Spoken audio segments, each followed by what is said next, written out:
have to craft things? Like, We have the HBGC, so like time isn't as much of an issue as you think it would be. oh, okay, cool. Also, I found the loot list. I How scrolled up much too. loot should I add to my okay, so this is how much loot I should add to my sheet. Yeah, Wait, remember. actually, I have. Oh yes, yes. That's Okay. that's. I will. Do you have access to the actual sheet or?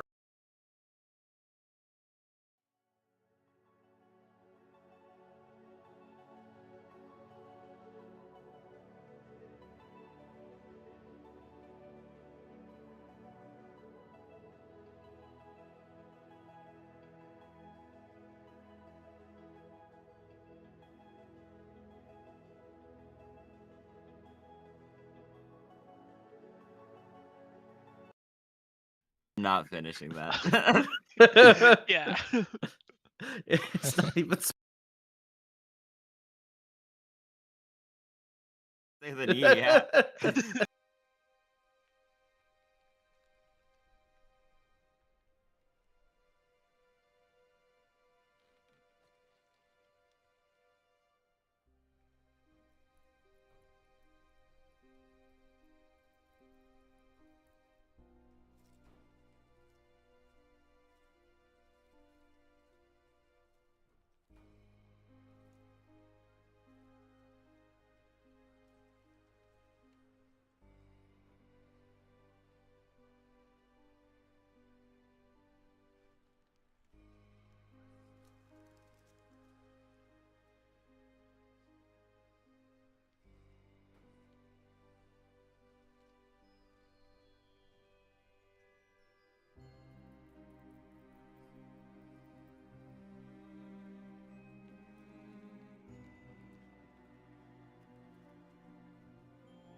We have Ooh. 2 spreadsheet guys, and that is such a blessing and a curse, man.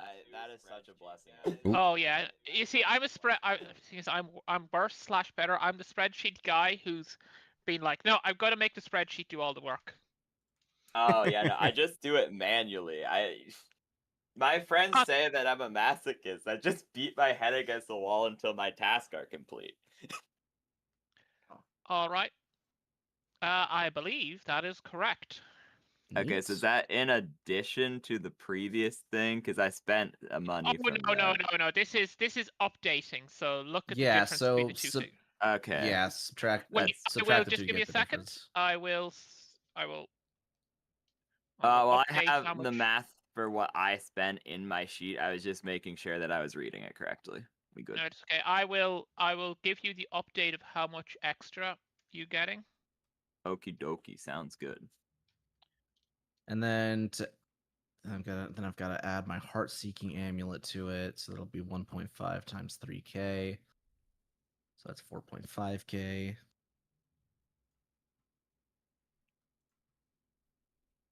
Mr. DM, is it possible to buy a rune staff in the Dwarven City?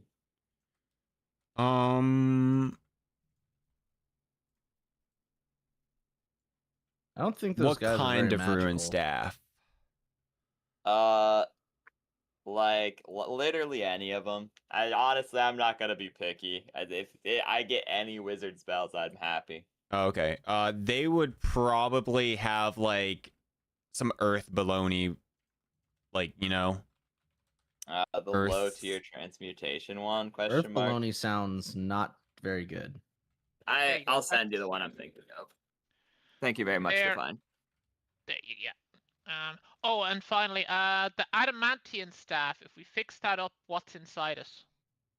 Because I know we had the 2 staffs. We've got the diamond one, which had the soul of the lich, and somebody probably suggested repairing it, and then they got slapped and got with a book of basic sequel hooks. I don't want to repair it. I'll be so real. I was like, if we could confirmably, and I mean 100% confirmably between the 2 of our characters, like remove the Lich's soul, I'd be willing to repair it because I could see other possible uses for a soul reliquary, but I don't think that we can do that. No. Also, the GM has said that the diamond staff is shattered beyond repair. I'm just gonna say there's no way you guys were able to gather all of the ingredients and it is flown away into the oblivion. Yeah, it's totally fine. Algernon would slap anybody who tried to do it anyway. What about the adamantian staff? The adamantian staff, what do you want to know about it? What can it do? What can it do? That's a very good question. Let's look at what I believe. It could be a very good back scratcher. That's true. It would have. I feel like it'd be too long to be a proper one. You can maybe use it to knock things off of high shelves. Ooh. You can use it to hit. You can use it to hit people who try to be overly snarky and funny. That's most of us. Yeah. Hence all the giggling. Actually, right now, I'm a very sincere person. Remember? Yeah, he's a cat. Yeah, I'm a cat. He's a cat boy. Exactly. Let me see. DM sheets. Blah blah blah blah. Yeah. New. I'm a cat boy. I'm still not 100% sure if Cora's racism against dragons is like culture or just her. I'm starting to suspect it's like just her. Also, I sent a list of all the rune staffs that reference Earth from the SRD in chat. Okay. Lord, oh that you know what? I am gonna make that is gonna be colored. Let's see, blue, red. dead. Sure. Okay. I just realized I didn't write down the amount that you added to my inventory. I'm kind of stinky, it turns out. Okay, there you go. Thank you very much. Pog. All right. You guys are.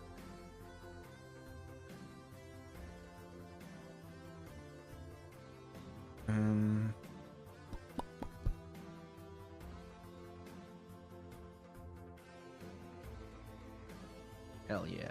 Ah, yes. I like Okay, the ruby staff made of black adamantine. Hoon. Oh.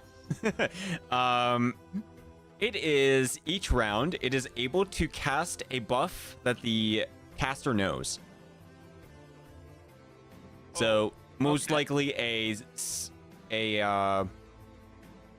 what do you call it? A self. Oh, a self buff. Yeah, self buff thing. Oh, what? What about the one we already have? Because there's 3 stabs, 1 survived, 2 broke. Yeah, there so yes. yeah. So that was the black adamantine. The mithril one, you guys know that it could cast any attack spell that you know. So here's a question for you, GM. Yes. Use magic device allows me to tell a magic item that I've got any arbitrary ability that I tell it to. Mm-hmm. With this item, that would probably get out of hand with the strict wording of what you said. So how would it work for Algernon?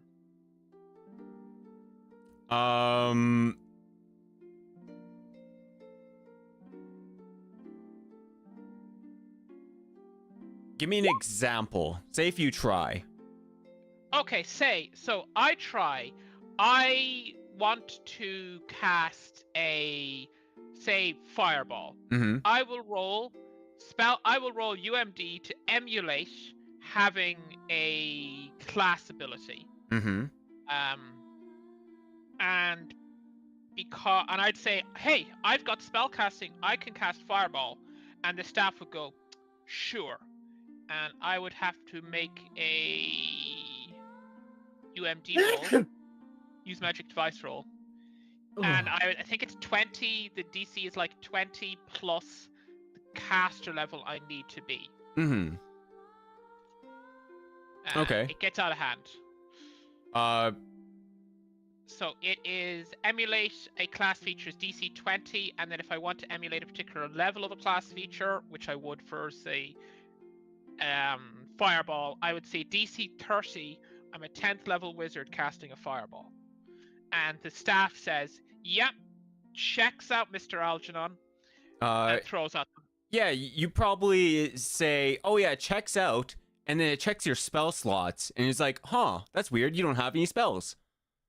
Yeah, and then UMD, well, that's how UMD works, is UMD is you're going into in crayon, and you're writing in what you need into your character sheet as far as an item is concerned. But if it doesn't work, it just doesn't work, and that's fine. Your use magic device cannot create spell slots, correct? It can emulate spell slots. Does the staff use the spell slots? It uses a spell slot. The staff uses up a spell slot. Yeah. Yeah, that'd be a bit different. Yeah. In that case, I couldn't do that. Yeah, I can't spend a resource. I can't use UMD to spend a resource I don't have. Yeah, otherwise you could trick the rune staff into casting any spell you want. Yeah. Yeah. So these are more rune staves in a sense than they are true staves. Yeah. It sounds like it's a rune staff of any evocation spell. Yeah, that's what I was thinking too. Yeah, so that sounds, or all the little conjuration ones. So it's more of a rune staff than a staff, which doesn't work for me. Yeah. It could use your ability that, like, say if like you could summon, but like it's not really any different for you unless you're using the belt. to let it have its once per round thing on its own. Sure. And then Because maybe if it's not part of the belt, it's kind of just a normal staff that just uses your Sure. abilities, which In that case, maybe a Stilby uses. It feels like the staffs and the belt go together as one thing. Does it's a Stilby have any definitely staffs? it's pretty much like it's not very useful for someone. It's less useful without the belt because it was made intentionally for the purpose of being with the belt. Yeah, no. Checks out. Yeah. Okay. I see the vision. Yeah. Should I take the mithril staff then? Yes. What's the buff one? Yeah. And that's Or all we the- have, yeah. Yeah. Do you have buffs you can use it with? Nope. Hmm. I could give you stuff eventually if we have a little bit of downtime, but like nothing this session, probably. Because we have enough magic item creation things that are like you can cast XYZ once a day each. And Hey, there's Jester, also, welcome I'm in. pretty sure, a graft that I learn in like soon, which can do very similar as well. So that might be a worthwhile investment, but right now you kind of just have a useless staff that floats around and is your friend, I guess. Yeah, I just wanted to have like It can It attack. creates that aura. aesthetic. I It- just it- wanted to look silly. Okay. It can Yeah, attack. no, It can use its own, like it can hit things. Yeah, like I It's just want to bonk things from like really far Stilby's away. gonna aura farm. True. Yeah, no, I respect it. I do too.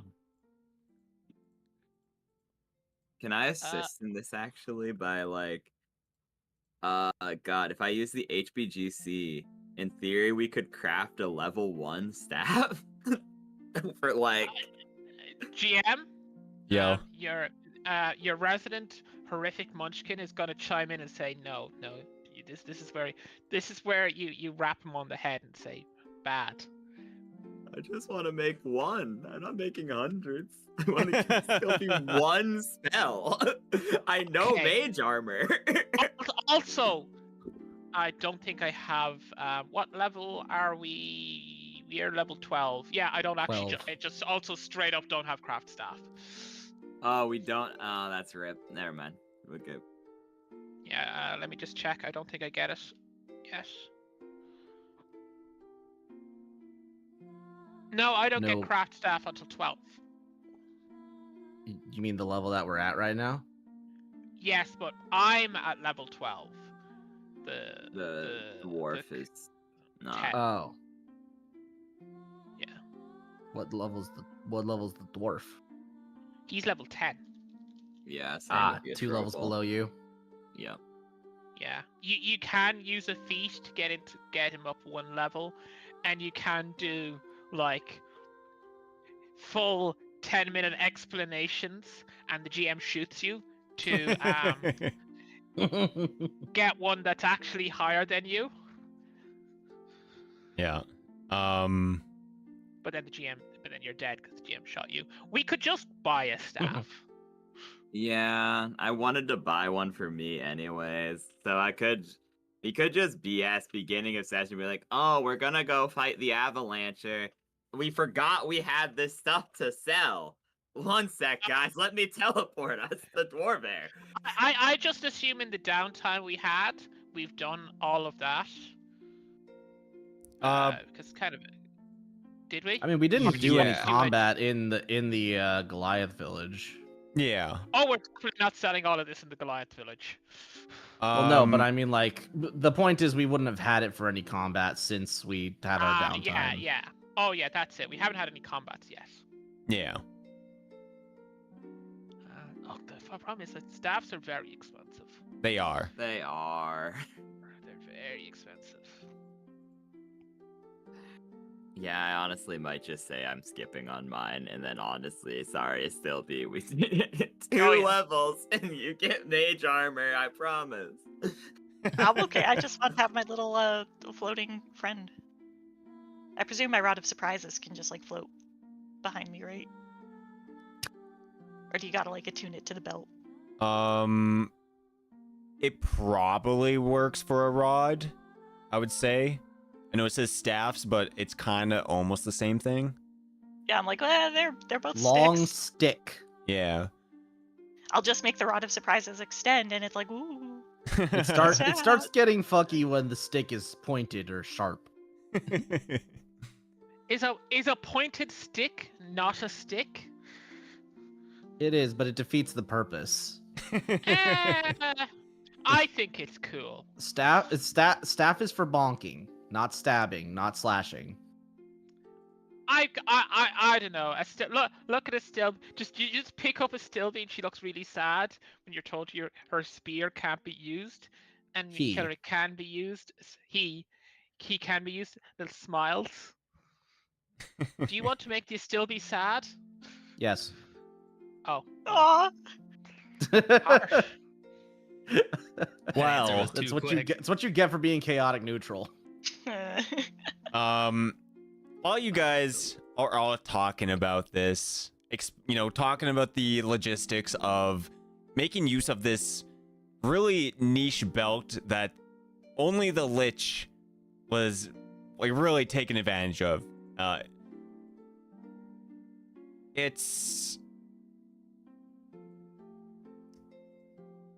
What is the plan as you guys, are in the Goliath village talking about what to do next and planning magic items? I believe that we're going to go up, find this Avalancher fellow, and explain to him through the use of violence not to create any avalanches anymore. The only language it probably speaks: violence. It probably speaks like elemental as well. Anyone here speak elemental? Have Yes. a lot of languages. Wait, like straight up or through tongues? 2 tongues. Okay, then no one speaks elemental. We have to resort to violence. That's unfortunate. Yeah. Have you just asked her? You put a little key hand on her shoulder. Have you ever considered that your defaulting to violence is a sign of something, deeper inside you? I'm concerned. If you ever need anybody to talk to, you can talk to me. Big sincere, blink blink. Just gonna look at you with a bit of disgust. Aw, sad face. She knows what's beneath that facade. She knows. I mean, to touch my arm, is it not fluffy? Why do you look Fluffy is upon me trustworthy. and see scales? If anyone, I'm the one wearing scales here. I know. Still I feel like wearing the scales of another sentient creature is still strange. I don't know. Do you feel bad about wearing the hides of animals? Animals don't have higher complex reasoning, Cora. Some do. Yeah, but we don't wear those ones. Well, there are quite a few people who do that actually. I And usually. I just think it's You're creating moral dilemmas where none exist in this world. I'm pretty sure that that moral dilemma definitely exists somewhere in this world. I'm also pretty sure that is the case. That said, it is of my own opinion that it is morally sound to use the dead to the best of the abilities. Exactly. Where are we right now, GM? You guys are chilling, talking around in the Goliath camp. Goliath. Chillin'. So I'm still in Chill, my good boy get up, and I'm like, yeah, no, it is in my opinion, the dead should be eaten. I got my arms folded. I'm just like I'm just looking at everyone talking, going through this sort of therapy session. My eyebrow raising at every moment, and I just like unfold my arms and grab my blade next to me and sling it through the air and cutting through it, and I kind of spin it and place it on my back, but I don't hook it yet. I'm like, all right, well, I'm done with this therapy session. I think that we need to get on the road and go solve this little avalanche issue. And I just chink, and sheathe my blade. Walk a little further. It's like, you guys ready to go? Of course, And, of course. Is there a Let's shop box with them a points. rope and a grapple hook here? There's not like a formal shop, but definitely these guys will have grapple hooks, and yeah, they'll have grapple hooks. It's not normal for a Goliath to use a grapple hook, but they'll like, it's like, oh, you're one of those guys who uses one of those. But we are climbing mountains, I figure that maybe we might possibly use it. Yeah, I got a grappling hook. Yeah, they're very Oh, understanding. heck yeah. Nice. Yeah. Yeah, I'll probably grab one or two. Yeah, I of mean, those. it's not like you're a Goliath. Using a grappling hook would be a sign of shame for a Goliath. Yeah, exactly. I mean, we could just fly, guys. I have a lot. There's still a lot of corpses left over from the Lich's Tower, and I could just make undead chimeras that we could ride upon, and that'd be really cool. I like the options. I like flying. Let's go. Okay, let me do math real quick. I can fly Astra myself. Astra just starts flying. Okay, Well, for everyone else, This freaking show off. I have more than enough hit dice of control, so we're good. I will create, because the room is desecrated and I have a thing to my god, because of how the thing works, I get 1 free casting of Animate Dead per day. It allows me to resurrect ×4 my level instead of ×2 my level of undead. Therefore, I have 48 hit dice for free once a day. Each chimera skeleton is 9 hit die. There are 4 people who actually need them, so that is 36 of those hit die. Nah, there's only 3 need it. Oh, you need. I thought you wanted one for funsies, though. No, I can fly myself. I got Okay, wings. in that case, Mr. GM, I'll still make 4, and then that gives me 36. That's easier math for me. I guess I'll make 2 deathlocks ? Which would put me to 42, and I'll just leave 6 unused. I'll just use 6 unused, because I can't think of anything with 6 hit dice that's actually creatable with that amount of juice. Okay. Yeah. That you just use the power of your god, and undead chimeras just spew from your chest. Okay, Dang, guy. it's kind of metal. After you, there's also 2 zombie wizards with them, I guess. I'm not We riding got a whole shotgun. party. True. Master, don't let me die. I'll do my best, buddy. I'll do my best. I've already died once. It didn't feel good. Yeah.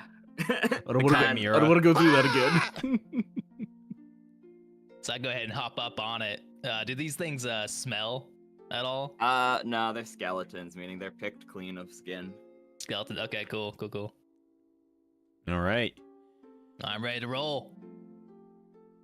You guys hop on your flying mounts, and you guys gonna go back to your tower and then move the tower closer, or what's the plan with that? You guys could just start flying I'm game to around. just, like, I think like, we let's just fly there. fly. Yeah. Yeah. Yeah. I mean, it's Astra's pretty just far float- away. Astra's just kind of floating after them. Everyone else is like on horrible monstrous. He's just there, kind of. I know a guy who can just make you fly. I suppose that's kind of cool too. You know, You already let's did each do that. our own thing. You already did that. Okay. That's how we got okay. here. Well, I don't know. Maybe it's my problem that I'm overly self-reliant. I'll have to think about that. Good. It's a strong quality. I respect that. Is it? I don't know. Well,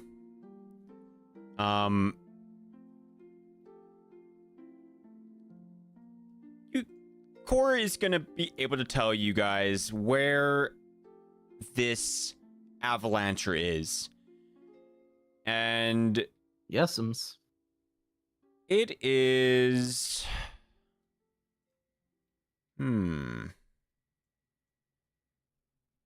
It's around 200 miles to the northwest. I thought it was the northeast. So about that teleporting. I don't know directions, maybe.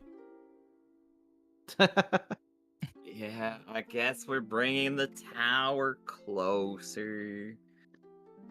Does it cost anything to run the tower, or does it use gas?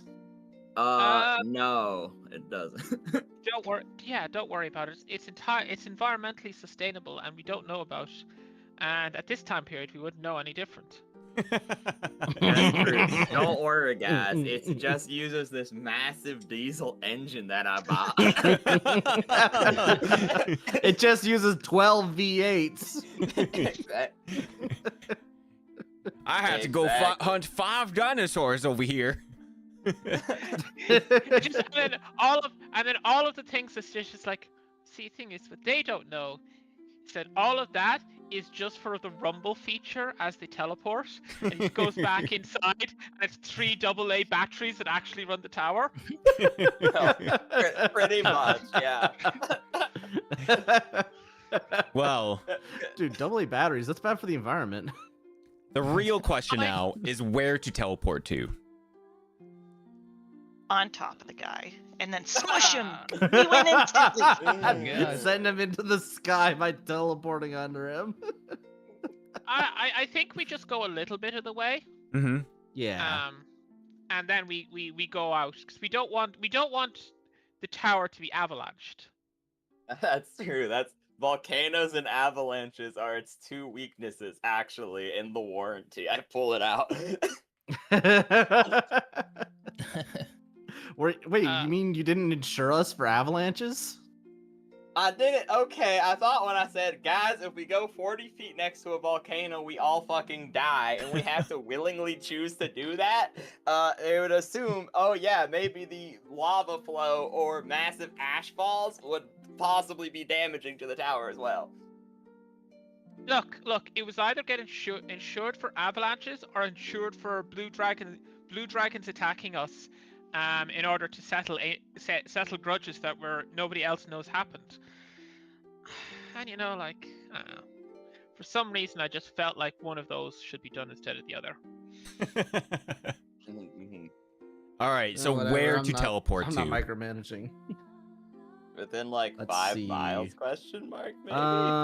I think you said it was let's see, we're over here. So I think you said it was somewhere over here-ish. I don't see you Somewhere pinging over- anywheres. Somewhere over here. Ping, ping. Far top right. Ping. Towards the Dragon's Village, Dragon City. Aww. Or is it still in the mountains, like where we're at? Aren't we over here though? Oh, but the Yeah. avalanche is all the way over here. Oh, geez. Yeah, that's what I'm saying. Is that Yeah, what we I traveled far. said? I think Yeah. so. It is. Sad face. Am I incorrect, Mr. DM? Because if you changed your mind, that would make me incorrect. Oh, he's getting sassy, GM. I wouldn't take that. Our reputation's on the line here. No, I'm saying he's God. He can do what he wants. If he determines that it was actually over here, that it was actually over here. Either one is Turns out fine, we totally. helped Wait, them oh, out. wait, works wait, for the wait. Are we sky. talking about the? Okay, okay. Where are we? The Avalancher. The avalanche. No, it's somewhere totally different. Oh. Yeah. So it is not northeast, is northwest, because that's what I was talking about when I was like, oh, I don't know directions. Oh. It is so it's actually over not northwest. here. Is north. Or, Oh. Yeah, it's not northeast. Is northwest. So towards the monster city. Yes. Fantastic. You know, it is beyond this ridge. So it is beyond this ridge. We can't see much over there. We might not. We don't have that part of the map unlocked. How come you guys are not seeing that? Oh wait. Okay, there you go. You think it's Oh, I see somewhere that. beyond this ridge? Okay. So should we roll like somebody roll like a knowledge check to kind of know like the best point to stop or land at? I'd say we should probably just teleport to the other side of the ridge, away from the monster city. That's a good start. I could just scry empty locations. There's no way an empty location's gonna win its saving throw, I'd imagine. Yeah, sounds like a we plan. could Then we can could just get a start there and Goliath work to our draw way it. through.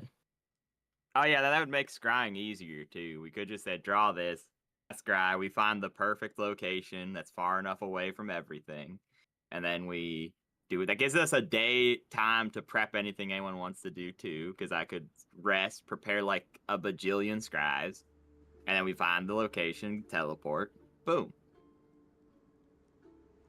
Sounds like a plan. Yeah. Looks like we're all planned out. Yeah, let's go. All right. Okay. Let's make it happen. Boop. Okie dokie.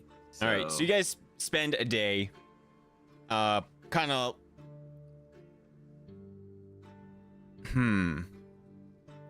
How does scrying work when you don't know what you're looking for? And oh wait, so they give you a location. And we can ask them to draw the avalancher if they've seen it. Yeah, because then And that improves that makes the save harder. I also have an ability from the crystal race that I am emulating. That makes it so the save is 1 higher. I know, crazy. Okay. Yeah.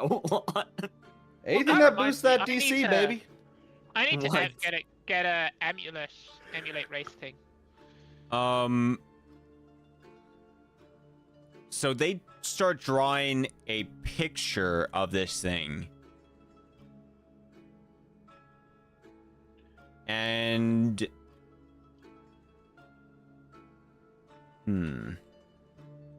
Let me redo my spells while we're doing it, since we do have to take that one downtime. We'd rest, wake up, I'd have those new spells, and then we'd probably sleep after TPing. So I'll do the spell list that I'm running with for the avalanche. Your fight, if that's chill. I'm sorry, I did not. I'm reading something. No worries, no worries. Is it important for me to hear that? Because are you just saying that to the party? The parties, I guess, to tell them that we needed to EP after we scry, because I'm preparing nothing but scries, and then I'm going to rest and just have the spell list in the character sheet. That is Once you for the fail- Avalanche fight. Once you fail to scry something, you can't. I don't think you could do it again for another 24 hours. You can scry something else though, because What else can we scry? The one avalanche, and then we creature. could do the monster city to see like the furthest one out, and then we would go for the location, because you can still try to scry something you don't know anything about. The save is just ridiculously harder, but it's still worth a shot at that point. I think to Okay. get the save is ridiculously easier. So yeah, I'm just gonna say, I'm gonna give you secondhand knowledge, and you have a picture. Yeah, Just to make this easy, because that sounds it'll right. be like, yeah. Yep, makes sense. Okie dokie. So, one sec. I'm finishing that up, scrying. So how it would be set up is I would leave one of my the day of, one of my spell slots empty, which would mean all my 4th level spells are buffed, which means I would have 3 chances of scrying varying things. So the first one, second hand, so scrying.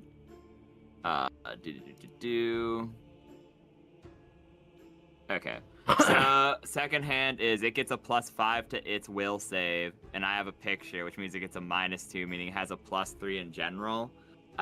The save for scrying against me would be 21. Then he gets a +3 to it, whatever his normal will save is.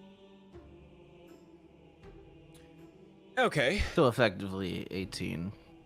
Effectively, yeah. I lost my dice, and I don't have a D20 apparently. Okay, so No. 20. The lifeblood. Can you not do private rolls in Roll20? You can. Oh, just don't like to. Just want to feel the dice. I just don't do it often. I mean, sure, yeah. Yeah. You don't have to explain it. Yeah, we all have that urge. It's like that one meme I saw. It's like Wizards of the Coast. We improved 5e so that you don't need to do as many rolls for combat. Me with the giant pile of dice that I like to roll. That was a mistake. Okay.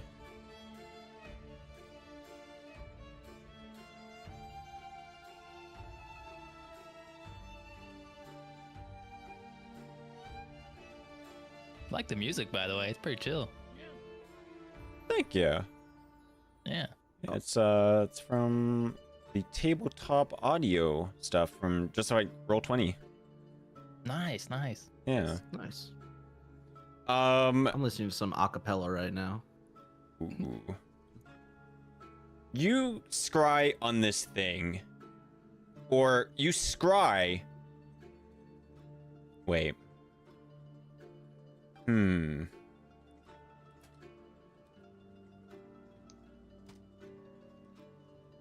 scry and there's a circle just wrapping over itself. Twirling, twirling, twirling towards freedom. I am not understanding the reference. Futurama. Oh.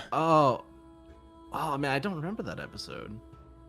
I believe I'm quoting the head of Richard Nixon. Is that like some trippy was that some trippy episode or something? Sorry, I wasn't quoting Richard Nixon.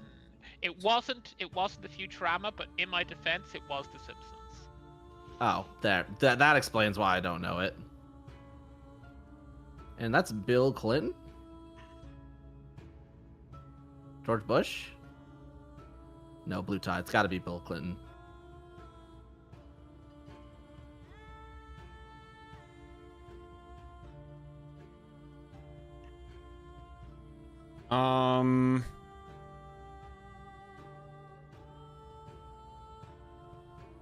So you do a scry, and you're looking at a mountain so far.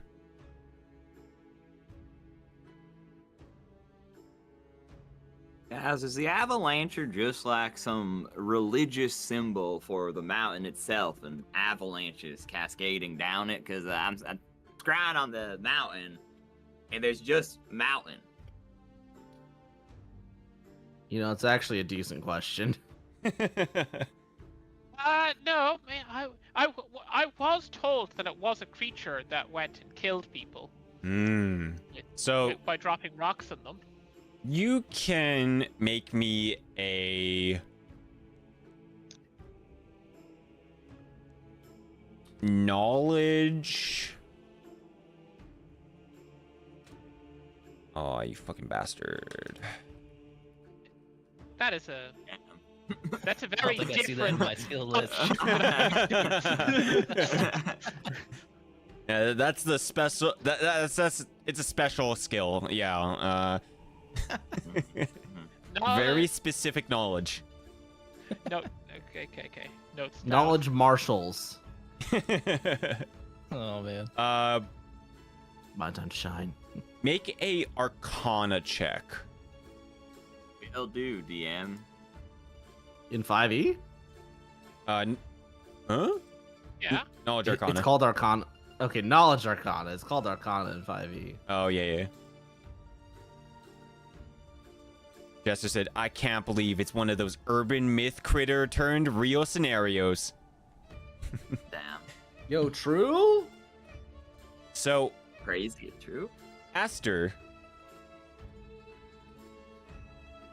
you've heard of an avalancher. You know, it's one of those things that, like, the rocks fall and it covers people. Yeah, that's what you think, Aster. You're like, yeah, I've heard of one of those. That's like Okay, yeah, natural no, all of this- phenomenon.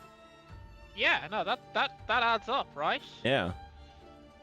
Dr. Sebastian, you believe that an avalancher is a magical beast. It's usually it can be from the earth elemental plane. But sometimes like it'll like end up in the mountains because, you know, sometimes when there is a entrance into the elemental plane in mountains, and sometimes they'll just like slide through. They'll be like, oh, hey, cool, new place, let's go check it out. And yeah, they just end up in the mountains. They just end up staying there because things are easier, and sometimes, yeah. But it is Feels like home. Yeah. Guys, maybe we should just tell them to go home. Like, honestly, what I know about them is they come from, there's like probably a portal to the earth and elemental plane, and that's where they came from, and now he's just chilling. So maybe we just say, hey, dude, please go home. I have knowledge planes. Can I like think really hard if that's like a thing we could do? Sure. Yeah, give me a Algernon, knowledge do you plane. have a thing for plane shift? So if I still get Algona or Aster's +2 knowledge Yes, I thingy, do. is that still a I thing? eventually plan to retrain those, but I haven't actually had the time just yet. Okay, yeah, so Hmm. it should be 17, Okay. but it is a nat 1. Yeah. Good thing with 3.5, nat ones are not at auto fail. Oh, perfect, that's right. On skill checks. Yeah. Yeah, So, so it Aster, should be 17. you think that it's probably possible. Magical beasts are very similar to animals. Even with its earthen elemental ties, it probably behaves more like an animal than, say, like an earth elemental or like a general elemental. And you think that if you learned or know the language, you could probably talk to it. Yeah. Okay. And whether But it goes does- home or not, it's debatable. But you could probably definitely tell it to go somewhere else. Well, we could shove it in if we get to talk to it. We could bring it into the tower and then make it somebody else's problem. I was thinking exactly that. I was saying either we keep it as like a resource for the inevitable plans that we had cooked up, or we probably just like maybe get it to befriend the Goliaths. 'Cause if it's an animal, we could just kind of not truly tame it, but be like, "Hello, Mr. Animal, can you please not kill the Goliath specifically? They're your friends."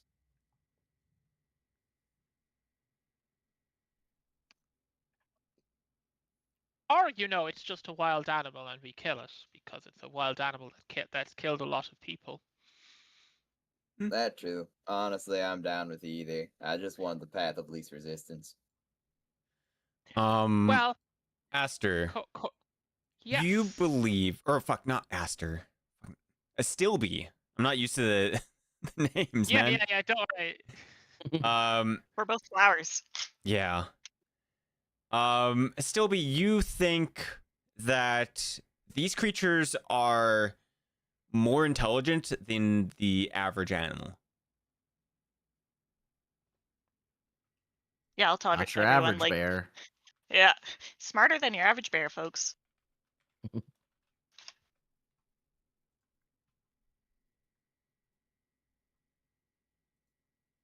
So I if mean, we can anyone all knows how to say I'm down to please, I mean, who knows how to say I'm down to please? try talking to it. But if we gotta kill it, we gotta kill it. Yeah, I mean, I'm not arguing that factor. I'm just saying I think it is a helpful asset because, like, eventually we're gonna have to deal with the Demon Queen, and I think a big avalanche would be very helpful in a siege situation.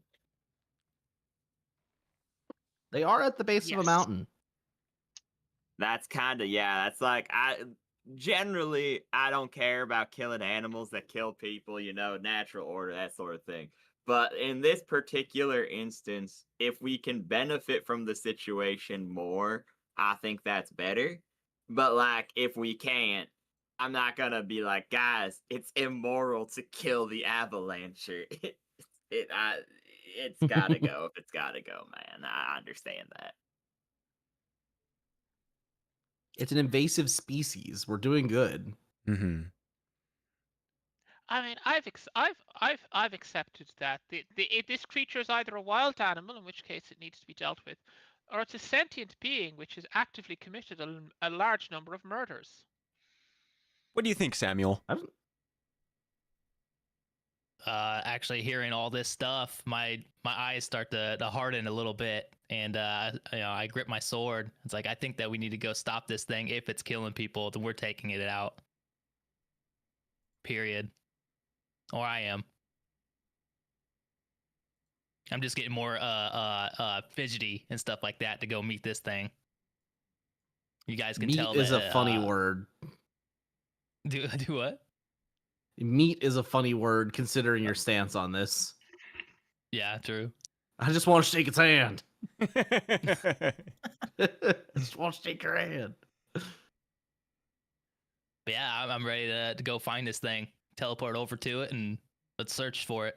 All right, we'll teleport beyond the mountain range north of the demon city. Mm-hmm. Punch it, Astilby. Oh, sorry, what's that? But Sorry, I took like a single second and I come back to my name. You like pressing the button to teleport, so I said punch it, Astilby. Yeah, let's go. Awkwardly waiting for you to teleport. Astilby's like paying attention to like flowers, like one flower, two huh? One mushroom, two mushroom. Yeah, I gotta check our stocks. Ooh, mushrooms. All right. Teleport You to new lands, let's guys- go. Teleport. Okay. Just big rumbles digging through the earth. If anything, our tower's like an earth elemental. It is. The spell literally references that you travel through the earth as if you are an earth elemental, leaving no trail behind and things. Maybe That's the really- tower can talk to it. Algernon, when we level up, can we use some of that 50,000 gold added onto the tower fund to make it sentient?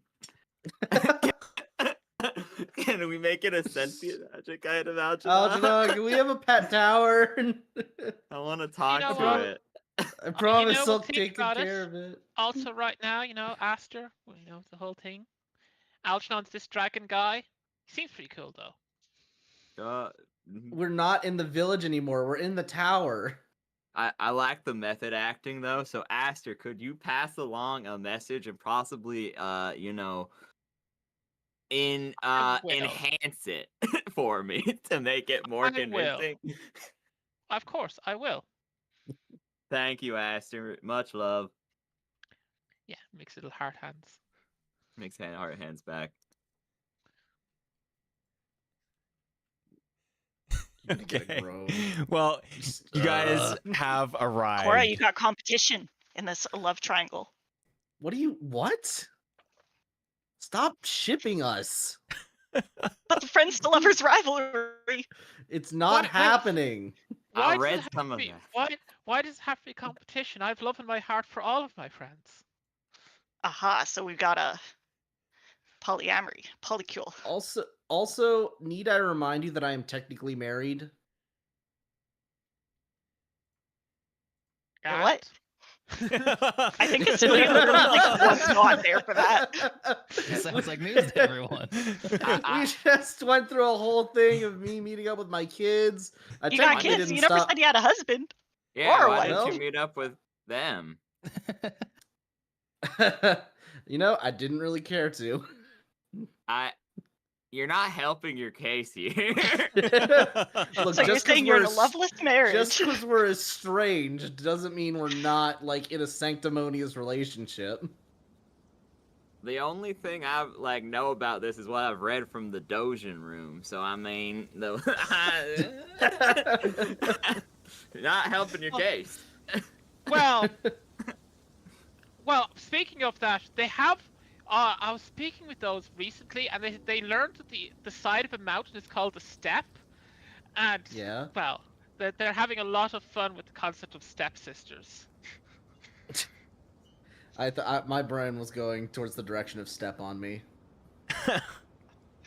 You know, I'll let them know. I feel like there's some synergy there. We're finding some good combos. Also, sorry about that, just in my mic. All good. Do you think we can give the Avalancher Dojins and it would enhance our chances of talking to him to it helping us in a possible siege? He would have to be able to read. You read Dojins? We have a full room of them. They keep getting more get added every time I go in there. Someone No, has but you to sort read it. them?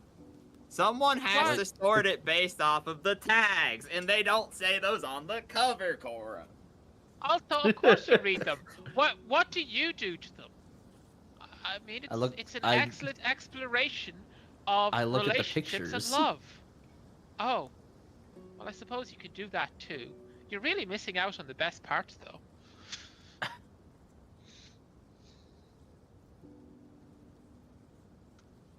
In any case. Did we make it? Yeah, you guys are here. You guys are just, after the teleportation, you guys had a whole explanation about the yeah. Yeah, Cool. yeah, we're moving right along. Oh, we're in No, a we're done valley. moving. Nice. We're here now. Yeah. Oh, we can still move at like a rate of 15 meters per hour if you want. Do you us stealthy? So how fast did we get here? It's pretty much instantly. instantaneous, I think, is what I. Yeah, it's It's- a Wow. teleport. Yeah, it's All right, similar to cool. like a teleport, but you do it through the earth. Do you still wanna like take a rest or something before we go hunting? Yes, please, because I set my spell slots up assuming that we rested after we scried. Yeah, that makes sense. Alrighty. All right. I mean, we spent all day in the Goliath village. It makes sense that it's close to nighttime. Okay. Yeah. Yeah, I'll do something. You know, I will try to. I'll think about things. I've heard you can do some deciding on what ability to take with my, you know, from that room. And if anybody's any suggestions for neat humanoid racial traits, I'm all ears.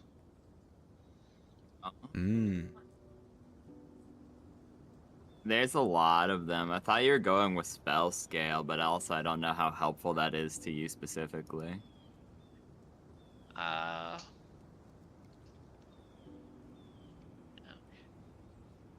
It has to be. It is humanoid specifically, yeah.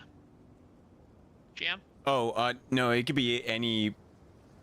Or wait, fuck, I don't It's even easy. remember. It's ECL 0, I thought. Yeah, as long as it's ECL 0. Oh, right. That's And it's a only different- I was because looking- if you are human, Yeah. you can use Yes. that that one. Yes. I do count as human at the core. Yeah. Oh, so So, that's I what's wrong could- with you. You know, have you ever considered that judging people based on where they were born and not their actions is perhaps a bit of a problem? No. Oh, well, maybe you should. No. The circumstances of one's birth does not entirely rule how they identify. Are you later on. quoting Mewtwo at me? I have no idea. You're quoting Mewtwo at me. I'm paraphrasing Mewtwo, but also I don't know what this Mewtwo is. Fuck.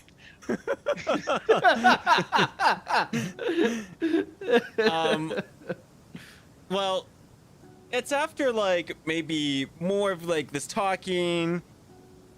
You guys hear a rumble, and is Oh. you know, Oh God. and it sounds like an avalanche fell near you guys, and hit your tower. God damn it! Oh dang! It came to us. This is good. I thought you said we Okay. couldn't get hit by avalanches. I said that was its weakness. I said specifically that volcanoes and avalanches are not insured, and now this thing has to die. I don't give a fuck anymore. Let's This get is it. karma, Dr. Sebastian. Well, or jinxed it. There goes the warranty. I mean, heck, we were supposed And to the teleport spreadsheet. somewhere safe, weren't we? I thought it does. Okay. Oh, that is you fair. went somewhere Well, safe. Sorry. The tower actually forces us to go someplace safe. If it's within 40 feet of an avalanche, it would send us 40 feet further backwards. Which, that said, an avalanche can easily move 40 feet, so that's DM discretion. That and how would it recognize it as danger before it became an avalanche? That is also a valid shout. It uses Earth Mastery, so like I assume it could tell Oh. like vibrations, but then at that same point, like I said, an avalanche moves at such a rate that moving us 40 feet back from a suspected spot that an avalanche is going to hit likely doesn't save us from an avalanche. Or did something cause the avalanche? That's Dun, another, dun, yeah, dun. I mean, shrug. And regardless, A lot of mysteries, Scooby-Doo. Let's get on it. Okay, well, let's go out and find out. So Aston will get out. Do you have the thing able to talk to this thing? Is the real question. here. I have an amulet that grants tongues. Oh, there you Ooh, go. Nice. So we'll get out and I'll fly up a bit, presumably above the avalanche, which is on the ground. Call out. You know what? I'll have a look. And I will summon. I will summon a Navarro, because presumably they've got good eyes. And we'll see what we can find. I'll step out too and just assess the damage. Yeah, you step Yeah, I'll out. join them. There's a bunch of rocks at the bottom of your tower, and then you just hear the next thing is like a huge rock just hits the side of your tower. That's very rude. Hey! Hey, Ah, could you come the fuck on. could you stop that, please? Guys, we gotta move the tower, like, right now. we can. It's once per day and it moves. Okay, so I did the math. It moves 2 centimeters a second. That because we move about 15 meters per hour if we don't have teleport. Alright, put it in reverse and just let it go. Oh no, I'm sorry. It moves about 2 centimeters per minute, not per second. So you guys will Oh. hear. Put it into reverse. Beep, beep, beep. Oh yeah. Okay. So do we know where the rock came from? Yeah. So we're gonna do things like one at a time here because someone's trying to talk to him. Some other people are trying to back the thing up. Some other people are like flying around looking for this thing. Some people hear there's something hit. You know, there's a lot of things going on. Yeah. True. So we're gonna Gora's talk to currently it out first. Alright. So, Mr. Algernon or Aster, Indeed. you tried speaking it to it in Earth Elementalness, Terran, I yeah. believe. Yes. I think how tongues works is I just speak and I'm understood. They're always a little bit vague. I don't need to know what language I'm speaking to this person. Is kind of the gist Oh, of it. gotcha.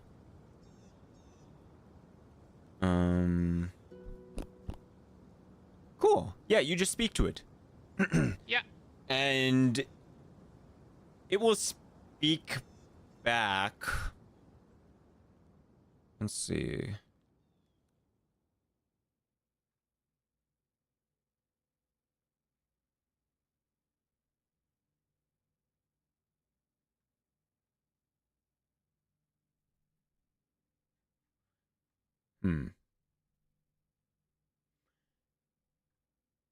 You know, I never really asked this question to myself. But if it doesn't say it has a language in the monster manual, does it just like not know language? It's just if it doesn't. Yeah. No. Like it will. If it doesn't have a language, you'd have to start going into like speak with animals and stuff like that, which tongues doesn't cover. Bad.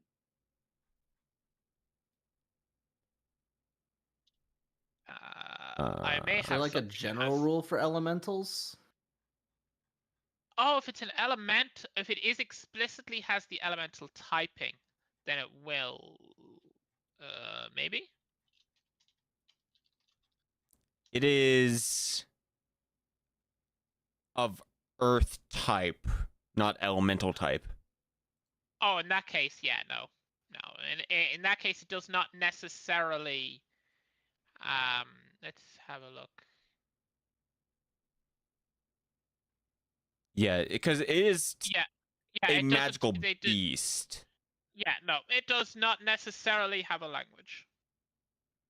Okay, so you guys, that's probably a me, Communication my fails? fault type thing. I mean, hey, oh it wait, is what no, it wait, is. wait, it does. The Avalanchers speak rudimentary Terran. It's just not okay. So you speak to it, it starts to understand you. Okay, all right. Okay, we're good. We got this. We got there. It just speak like this. Few word do better. yeah. It kind of Oh like god, Algernon is super eloquent. Algernon, you gotta dumb it down. Hey. Sorry, go ahead. yeah. You'll see it like shifting along the rocks, and it's got like 6 legs, and it has like a little eyeball thingy, you know, like a almost like a beholder. It has like, you know, its eyeball stalk that like, you know, looks around, and its eyeball kind of like looks at you and it's like squints, and then speaks back. I'll put a picture into the chats. I would love to see a picture of this thing. There you go. Boom. So it looks something like Ooh. that. It will say, pretty "You are neat. in you in territory." Very sorry. But friends are moving here and don't want to hold your territory, just want to move around. Maybe not kill them? How I eat then? Shit, he's got me there. He can eat the steel if he wants. Goliath's not good eating. Other animals tastier? Very bony. Tough meat. That would be true. It is very tough and actually rocky meat. Oh wait, no. If it is rocky meat, shit. I think I might have gone the wrong way. Because if it's rocky meat and he's like a rock creature. Does That he might eat be his rocks? shit. They meet Doesn't sound like he eat rocks. their prime source of meat. Wait. Mountain dwelling races as a prime source of meat. Oh shit! Like Goliaths are their jam. Yeah. Sylvie will like poke Aster in the shoulder and be like, hey, I have an idea. Yeah? Hey, what if the Goliaths just make offerings to it? They're definitely not going to make offerings to it. Have you seen? Like, we'll start speaking just a bit of an undertone. I mean, I don't think so. Like they seem like have a lot of pride. Do you think Cora would bribe somebody, not bribe a monster, not to kill her every week? That's true, but what if we call it a toll? Like a toll bridge? I don't think they'll go for it. I'm gonna remind you, the Damn. Goliaths don't have money. Well, yeah, no, it's an this offering new- of food, but we call it a toll because offerings make it sound like they're subjects. They already have a hard. They already have a hard enough time getting food. Yeah. Honestly, I Well- think the nuclear option is imminent. Violence? Well, I'm No. very sorry about that. Do you like eating things, anything that's 4 legs or more? Yes. Makes me less hungry. Okay, but you prefer things with 2 legs. No, it don't matter. Okay. Guys, I don't think he's going to go for it. He seems... I'm kind of getting an evil vibe off this guy. So like, we could ask, hey, if we feed you lots of demons, would you be willing to work with us? And then to be so real with you, sacrifices must be made. He's not living the siege. We just sent him in first. Make me a...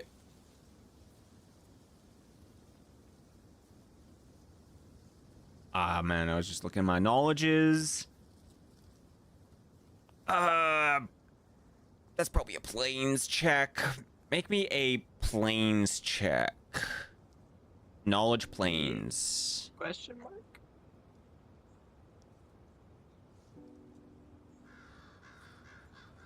So, eating demons is usually a bad idea. Because there's a tale of people who have ate demons before. And sometimes, not all the time, sometimes the things and the people that eat demons become demons, or they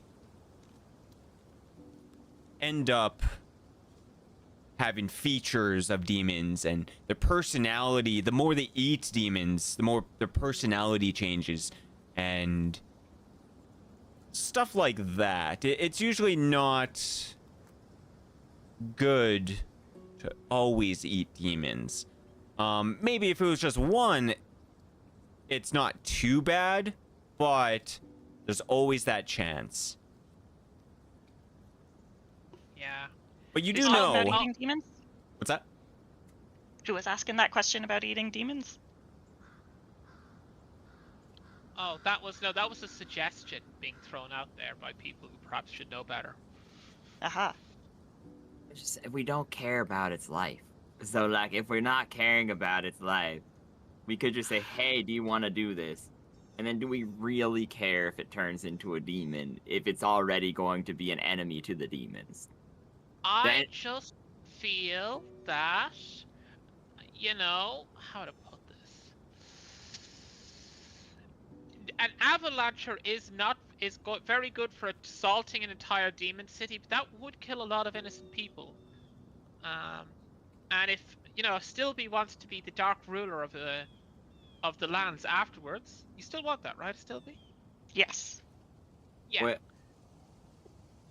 I'm not willing to siege it if we don't do it by like legal proceedings. Like we would have to, at that point, if the Demon Queen sends her own civilians marching into the front line, that war crime is on her, not us. I'm not willing to just attack a city out of nothing due to the risk of innocent people dying, because it will happen regardless. And we would No, I have just to, want- like... I just want to do a strike force and kill her personally. You know, classic. I think that's a real classic heroic action. I really don't think that's a good idea. I would not be down for that. I mean, like, I think it would be more problematic than it would be helpful at that scenario. I think we would have to legally siege the city. And even if you want to disregard the legal aspect, like I said, I feel like we would have to deal with a larger portion of the city to actually maintain leadership. Wait, there's a very easy way to just throw this out. Hey, Mr. Avalancher, sir, if we give you food, are you willing to follow us around and do what we say? What? I was about to say he's being very patient with us having this whole Yeah, conversation. yeah. I think feel like kinda bad like for during him. like maybe in the middle of the conversation, he's like, "You ignored me? What you say?" Well, we can get you food. Aster will point to like thin air, and wait, no, I can't summon meat, unfortunately. Never mind. So we're discussing. We could get you some meat and keep you fed. Would you be willing to help us in return? You have an animal handling check. I was afraid you'd say something like that.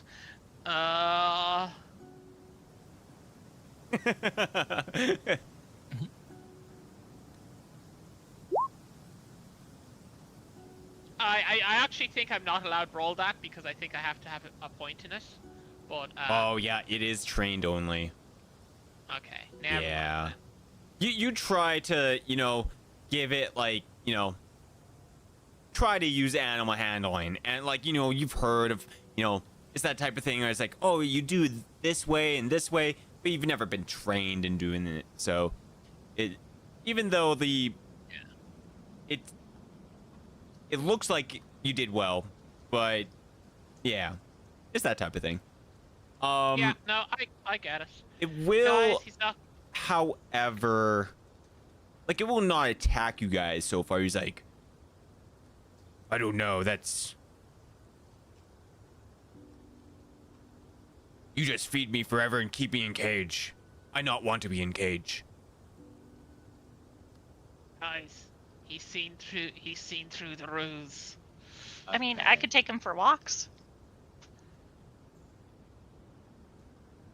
That's a good point. Promise him no cage and see if it changes. And then if it doesn't, I'm going to cast Far Realm Visitation on him. Immediately. So how about if we say there's no cage? Honestly, Aster's not buying it. Aster's not. I'll be honest. Aster's not really into this. His heart's not in it, cause like he just thinks like, look, the whole point of this is you're going to go and send him off to be killed afterwards. And he's just not seeing it. Well,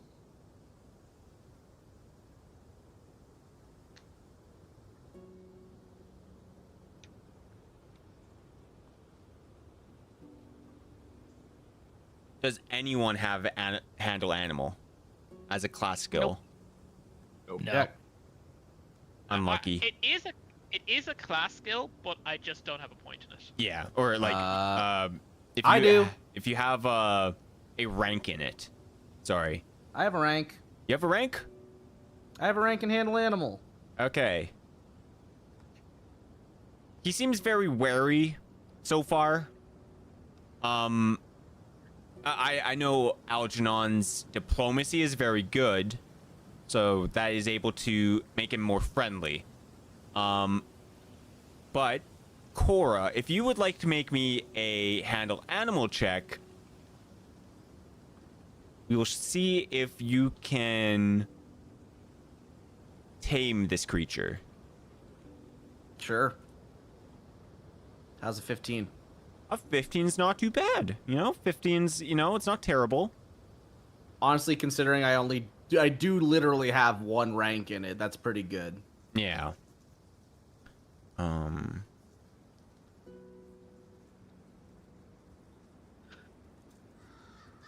Oop. Okay.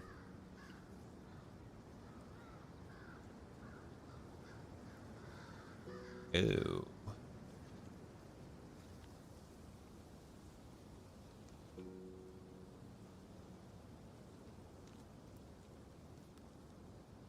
So non-lethal.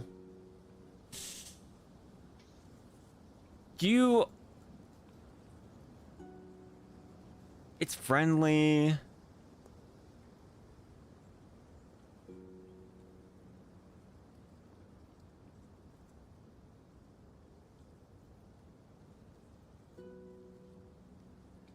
You are able to like rear it and have it just chill at the moment, but you think that if you don't get better at handle animal or like have some kind of magic item that increases this, you'll lose control and it'll stop listening to you. It is probably safe at the moment, but if you do the wrong thing, like, make it mad somehow, like, roll a bad roll, basically, it will pretty much just do its own thing, and like maybe it'll just leave, or it'll just go back to like what it was just doing before, come back to like this area, kind of like a cat would, or you can do it, but you'll need some kind of assistance with magic or an item, or just get better at handling an animal. I don't see how we're gonna do that in the short term. Like I said, I think we tried our best. I Yeah. wanted to try our best because it would be helpful, but I'm not opposed to just killing it, and I am kind of pissed about the tower. I think Yeah, I'm kind of down to roll some initiative. well, we could at I least would take love to five do some combat try. right now. Okay. Bloodlust in everyone's eyes. Well, I tried taming it, didn't work. This thing is one wrong move away from lashing out at us or doing whatever the hell it does. So let's make some avalanche burgers. All right. Wonderful. All right. We're going to use a map that have had, juiced up for a Constantly. billion years. We spent Now I all do of feel a little last bad because I at least session- temporarily got its trust, and now we're gonna betray it immediately. I don't understand this B word you're speaking of. Betray? I think that word's made up. Everyone It's- wants to roll initiative. Oh fuck! What's my language? Hold on. Kagal? Yeah, it's a Golka language. It's a Golka. Golka word. Oh, but I speak Kalkal. I still don't understand it. Yeah, it sounds like you need to study up. Maybe it's a regional dialect thing.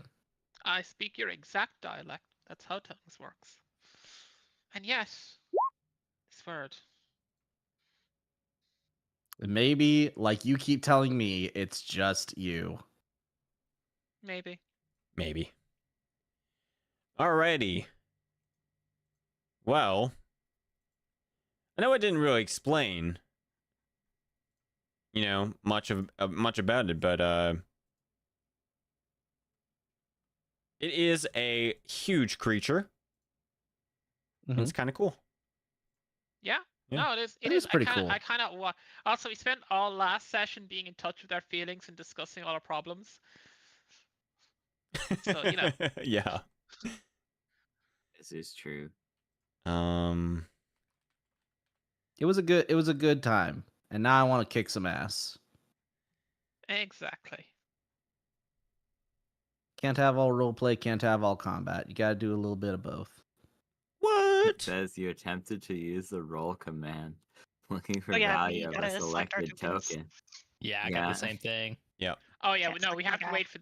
wait for everything to load up, and then we. I've just been waiting. Okay. I was unaware of that. Oh, right, because you don't. There's no tokens on Yeah, the field. yeah. I'm still on the main map, I think. Yeah. Yep. I didn't switch it yet. Overworld. Okay. Okay. And I'm just gonna do. Boom. Okay. 3, 2, 1. There you go. Yay! Nice. I don't have control of my token as of yet. Oh, that's because this is not. Yeah. You got rid of your old token. Yeah, you just need to do a little quick update. Be all good. Dang, poor initiative. Okay. You should have control again? Question mark. Wonderful. Yeah, no, wonderful. I do. Hey, I've seen And that token before. You have? Probably. Yeah, it was in the first campaign that I did with Heideland. We were in an icy environment. Funny enough, we were in a dungeon, went through a portal, and I ran into that thing. Yeah. It wasn't an avalancher, I don't think, but it was that token. Yep. This is the real Earth Elemental. Whoa. But for today, I didn't bother making a token for the dude. I mean, hey, like at least you're not me who is using wolf tokens for birds. Yeah, That's that's all with good. the SRD by default. Wait, no. Just give me 1 second. GM, never say I don't do anything for you. Yo, let's go. I don't think he's ever complained about that. No. I know. He's never, because he's a wonderful GM, but Yay.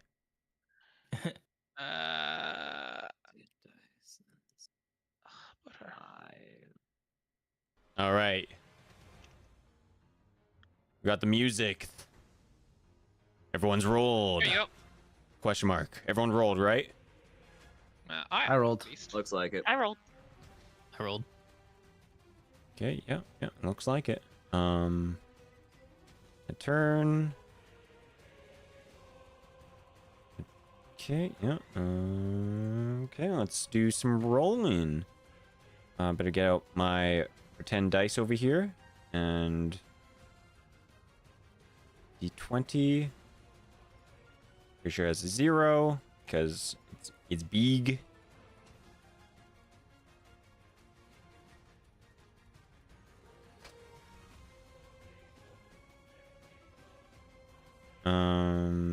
Another one? Cool.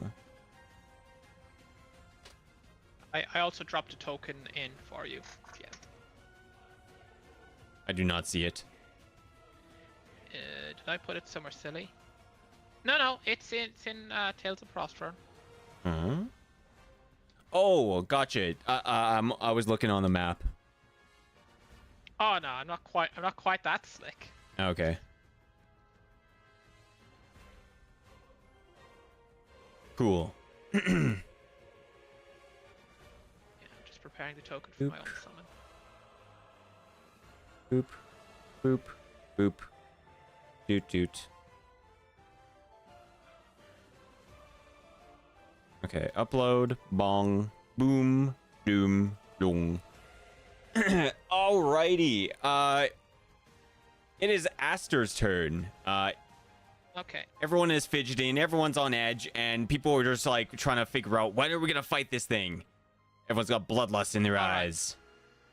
Okay, I'm very sorry you have to do this, guy, but I think, you're going to be too much of a problem. So, but I'm going to summon a friend of mine. I'm going to summon an Earth Elemental. Ooh.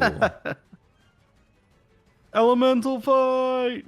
And mine is also huge, I think. Let me just double check. We're at 7. Oh man, I hope my racist tendencies don't come in so that I can't tell the difference between the two. Earth Elemental huge. And I've posted the token for you. Wonderful. Luckily for you, these things look completely different. Exactly, they look completely different. I mean, mine's an earth elemental and yours is an avalancher. They're nothing alike. Mm-hmm. Do. There you go. There we go.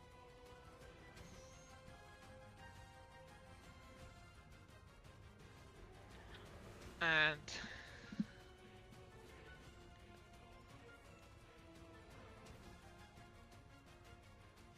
Yeah. Yeah. What next? so I'm summoning an earth elemental, and the earth elemental is gonna punch. Okay.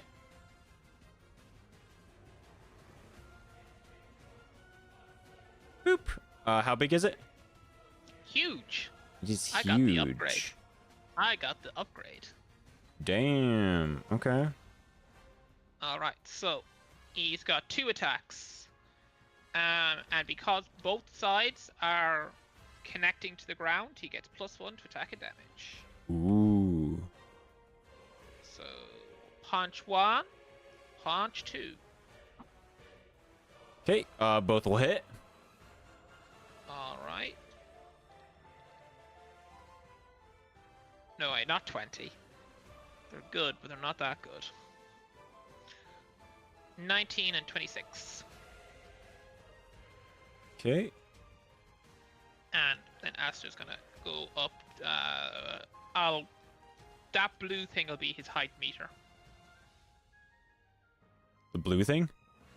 So you know how you can put 3 numbers in over your head. Yeah. Yeah, the blue one is gonna be his height meter. It's just Oh, so you can okay, track it. gotcha. It's 30 feet up. Okay. Sounds good. A steel bee. Haha. Yes. I would like to play my turn. Yeah. Let's see how far I can move. So flying, I've got, I'm gonna double check, should have 60. So I would like to fly all the way over. Let's say here. I should be able to make it too. Okay. And then, oh yeah, as I'm flying away, I'm gonna be like, "Yo, Cora, Sam, head east. Keep east of the guy." And I Why? would like to. You'll see. I would like to place my hand into my thorn pouch, take out a seed, and plop it in the ground. Oh yeah, wait, no, I need to confirm first. Is there any like shrubbery or anything here? Otherwise, the thorn pouch won't work. So if I use my eyes for seeing.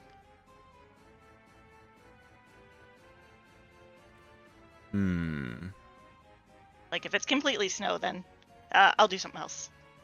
But if we got there like, would you be know, like light amount of like shrubbery here and there, but not like a ton. If it only needs like a shrub and that's all, then it might work. yeah, so like Rock and presuming snow. like around the guy, there's just some weeds and some like I don't know, little leafless Okay. branches. I think it should work. Okay. Let's do it.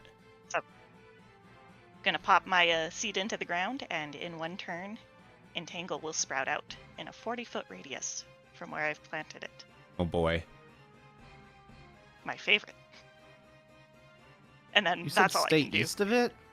Yes, stay east of it or west of it. Oopsie, Can I you point misspoke. to where? I misspoke. Can you place a marker on where exactly you placed it? Because that's going to be very important. Providing I can stay like in the air, I'll just like place it where I'm standing. Because I can only place it like where I'm standing or in an adjacent square. Okay. Please make a knowledge or make a spellcraft check or something. Nature. Anything that would be spellcraft or nature check.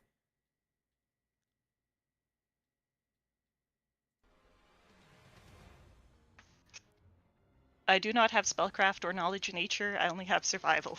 Okay. Good enough.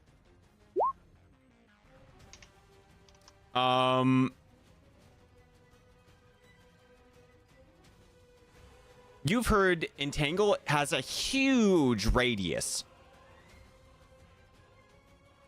You're not too sure how big it is, but it is massive.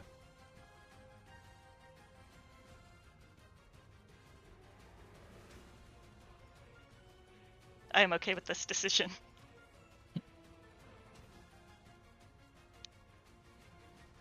All right. Am I allowed to be like flying and just like chuck the seed at the ground, or do I gotta be like sitting on the ground and like plant it?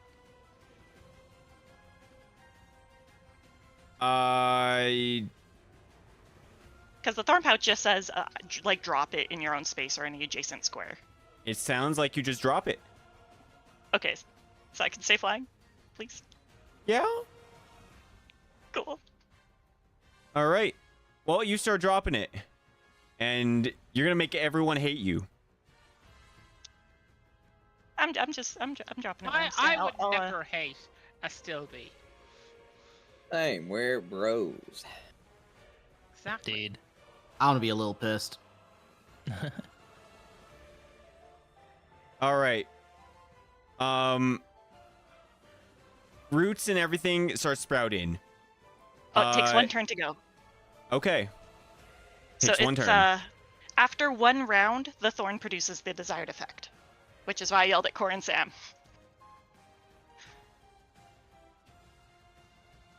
Okay. All right. Yeah, that's your turn, I guess, eh? Yes. All right, Samuel, it's your turn.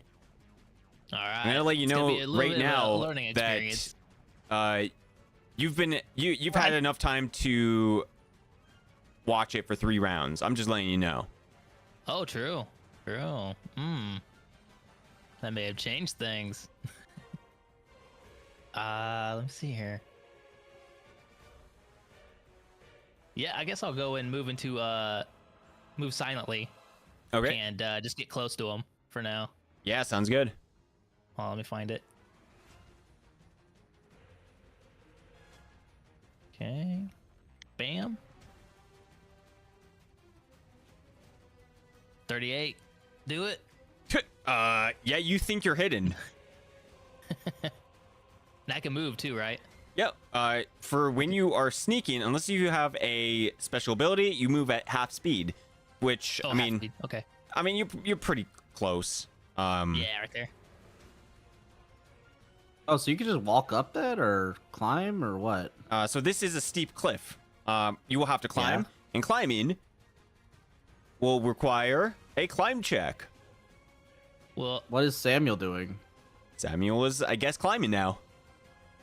believe it or not, if I can, I got the spell Freedom of Movement, an aberration spell for 10 minutes. If I could use that, it just allows me to move about. I don't any think that sort lets of- you climb for free. No? Okay. It will let you move through the entangle though. No? Okay, there we go. Well, dang, okay, you want me to roll for a climb check? Yes, make a climb check. Okay. Here we go. Climbing. It's not very good. 13.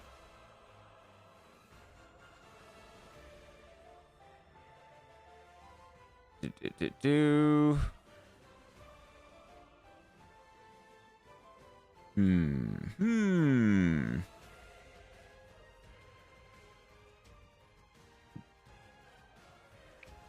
I'm going to say that you get about that far because a 13 is not exactly amazing. Sounds good. Yeah. I'm getting there. Carefully.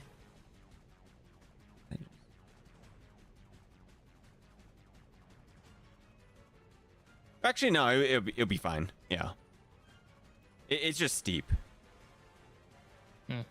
Yeah. You can move 5, 10, you can move up to 15. Okay. Okay.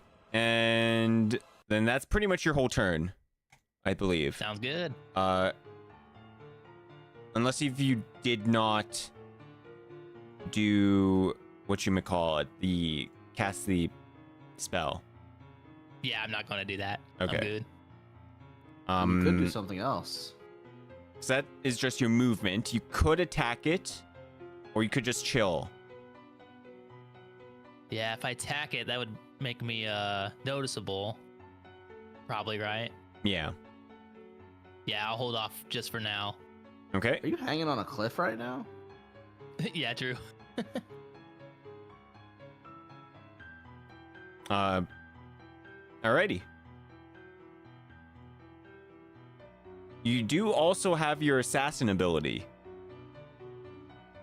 Your assassinate, your death attack, which I believe you know. have, right? So you could Yeah, use I do. that. Do what? You could use that. Oh, right now? It's something that you probably can do. As part of your sneak attacks and everything, right?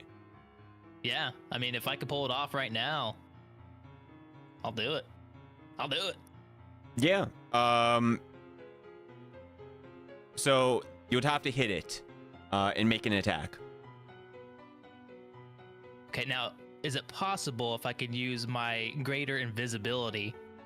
It literally allows me to turn invisible for 1 round, and it's an automatic hit.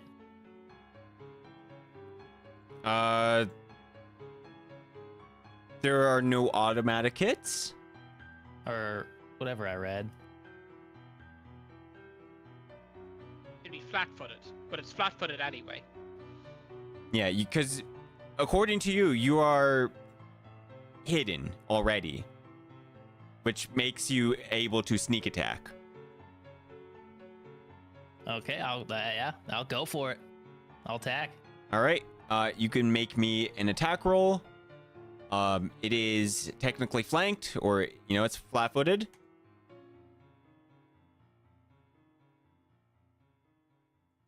Okay. With the flank, do I click on yes? Yes. Okay.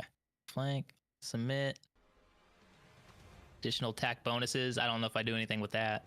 No. Okay, submit.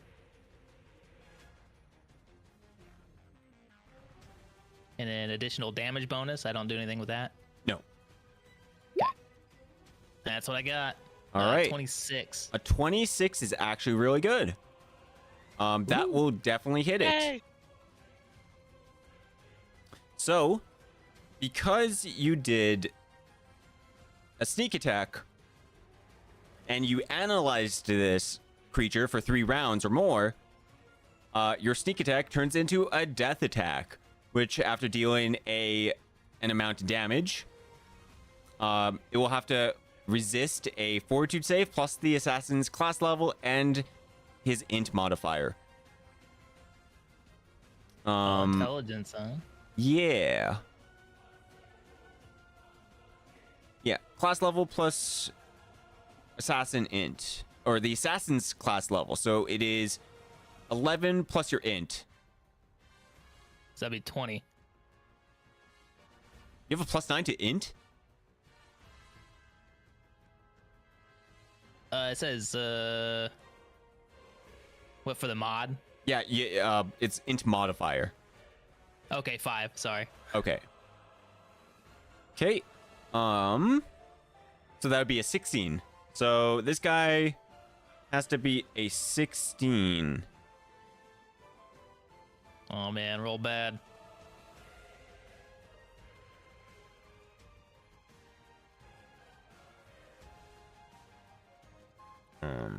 Boom.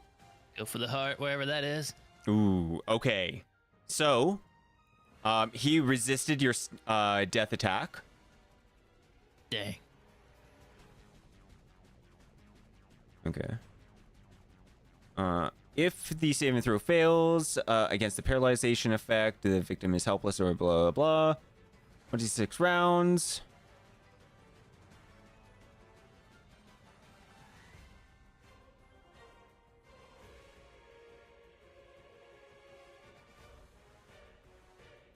There's a paralyzation effect?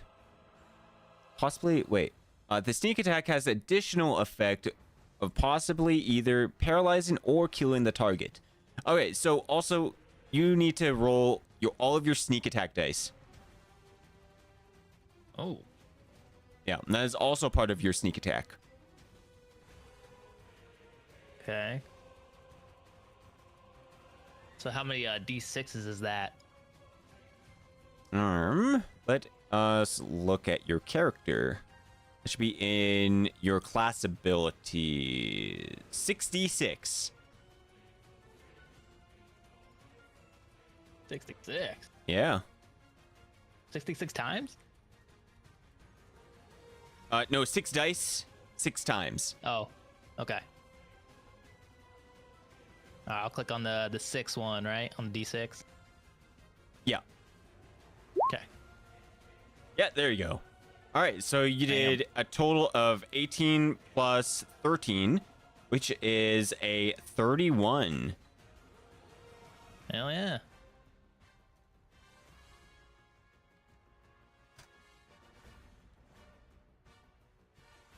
Okay. All right, awesome. Hell yeah. Well, that'd be And the end of my turn. I'm feeling pretty good. yeah. All right, so that's how you do sneak attacks. Just for future reference. Okay, cool. I think that's the first time you've Yeah. been able to pull that off. Right. Good job. Thank you. Thank you. Assassin's finally doing assassin things. Yeah, exactly. Dr. Sebastian, is your turn. Oh, wait. Yeah.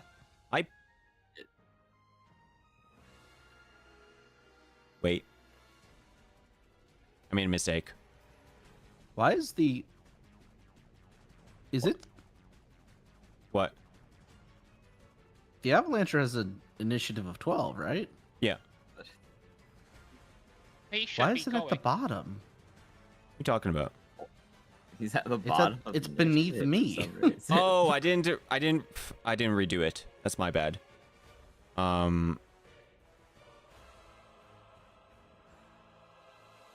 Wait, give me a second. All right.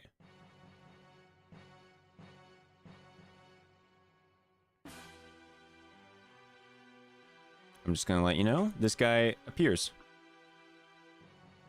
But yes, we're gonna have to do descending, and we are. Did it still be? We did. It's supposed to be this guy next. We did Sam's turn.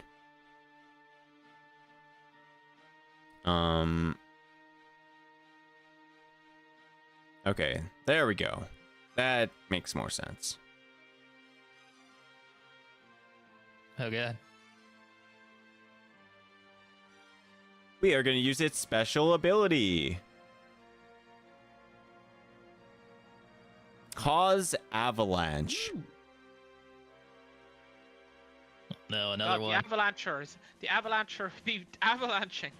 Yeah. All right. It's going to let loose a rumbling noise that causes avalanches. And... Okay, yeah. Mm-hmm.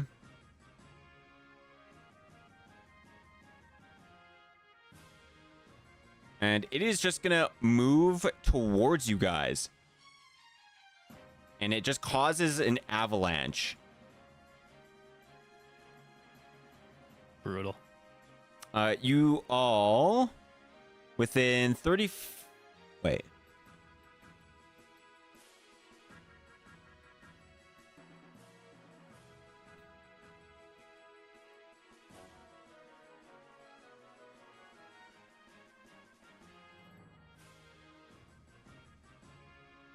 Oh, I should have looked into this a bit more. Lol. Yeah. Feel that, bro. Wait, there's 2 of them? Yep. Oh. He has a friend. Oh, this makes the... Looks like the negotiations were doomed from the start. Yeah, we take their friend away. One chases after us. You don't move fast enough to get away. I'm just going to say it works in a 30-foot thing. because I don't see anything that says the actual. Maybe it just fucking hits everything. I don't know. It is an avalanche. I 30 feet ironically sounds won't be really good to me. surprised. Okay, oh wait, I definitely have to roll something here for my dude. Anyways, you guys are anyone who is technically on the ground has to make a reflex save. LOL. Oh, dear. Great. Okie. Oh man.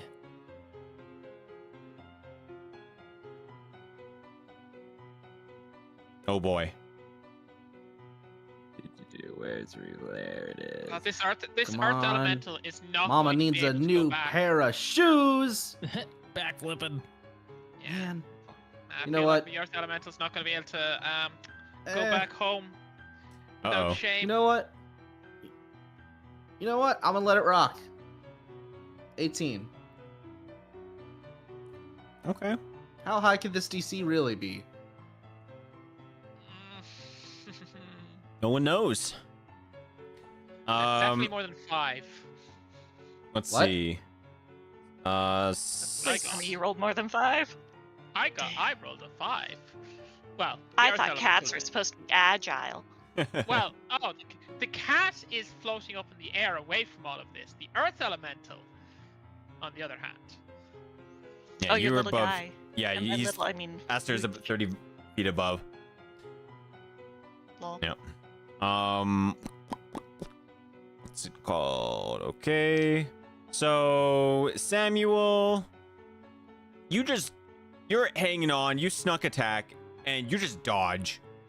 Like, yeah, you're basically gone. Nothing hits you. But Dr. Sebastian,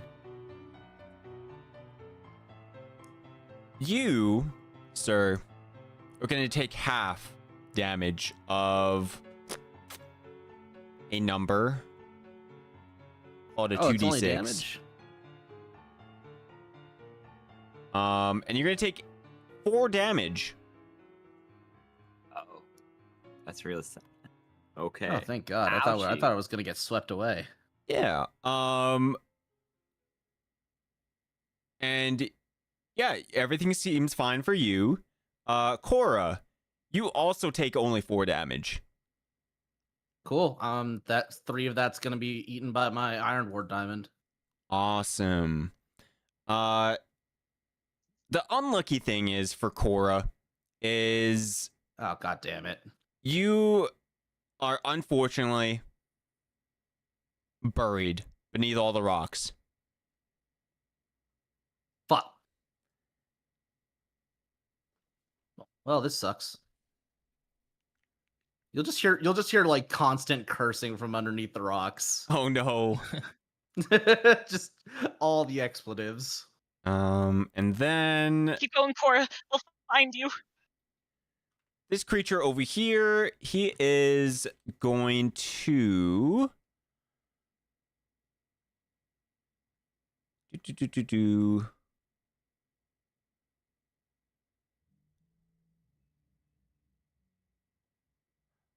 I think he just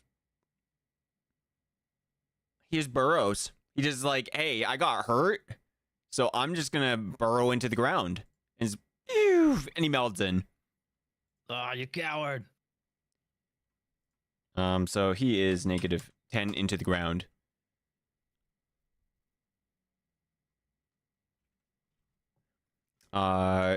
The Earth Elemental is covered as well, and he's gonna take damage. 11.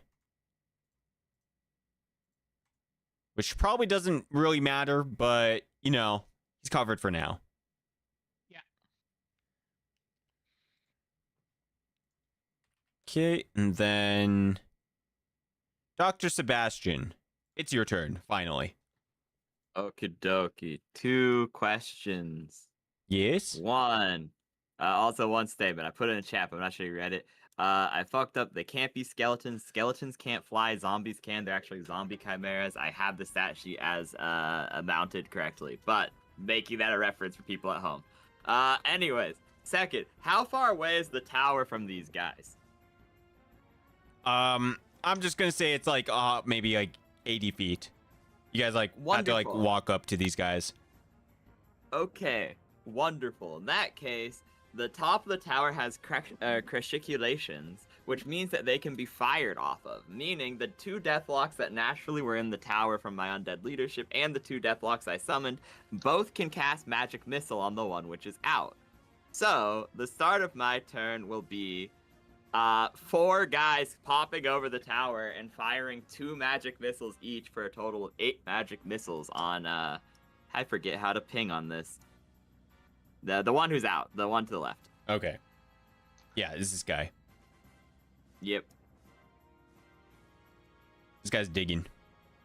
Okie doke. So I will. I assume it doesn't have shield or anything, right? Just. I mean, you don't know until you start rolling Okay. some dice. Fair. Well, it's locked in. What does it mean, unrecognized commit? Oh, I misspelled roll. That's embarrassing. Damn. Unfortunate. Thank you for sharing that with the Right. class. Yeah, no, I didn't have to, but I felt like I kind of needed to. I put rule. So they would not 8d8. I typed it wrong twice. Okay, guys. Embarrassing. All right. Yeah. There we go. Okay. There we go. Okay, there we go. So they would fire from the tower. Yeah. Yeah. They all fire and it all hits. Miraculously, the Avalanche does not have the shield spell. That rip shoulda learned it, man. Yeah. Then I will just simply command the Chimera zombies will have to dash. There are 4 of them, so one will go to Samuel to try to get him flight if it becomes poignant. One will dash to me because they have poor maneuverability, fly speed 50, and then the other 2 will try to get Korra out of the thing. They can't do it this turn, but they'll come over and try to like help. They're just pretty much mounts. Their BAB's pretty shit, to be honest with you. So they're really strong, can fly really badly. Okay. That's all they got. They're just mounts. So they're just gonna try to let people get on their back for subsequent rounds. Then I will do as I promised. My turn amounts to I cast Far Realm Visitation. I will look at the guy who just got hit with the missiles, and I'm like, ever heard of the Far Realm? Well, you're about to. And Far Realm Visitation is level 3 spell, verbal schematic component, standard action. You extract a lurking horror from the wavering instance that protects the sane reality from the Far Realm and thrust it at your target. A nightmare of eyes, tendrils, and dripping slime and gnashing maws, all screaming atonally. You and others see only a vague shape. It lurches and envelops the target, dealing 3d6 points of non-lethal damage. And then if the target fails a will save, they are dazed for 1d4 rounds. Oh boy. It's about that. Yeah, that's what it do. So, Okay. I will roll. It gets a will save against it. Yeah. Rolling will save. Okay. I'm marking off the spell slot. Gets a 24. That passes. My DC for this particular spell would be 20 because it's one of the ones that has a +1. Oh well. So that means it's not dazed, and so it just takes the non-lethal, which is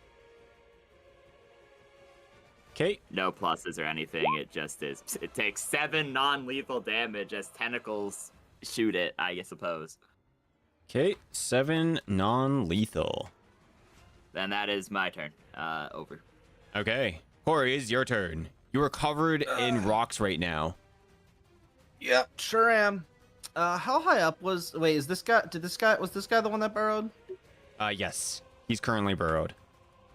Man. I was hoping to do something cool, but now I gotta give it up.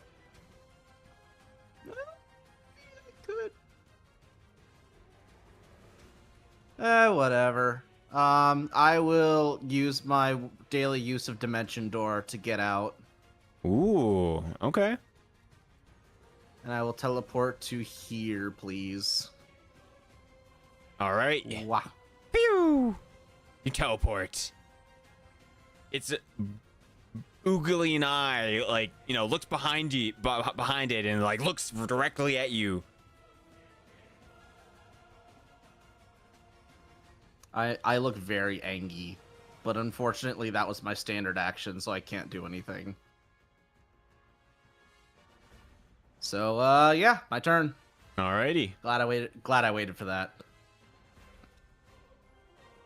Is the Tails party turn? Apparently. Lol. Aster, is your turn. Oh, okay. So this guy is going to burrow after this guy. Like, he got buried. Wait, so which one's burrowed? This one's the one buried Yeah, here? the one with the snail. Alright, so he's gonna go after, and, you know, you can't see it because it's all underground, but we're assured that it's the most epic fight that's ever been seen. Those who could view it would be weeping for the animated epicness of it. But, like, on the ground, it's just like vague rumblings. yeah, surely. Hell yeah. Yeah. I think I can. I mean, it says here that I can move through solid ground as easily as humans walk on the Earth's surface. So presumably I can punch things. You know, it can. I imagine it can attack. Because it can travel through solid ground as easily as humans walk on the Earth's surface. I guess so. Yeah? Uses similar to the Earth Move spell. Let's see. Yeah, as a fish that swims through water, can glide through stone.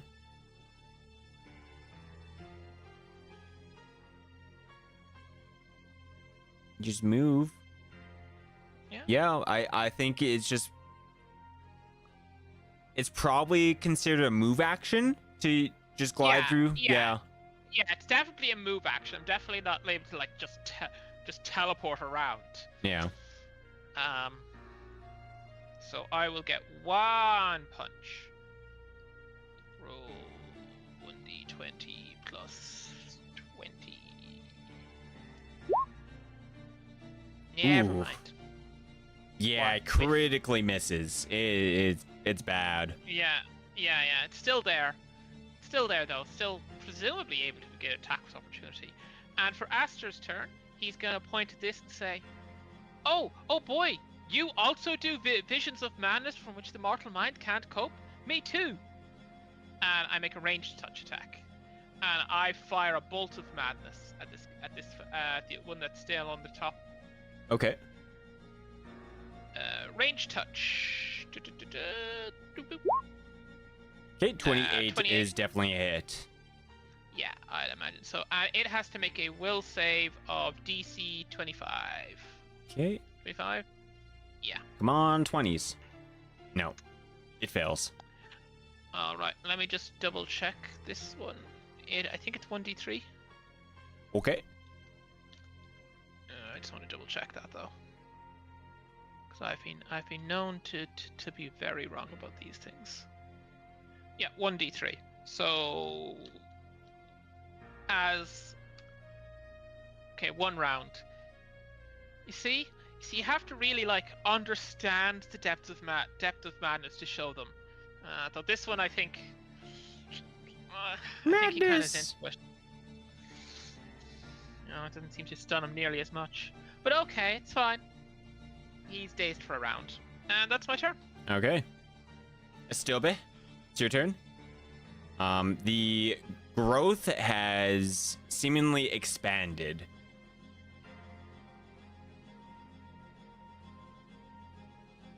Yeah, I'm like distraught because that's the guy that went underground. Yeah. Yeah. Looks. Sam's also gonna get like stuck in it because it's got the 40-foot radius. Yeah. No worries, I got freedom of movement. Spell. Oh, perfect. Okay.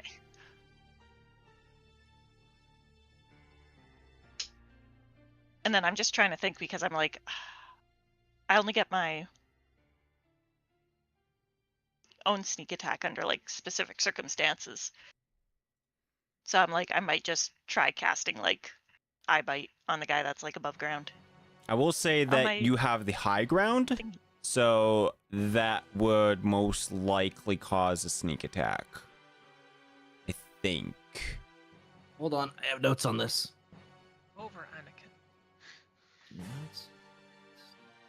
Anakin. Let's see here.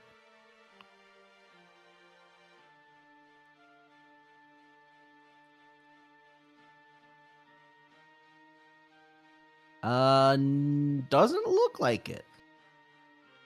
You get sneak attack when the target is denied their dex bonus to AC, and high ground does not qualify, according to this extensive list that I have. Yeah. I mean, can this guy look up how's what's his anatomy? He could he's at got my a hand if I'm, rotoscope like- for an eye. Mhm. Because I'm like, because the only other way I think is hiding, but I'm like, there's nowhere to hide for me. at You least. also have, there's It's up in also the air. you also have feign as well, which is another thing. I don't know Fane. Yeah. Feign is something anybody can do, but then there's one feat that lets you do it as a move action. Ah, Yeah, it's a thing to keep an eye on. hmm Well, it is currently stunned, or Oh yeah, it's I mean, also dazed, but if it's also stunned, also that would be like denied his also, dex. Oh. hiding is a move action. Is it stunned? So yeah, it is stunned or dazed. dazed. then no, it is. dazed. Then it is. Wait, it's dazed. Yeah, then it should be denied its Okay. AC, right? No, it's not. It has to be stunned. Oh. Oh yeah. Okay, a I'll dazed list- I'll subject read is out- not stunned, so attackers get no special advantage against it. Yep. Got it. You are denied your dex bonus to AC when you are blinded, cowering, flat-footed, attacker is invisible, stunned, paralyzed, helpless, pinned via grapple, acrobatics to cross narrow surfaces, uneven ground, climbing, running, squeezing, social situations, preventing awareness of the attack, successfully fainted against, overloaded from encumbrance, or off balance in the water. But you can None of move those apply. action. You can move action to hide, and then you'll get your sneak attack when you attack out of it.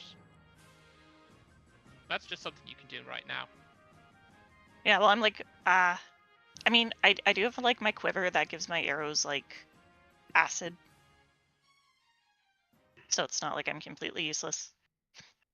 I'm like, Yeah, you could. You got a couple options. You get eye bite, or you can shoot him with arrows. yeah, I'm like, I'll scoot over here and. I mean, he's already in a compromised position, so I'll just shoot him. I'll just double check here. So, yeah, I've got my acid arrow. It will deal an extra 1d6.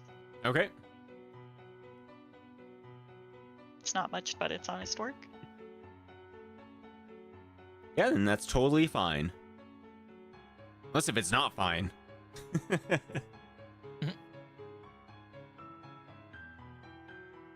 A 19. Oh yeah, and then I've got my bracers, so if I'm still airborne, then it would be a unnatural 20. Are you still airborne? Get the... I would hope so. I say I'm airborne unless DM says there's something in my way. Okay, you were airborne. Perfect. Cool. And how much a bonus? Oh, it's +1 when airborne. Okay. So it would be 20. 19 +1. Okay. With a -1 to... Okay, no, daze does not affect AC at all.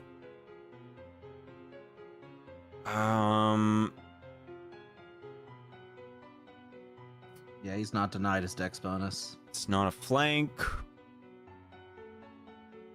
Yeah, it doesn't hit. I'm sorry to say. Damn. Yeah, you've just been really unlucky.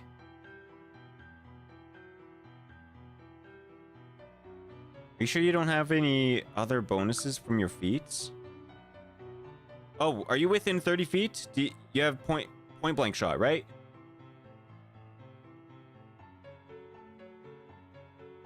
Point blank shot is a requirement I do- for a lot of archery stuff. Yes. Okay, yeah, you so I hit. have it. Yeah. You hit. Nice. Woo! Let's go. I gotta type out my damage roll all over again. Let's go, point blank. Yeah. Your feats matter, man. Your feats matter.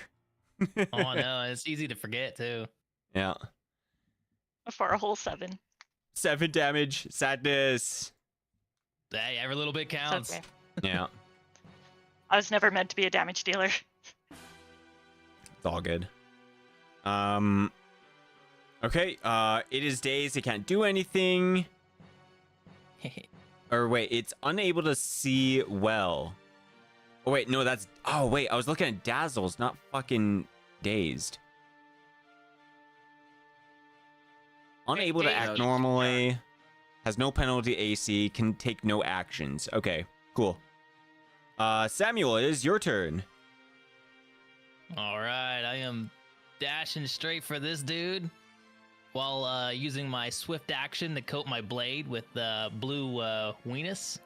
Ooh. Interesting title and word, but that is what it is. I think that's a great title. It is. And I'm gonna attack, and then we can kind of learn how to do this poison stuff. Yeah. To get, if it can get poisoned. Yeah. I'm still not super clear about it, but Yeah, let's let's go for it. well, first you got to hit. True. Here we go. Boom, boom, boom. Ooh. Does a 22 hit? 22 does hit. Good, hell yeah. For minimum damage. Hey, every little counts. Well, I mean, if I can get off this, if I could pull off this secondary damage, that's where it's at. Mm-hmm. True. Okay, and what does this blue weenus do? The blue, the blue. I have to hit for 14, but I get a +3. So 17, it has to beat a 17, and the first one initial damage is 1 to con, if that's successful. And then Sorry, the what second kind of one- save is it? Is it fortitude?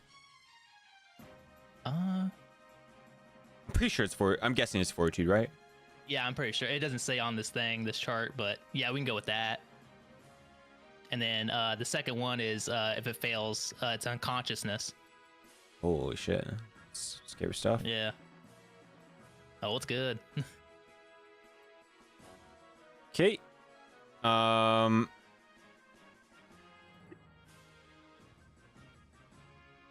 What's the DC again? You gotta beat 17. 17? On what both. about? And you also, because you are specialized in poisons, from your feats, this should be increased. I think I already added it. Okay, wonderful. Yeah. Okay. A 17 is not enough. Dang it.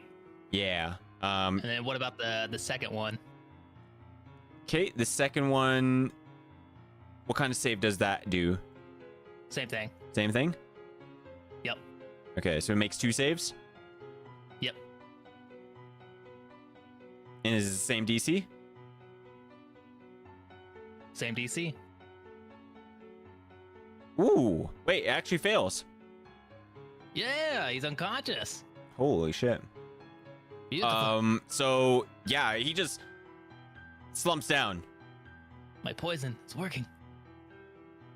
Where's my sleeping emoji? Sure. And to be honest, I have no idea what unconsciousness does. He's But taking that sounded good. anything Denies his automatically DC hits him. or AC. Oh, Yeah, they're pretty much helpless. nice. 'em up, Okay. So this thing is gonna fight back underground. The epic fight continues. Yeah. Those who could see the little moles who are observing weep at the awesomeness of it, but none of us could see it, so you're just gonna have to take their word for it. Yeah. We can hear it though, right? Oh yeah, you can hear it. Oh man. Map. Let's see its bonuses to hit. We're gonna do a power attack. Okay, cool. And it's gonna slam. Does it get one? I think it only gets one. Yeah, one slam attack. Sadness. But that's okay. 5. Yeah, okay. So a Real friend, the slam attack D20. you made along the way.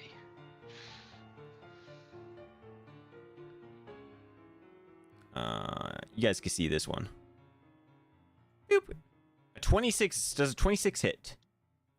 Let's have a look. Their AC tends to be pretty bad. Yes, it very much does. Okay.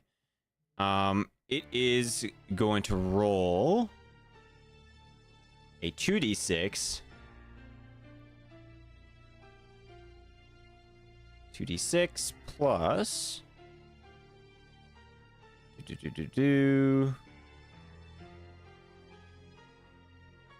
15. Takes 23 damage. Okay.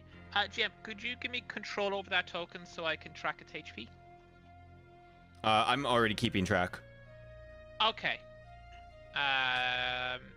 In that case, it takes that less the 5 from its DR dash. Okay, DR. How Yep. much DR? DR 5 dash. Okay. Cool. DR5, nothing. You get nothing. Okay. Good day, sir. You better just be able to overcome DR in general. Pretty much, yeah. Dr. Sebastian, this creature is pretty much helpless. Can I sacrifice it to my god?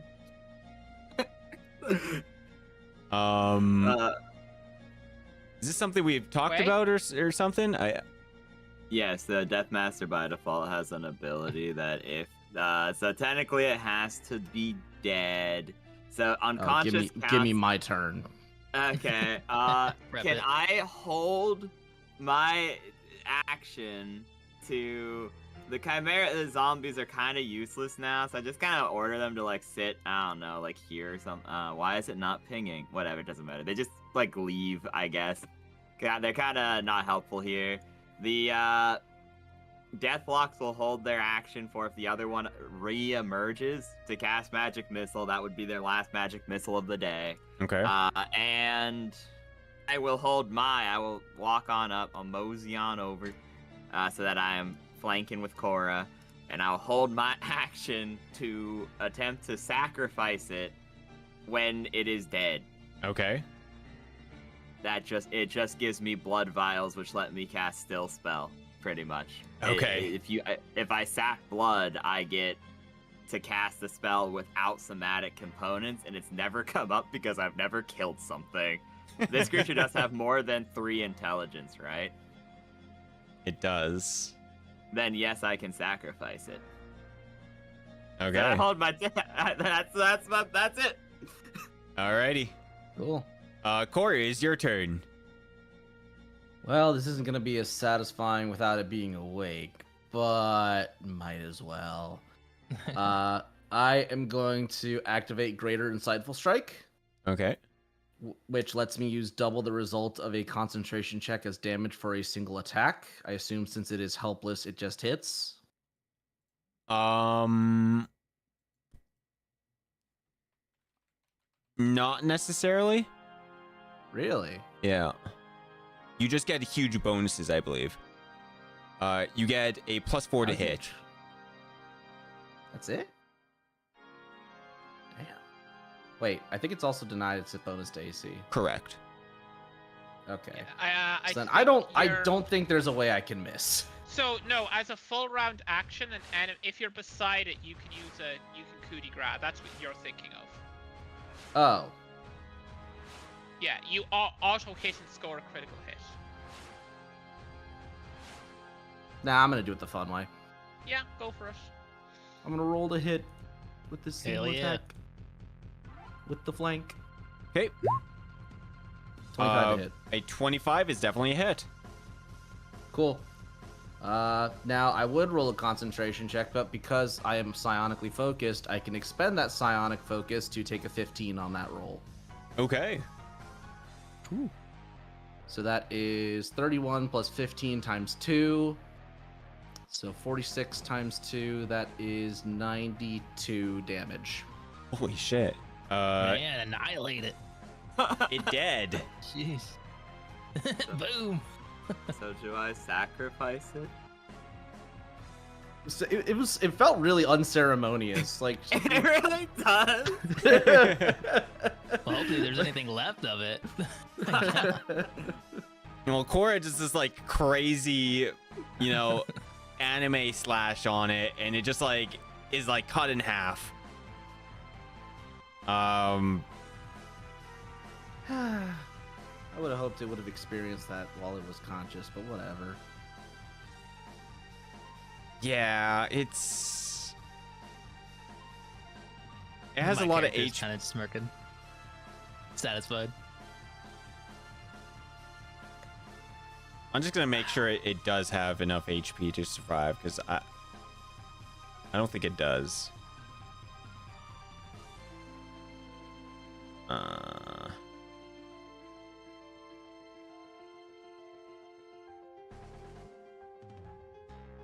Nah, there's no way. You want to know the fun part? Hmm? I have a way to do more damage. Oh boy.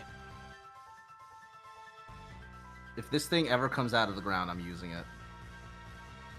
Okay. Kamehameha at it. All right. Aster, it's your turn. All right. No, let it's us- Sebastian's turn. Wait. Oh, yeah, Sebastian held Sebastian. until it was dead. Yeah, that's true. I just sacrifice it. Like I take its corpse, I suppose. That's literally like my full turn, though. I just get 16 vials of blood, and they last for 24 hours. I may use them to ignore the schematic components of a spell that I have prepared. I may extend their existence by casting Gentle Repose on them. Okay. That's it. That's my turn. I Yeah. just like doing a ritual, like, oh, thanks, Cora. That was really impressive. Ooga bug. Dark. The huge body starts like getting sucked up, almost like a wormhole of a black hole, and just like gets sucked up into Dr. Sebastian's chest.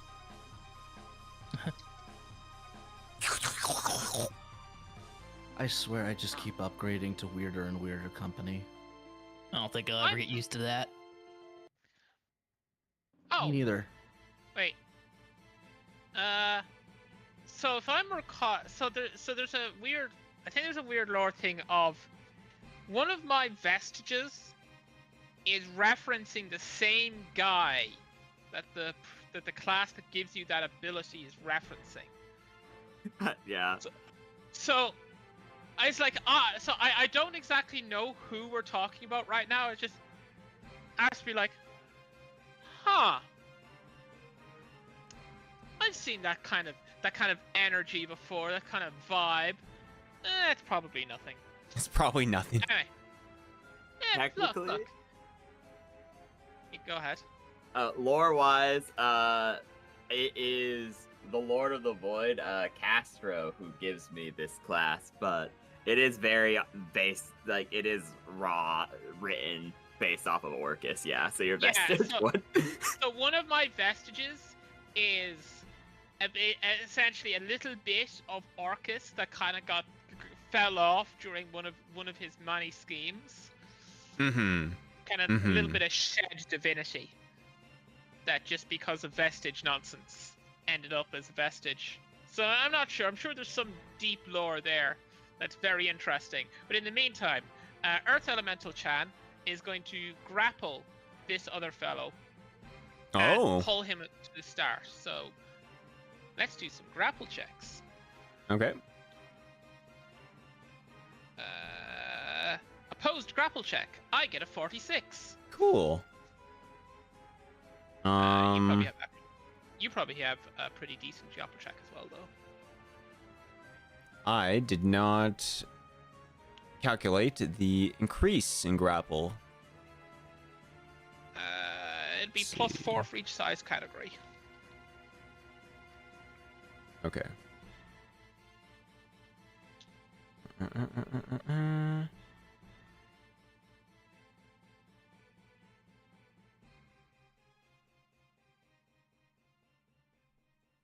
Guapo, and then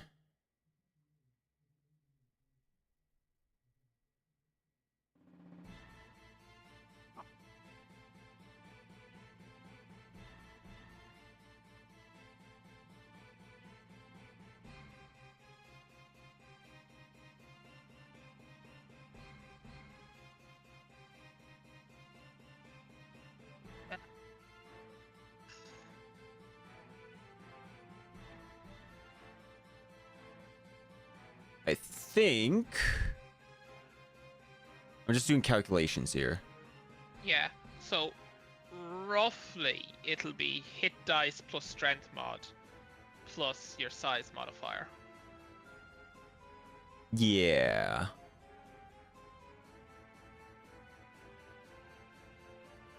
All right. Well, I'm just gonna give it a 26.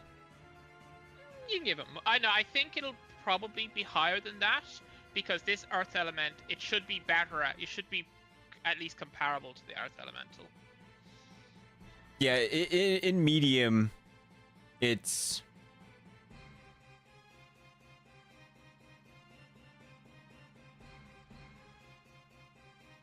I'll just copy 29 then. Yeah. D20. 29. The fuck? What did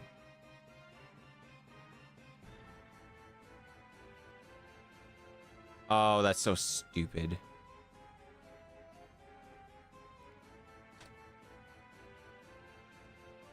Okay. No, he failed. Here's a Alright. 36. Alright, grab him, pull him to the surface. Get over here. Okay. You pull him to the surface. Yeah, Oh, Algernon, you brought me a present. of course. And it's Aster. And with that, it will stay there. And Aster himself is gonna stay where he is because he has burned through all of his actions. Okay. Stilby, it's your turn. The creature is up on the ground now. I think I'm just going to shock him with my lightning bracers. Okay. Or my gloves of lightning. Yeah. Please make a ranged touch attack. Ranged touch attack. Yeah, you just roll ranged. A 15.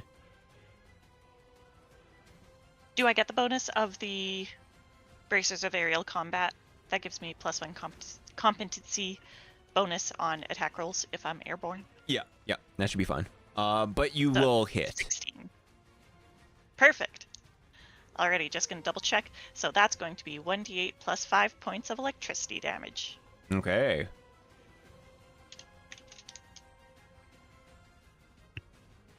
$13. Yay! 15. Okay. Being slightly more helpful. Hell yeah. I think those gloves have like an option to do like multiple things, right? Like the increased attack. No? I mean, if it do, I don't have it written down, and honestly, like I'm probably not even needed, so I don't care. That's messed up, man. That's messed up. You You're always definitely needed should. at You should tailgate. you should definitely have more than +9 to attack.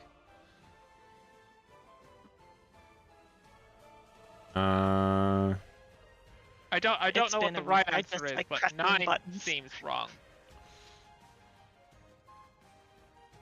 We'll have to look at your character sometime. Yeah. Yeah. But also, Yeah, she is sure. a level 6 rogue. He. probably have more than that, because like we're at level 12 right now. And Did you do your level up, Stilby? No, I've had a bit of a week. Gotcha. yeah. Alrighty. There's some I'm sure we can keep. There's a few things that can be done that can keep the character thematically identical while making all of the numbers look better. Yeah. But that'll be the week. Yeah. Well, Samuel, it is your turn. The creature looks really hurt. Oh yeah.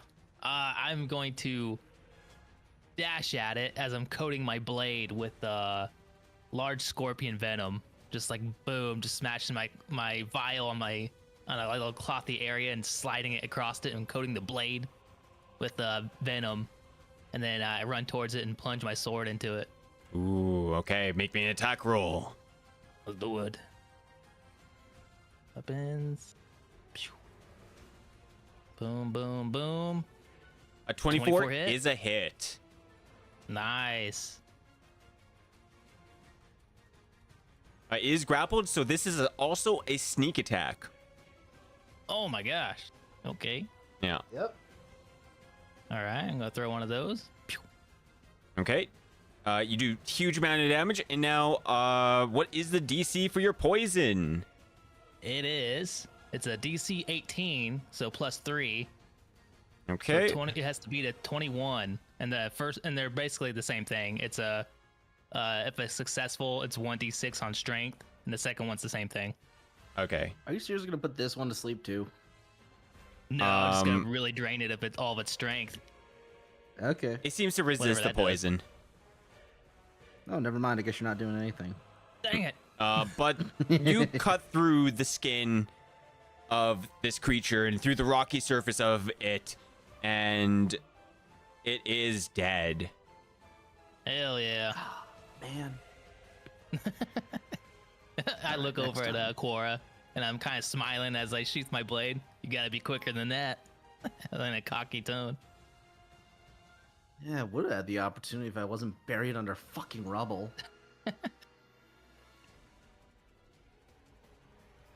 All right. Well, you guys have defeated the 2 avalanchers. Good job. Yay! Heck There yeah. we go. You guys want to take the body of the one that didn't get sacrificed to oblivion to the Goliath, so we can have a cool little party. It turns out that these zombie chimeras can lift a lot of weight and could probably just take it to the top of the tower. Then we could go back tomorrow morning. That sounds awesome. Bring Yeah. our trophy with us. I'd love to. A little nasty, but okay. I can cast gentle repose on it and it won't rot. Nice. Yeah, make it unstinky. Yeah, I can make it unstinky for you. It still be. Wouldn't want Thank to it stink up the tower anyways. Oh, right, the Ain't got no tower. Febreze. Let's assess the damage. Oh, yeah. no. It does a maximum of 12 damage with the avalanche. So I unless think if it he- Yeah. No, it's he. There's a few cracked stones there, and it's very distressing. But it's not gonna. it has to bypass hardness, I believe, too, right? It has to bypass hardness, and even if it did, each wall has 12,000 or 12,000 HP. It's not quite that extreme. It's I thought you said its weakness was avalanches. It is. True. The avalanche would do double damage in theory. Because it would do double damage, which means it would bypass hardness almost guaranteeably. Which then it would go into the actual HP. Which the actual HP is. It's not that extreme. You're right. It's every floor has 1,200 HP, I believe, if I'm looking at my document correctly. 1,200 or 12,000? 1,200. But technically, if you took out the first floor, wouldn't it just take out the rest? Yes. Like Jenga? There's how gravity works. It is how gravity works, yes. So the thing, I have one mending cantrip prepared, so I guess I'll just cast mending on it. Okay. Would that work on a tower? It Yeah, depends it how should. small the cracks are. Yeah. Mending repairs small breaks or tears in a object. Okay. It will weld broken metallic objects such as rings, chains, and medallions or slender dagger. Ceramic or wooden objects with multiple breaks can be invisibly rejoined and be as strong as new. It doesn't say anything about stone, but I would assume it can do constructs. Unless there is a druid version of mending that does stone specifically. I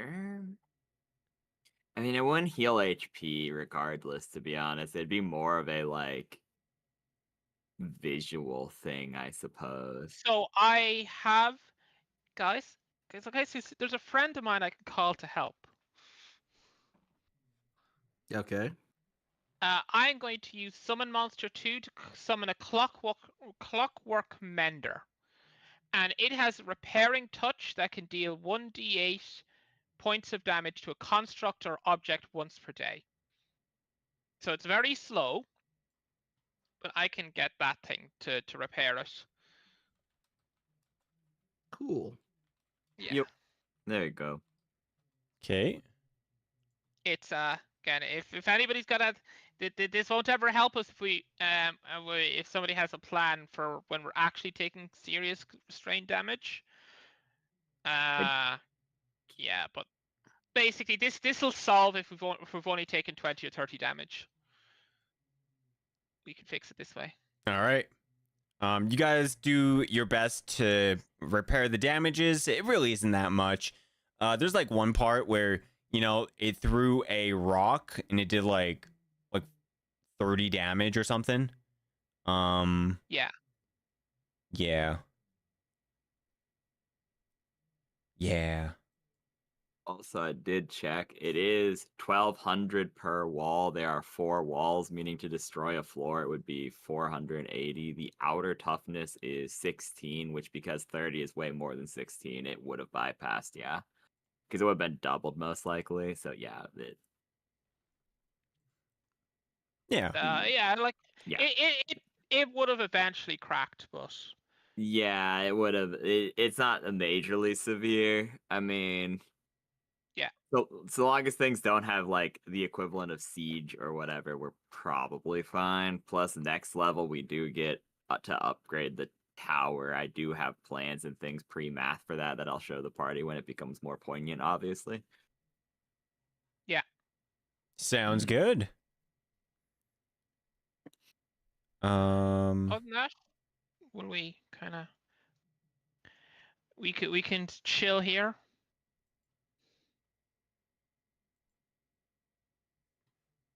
And go back. Still here doing what? There's no shrubbery. There's no mushrooms to forage. Well, Ain't nothing here but snow. Well, exactly. That's why it's so easy to chill. Seems kind of boring to me. Well, we also can't move until tomorrow. He can move 2 centimeters per minute. Don't worry, still, but you can drive it. I mean, can I use survival and like look for like caves? I feel like mushrooms grow in caves.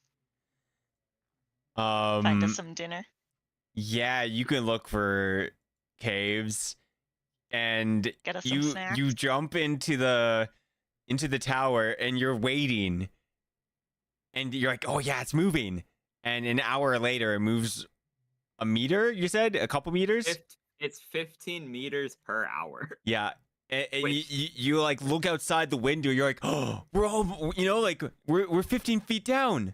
Second hour goes. You look at the tower, and it's like, your tower is like 1/4 way buried. Another hour goes by, and you're like, oh, we're almost there.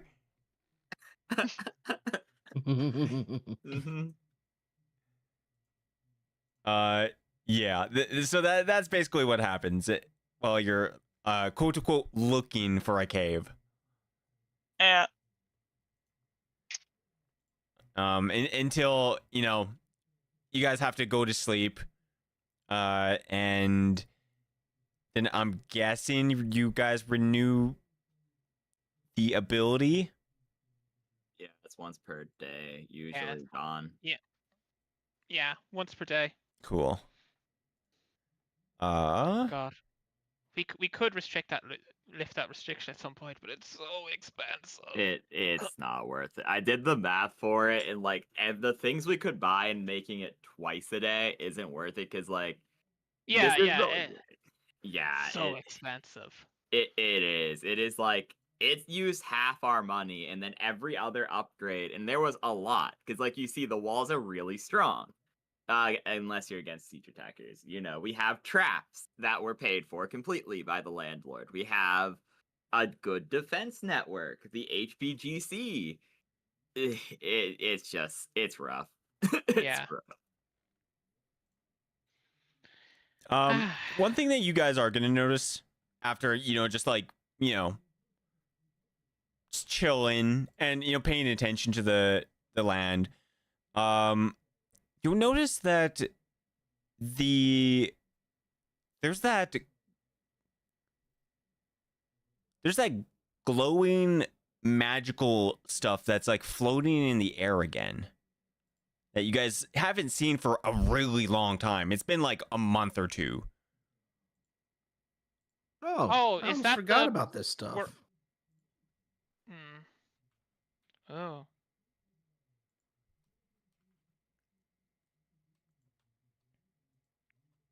Okay. Well, what does that mean? Has somebody done something?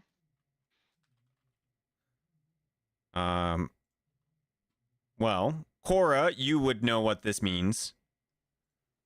It Yeah. is the magic in the air. And usually when that is happening is that there is a ice blast incoming.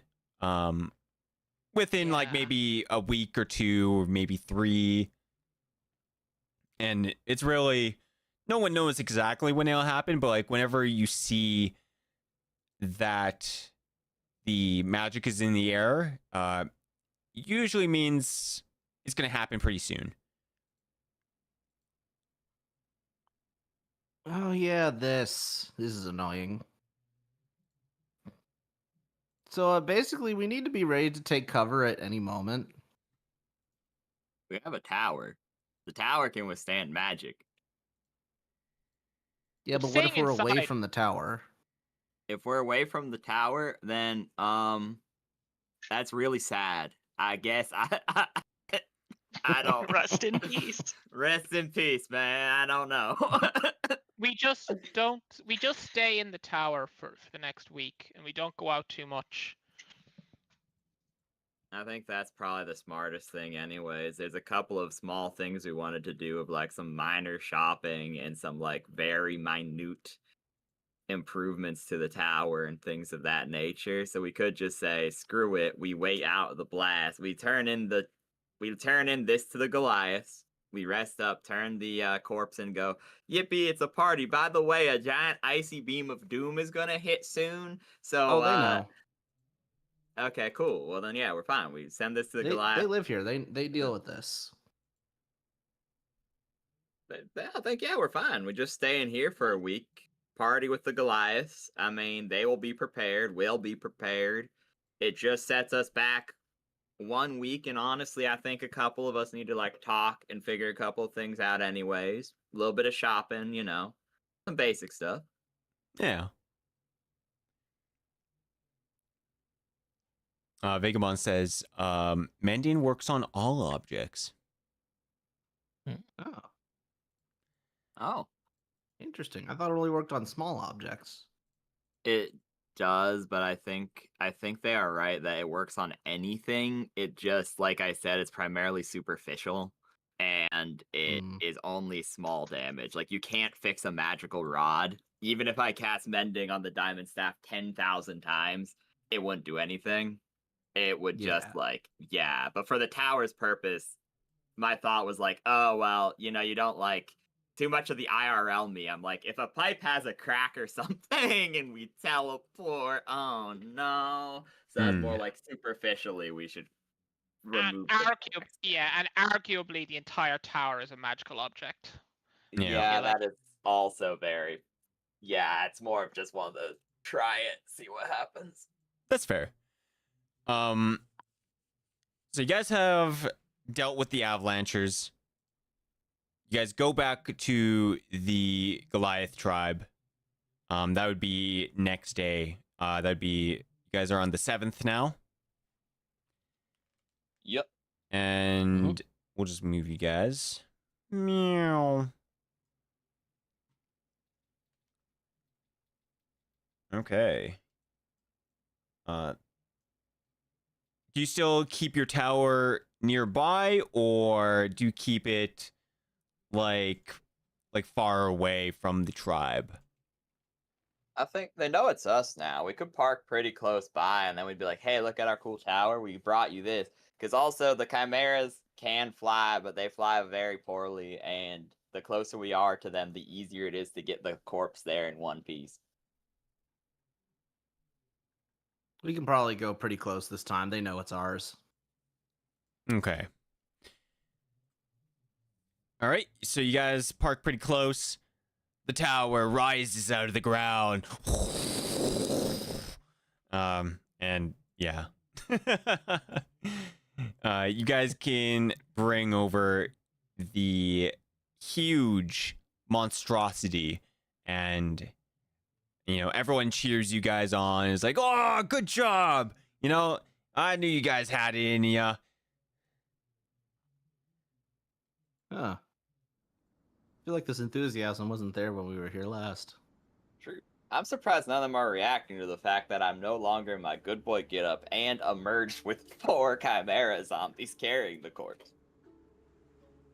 They're just in that good a mood, I guess. Yeah. They I mean, hey, I would Hyper-focused be. on the avalanche.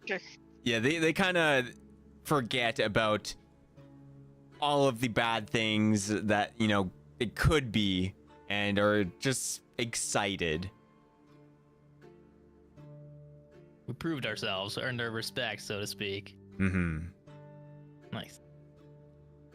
Well, what is after this? Party time. Food. And I asked them if they have any poisons that they know of, You or can, Oh, that give me. reminds me, my good friend. yes. Now, I've been told about this. One of my friends willing to go out and help you. He's gonna Oh. summon a Jinn. A Jin. A Jinn. Never heard of this Jin. Yeah, a little, one of the classic Jinns made famous. There was one that was bright blue that was made quite famous. Now he's not. So, GM, is he willing to give out the? We discussed this. Is he willing to give out the first sample for free? He is willing. Yes, the first sample is free. Okay. And then he's gonna tell you, is like, you want any more of this? You're gonna have to do me a favor. Now, What's the favor? well, first you're gonna have. He's gonna Oh boy, new get quest. you the stuff. And he's going to give you something known as Black Lotus extract. Ooh. Let me pull up Okay. the stats for it. It is a poison. And page 98, complete adventure, page 98. And it is a DC of 20 to resist. Ooh. And its initial damage 3d6 Constitution, secondary damage 3d6 Constitution. That is quite powerful stuff. Of course, first hit is free. He also does numerous numbers of hard drugs, but we discourage that. Well, when you ask this genie of this favor, he tells you there's a place that not even I, a great genie, can get to. It's somewheres in the in-between of this land. I know of it. It's sacred. What's the name of this place? The Underdwellers in the Underdark call it the Mid, or otherwise known as the Deeper Dark. The Mid, the Deeper Dark. So is there poisons here? No. That is where I want you to go. If you want I see. another. I want you to obtain a certain magic. It is forbidden magic. I want it for myself.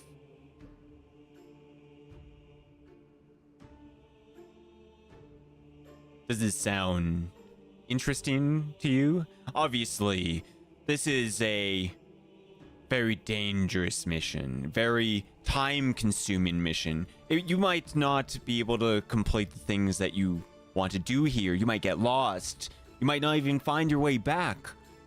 And like I said, things like teleporting there, plane shifting there is all very... It doesn't work the same way. It's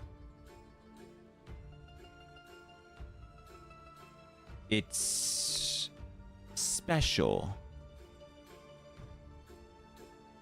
So And all when this you is just for poison? Magic item that he wants. No, like he wants you to do this in exchange for poison. And did I already get that Black Yeah, Lotus? yeah, you this get is the the first free stuff. Like, but now, like, if you want more, like, you do this, you scratch my back, I'll scratch your back. Ah, first one's always free. Yeah. Well, I scratched your back with the rock elementals, and I already got the extracts, so I just kind of folded my arms and be like, well, it's up to the party. I got what I needed. My only mission is poisons. Oh, that we're not talking. You're not talking to the Goliaths. You're talking to a genie. Yeah, Oh. no, I called This up is someone Genie. different. Okay. Why are we? What do we want from the genie? Oh, he's a friend of mine who's selling some illicit substances, and I said, Poison. it's like, well, yeah, it's very illegal poison in most places. So we're supposed to go to the deeper dark for poison. It's really nice poison, to be fair. No. If it's We're not not new doing poison, if it's something different than Black Lotus extract, then I won't pursue this. But if it's something else, Well, you're I'm looking fully at the on Black board. Lotus is probably the most powerful poison there is out there. yeah. It's pretty probably good. worth like 10,000 gold or something. It's priceless to me. Yeah. So getting another one is like, that's like finding something that you do once in a lifetime, like assassination or something. So like,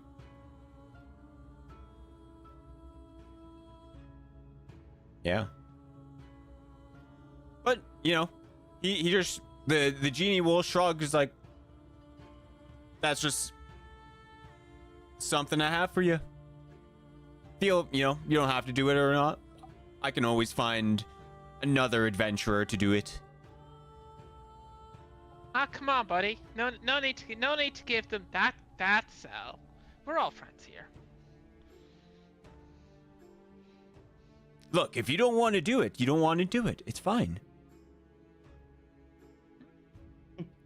Start Well, to be baiting, like, honest, no, I got get it, exactly get it, what you're I just needed. not- There's no way I'm gonna put my friends and these other heroes in danger, because I have actually no intention on using this at all.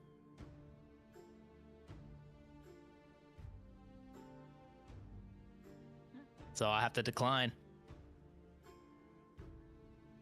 Yeah, well, I said I'd offer it up. I appreciate it. Thank you so much. This Well, this it's Black all good. Lotus is gonna go a long way. Yeah. He asks us, but while we're here, and he'll come back. He'll have an orange juice. Sipping. He does do unlimited orange juices. The genie crosses his arms. Anyways, can I go now? Quetzalcoatl, you're here for another 3 rounds. That's how it works. He just like clicks his tongue. And then after the 3 rounds, unless you guys don't have anything interesting to ask him, then he will disappear. Yeah. Oh well. I mean, also, Are we free to ask him anything? Yeah, you got 3 rounds to ask him something. I'll just ask him Is a he like- question. Is there any rare, unique poisons that he knows about? Of course. About Do you know where? in this deeper dark area in the mid is poisons never heard of, never seen, never found. That is how difficult it is to get to this place and to get back. It is. These poisons never reach the material plane here. Dang. My eyes light up. And my hands start shaking a little bit. Like that. Tail starts wagging. And my head kind of sinks down a little bit, and then I'm looking back at the party, but I'm not really like making eye contact. There's something I gotta say, guys. There's something I haven't been sharing with you. There's a reason why I'm finding all these poisons. And it's my main mission. It's the reason why I'm traveling with you guys, even in the first place. You know, we're doing good, but there's someone special to me back at a kingdom that I owe my entire life to. Save my parents and everything. It's an in-depth story, maybe for another time, but my mission is to find as many of these as possible, because that's my job. I'm an apothecary. I'm meant to save lives of my kingdom and of great service to someone incredibly close and special to me, who is also sick. And my mission is to find every potion or every poison, every venom, every toxin to make an antidote so that my people don't suffer as they have suffered for like the longest time. And then in this cave, like this genie says, if there's all kinds of poisons in there, you got to think about all the lives that's going to be saved if we can manage to pull these out. Now, you don't have to come with me, but my mission is to eventually go there. At least scope it out. down. Look, So, you go ahead. first, you go first. Now you go. Okay. So let me get this straight. Mhm. You're an apothecary, right? Yes. And when you get a poison, you can use that poison to make an antidote for that poison. Yes. Okay. That's how antidotes are made. Right. Now, if I was hearing correctly, this genie said that these poisons in the deeper dark have never been found before. Maybe that's because they didn't have a genie to tell them. The point is, if they've never been found, then no one's been poisoned by them. What's the point of an antidote for a poison no one has experienced?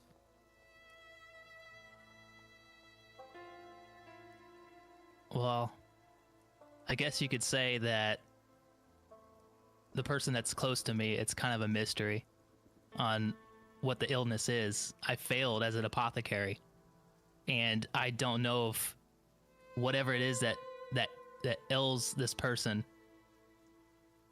if its source comes from this place. I don't know. My mission is to find as many as possible. I think this is a good point for me to jump in. Two things. One, Venoms as a doctor, Venoms can only function in a certain number of ways.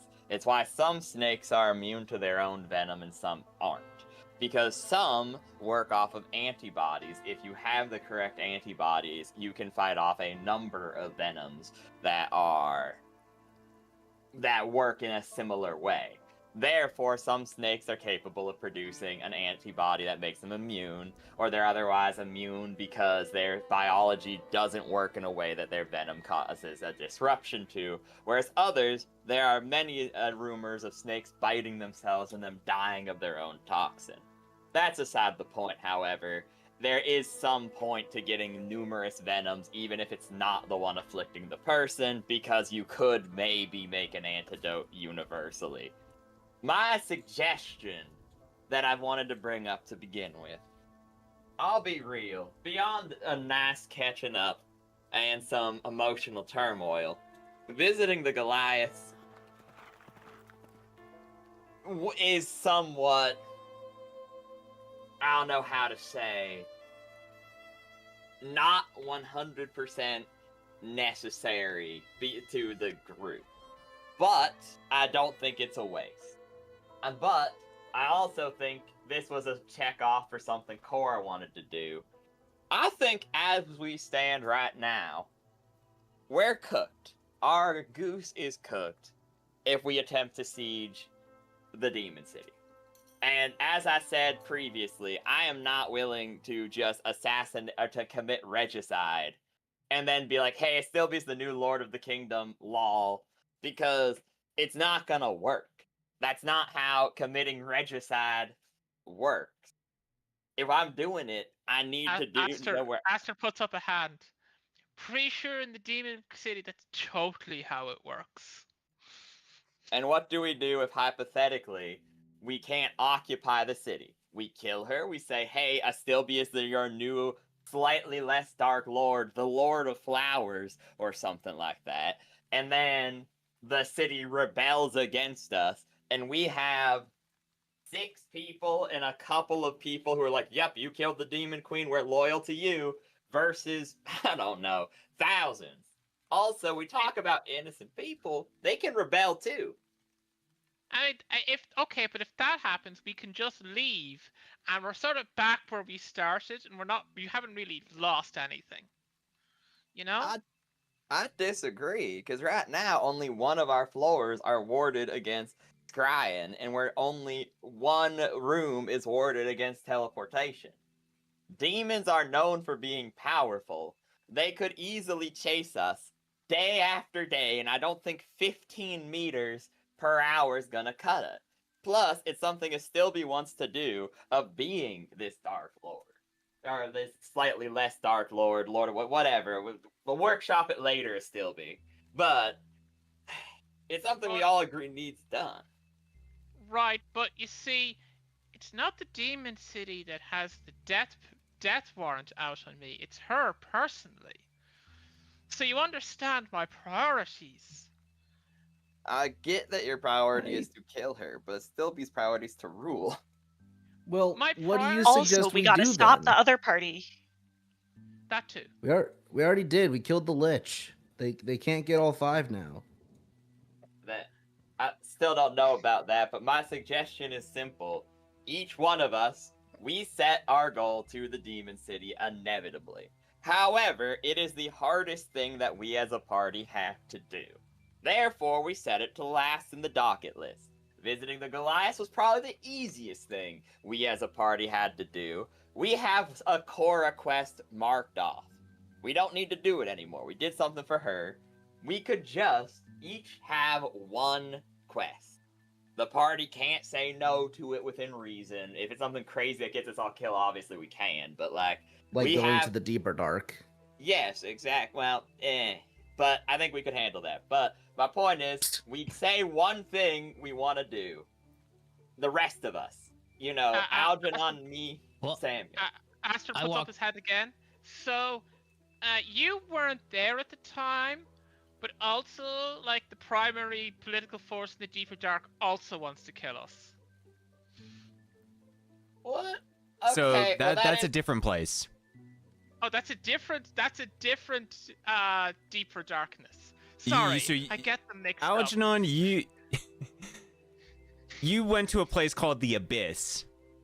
You guys have never heard of this place that they're talking about, or the genie is talking about. I just sort of assumed Yeah, that the yeah. like that one was just a flowery way of describing the other. Yeah, well, the way he described it, it didn't sound like you went to a different plane. When going to the Abyss, because you could probably scry on the Abyss area or teleport there, and the genie is saying wherever he wants you to go, you cannot do that.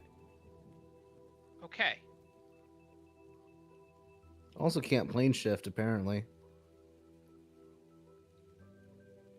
Which is why I am thinking that going to see my family in the mountains versus delving into a realm that is completely unknown to everyone, which we may not return from, are not equivalent quests.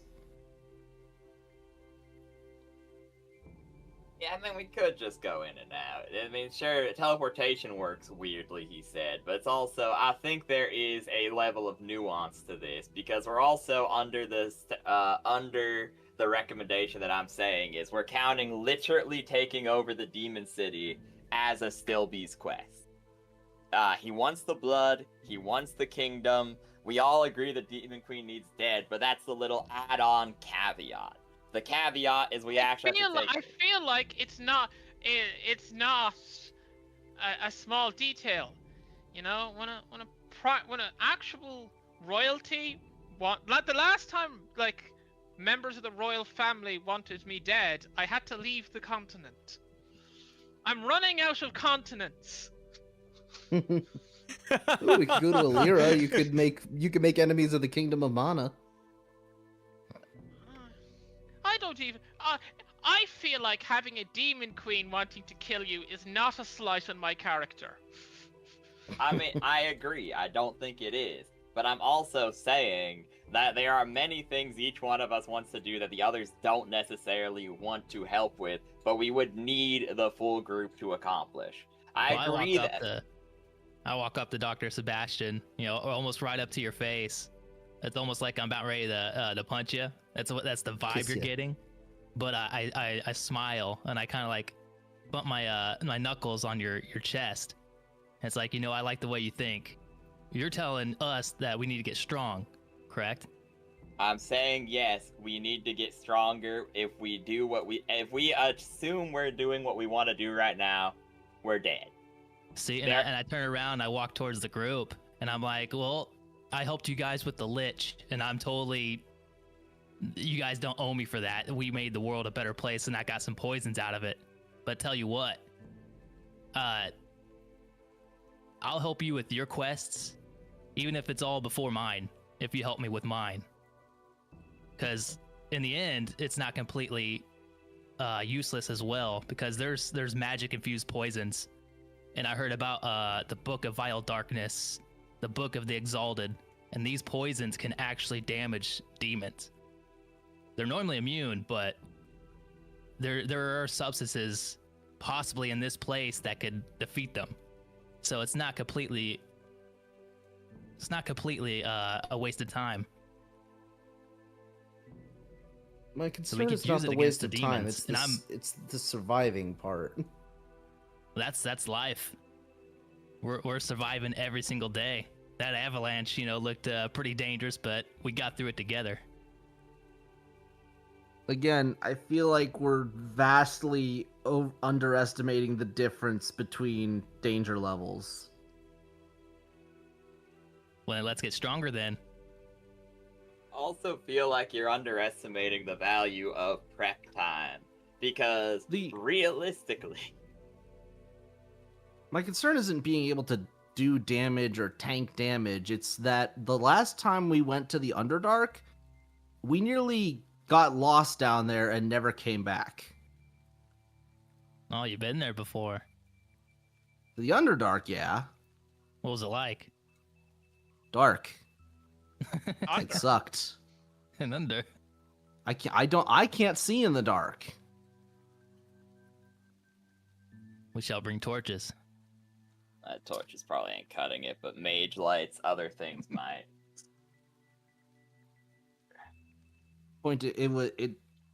Some parts were fun, some parts were not, but the concerning part was potentially never coming back up. And we had Haley to get us out of there last time. You have me this time, plus you also have Samuel. I'm There you not go. gonna pretend to be. Look, I will admit that Haley is better than me here now. In numerous ways, having only met her and seen her a single time, I can tell. I understand that, and I ain't gonna argue with that. But also, like I said, prep time. We could go do something that Algernon wants to accomplish that's probably easier than going into the deeper dark, and that gives us time to get things. I've heard rumors you can make a rope that literally never ends. There are certain things we could do that would be more easy to mark our location, knowing that you almost got lost last time. Even if magic doesn't work, there are mundane things. There are other magics we can try because it seems like everything is unexplored. That gives us infinite freedom to test infinite theories and infinite probabilities. One has to work. Or we can hire a wizard to help us out with like light magic, or someone that can navigate. I'd be fully inclined to use my own coin to get this done. But like Dr. Sebastian said, we could start with anyone's quests to get stronger for the Underdark.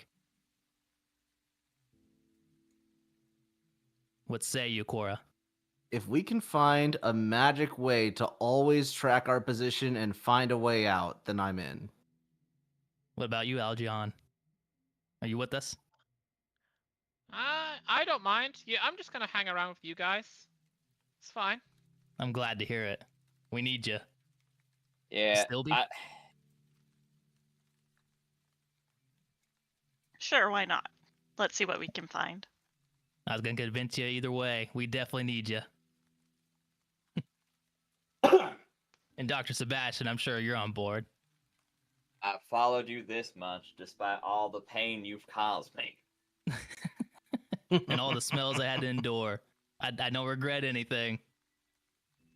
Same. He says grudgingly. Wait a minute. Uh, So anyone's quest is I'm down. Whoever wants to achieve whatever it is that they want to do, my sword is yours to eventually end in the Underdark.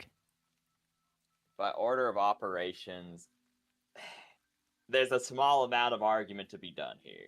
I suppose I spoke a bit for you and that was out of line. I apologize. You do want your quest to be becoming a lord of this continent, right? You want to take the Demon Queen's throne. Are you fine with that being your quest? I want power, so yes. Okay, that's probably either the hardest or second hardest, so we should put that at the end of either sieging the Demon City or going into the deeper dark is our end goal. That would put me and Algernon before those two. Algernon, do you have an idea on what you would want to achieve? We're behind Fine. you. Don't worry about me. I do. I want this to be equal. I was even recommending we do yours first. What do you want to do? What are you after? What's your He dreams? just puts up his hand. Just don't worry about it, okay? I'm sure something will happen eventually. Okay, when it does, know that I owe you. I'm not taking any other option. I understand. Well, what's yours, Sebastian? What are you after? I want... Well, a lot of things I want are just involve shopping, to be so honest with you. But in truth, I want to actually achieve something in my god. I want to find the truth that was promised to me and give this gem that is dislodged into my skull a purpose beyond sitting in there and jangling around. I see. That is another thing, that there's this impending doom, apparently, that the crystals keep talking about, and they're like, oh, there's this whole big thing gonna happen. But when? Yes, there is also, yes. But remember, there's also the end of the astral. Sorry, that's a bit too Altony. Well, also, guys, there is the end of the world we have to deal with. We should probably also work on that. We can't have any of our life dreams and ambitions fulfilled if everybody we know and love is dead, after all. Yeah, that's what I'm saying. My quest is to put more. I want the gem inside of me to actually do something, be it from my god or from the nature of these crystals to begin with. I want to find the truth that was promised to me a year ago. It's poignant to the, for lack of a better term, main quest, and killing the Demon Queen is also poignant to the main quest. It's not like we're completely sidestepping it. We're just taking a zigzagged path before beelining it to the end.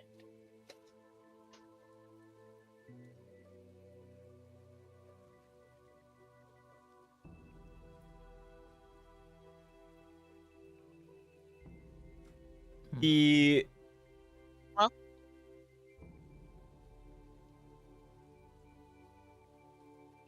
the crystal is gonna speak up inside your brain, Sebastian. Oh, okay. And he'll say, yeah, maybe training and going through all this tribulations will strengthen you all so you can fight this beast, this thing, this abomination. Stop the end.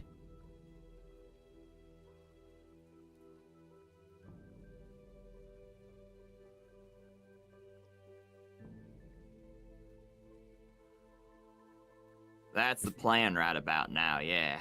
I mean, Your what first step, do I have to do? your first step, you should probably figure out what it is, what it's going to do. Why does this happen?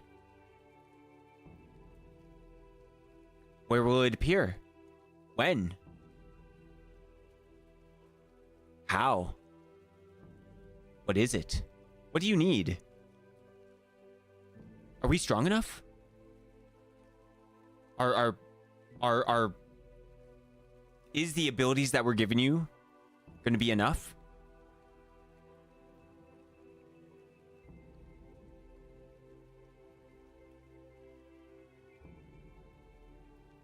I will relay that to the party, but then ask my crystal in my brain hole.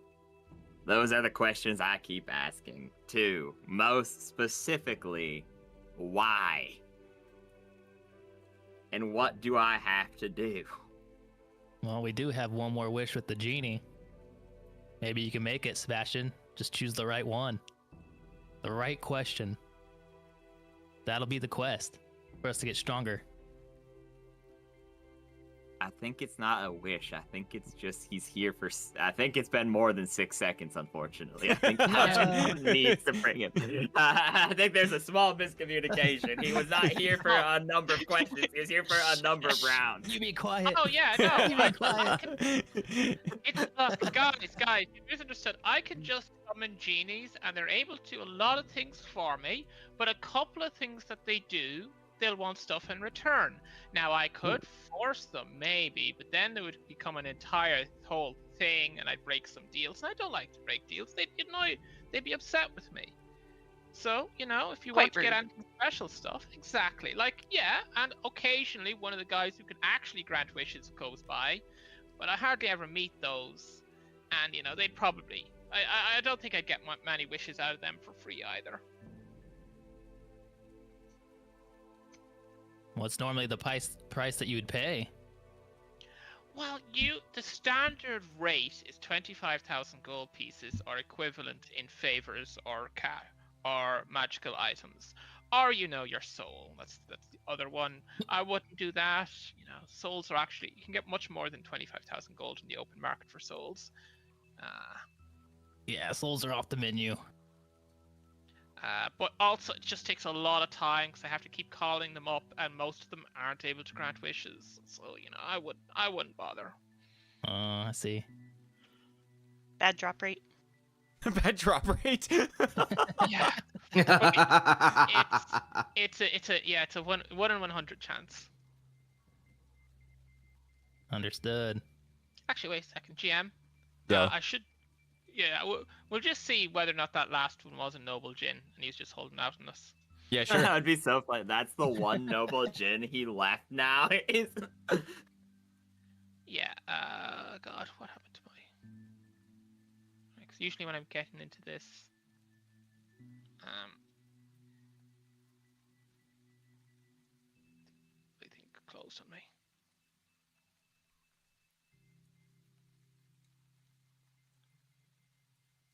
Say a 1 means it is him.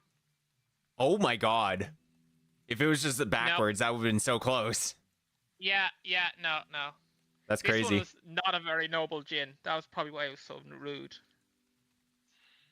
To be fair, he did literally say he was a back alley drug dealer, so like I think we could have expected he wasn't that high He up. did give free samples though. Yeah. He- Oh no. Like every Jin, all of these Jins can manufacture drugs. And I mean, I'm mostly just go. He'll just summon another Jin and just like, could I just get an orange juice though? Gets an orange juice. See? I mean, if you Wow. want to ask him for hard drugs, you can. But I think the orange juice is better. I mean, can I just get a beer? Second that. He can. He's much more of a wine guy. Oh hell yeah. In that case, I'll take a red. Yeah. No, the Jin that has summoned has the ability to create wine. It's like, just gives you it's great. All right. You guys are sipping your wine. And as, you guys are talking about all these things, out of character, does it feel like you guys don't know what to do about this whole main quest? Oh no, I think it is relatively clear that there's major bad guys like the Lich, the Demon Queen, and presumably a few others that are around, and that we have to kill them. And I think the other group are trying to kill the same targets and harvest their parts, and we're just sort of killing them because they're just generically dangerous. Gotcha. All right.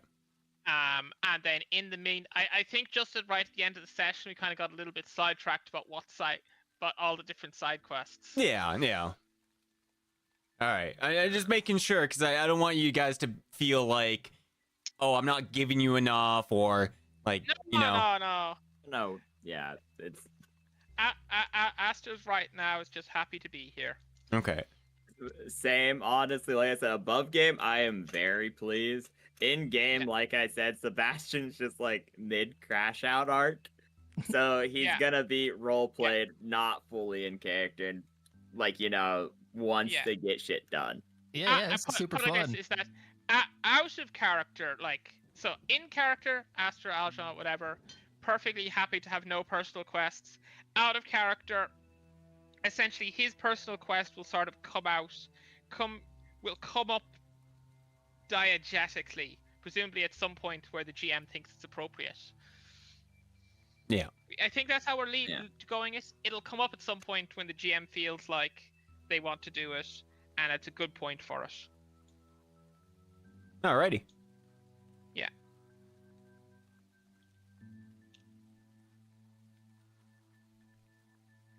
Well, what is the next step then? We've been talking, been throwing out ideas. What do you guys want to do first? What's first on the list? As you're sipping your wine, sitting around your empty tower with, some things inside of it. Like 50 Okay. undead, yeah.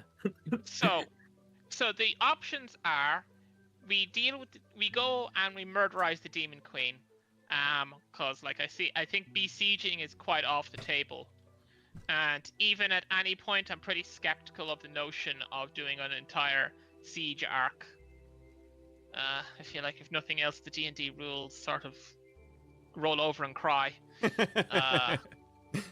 Yes, we need to You know. set up a 24-hour stream where we only play small combats of 1,000 characters and 1 billion Yeah, rolls. Yeah.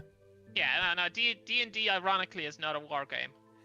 So we just package it off of exactly how we deal with it of Demon Queen, ? Exclamation mark. Mm-hmm. Going in and Deeper Darkness Abyss plus poisons is there as well. Algernon's backstory nonsense will be number 3. And then 4 would be actually researching the other, I think, like 3 major evils. I think it's 3, right?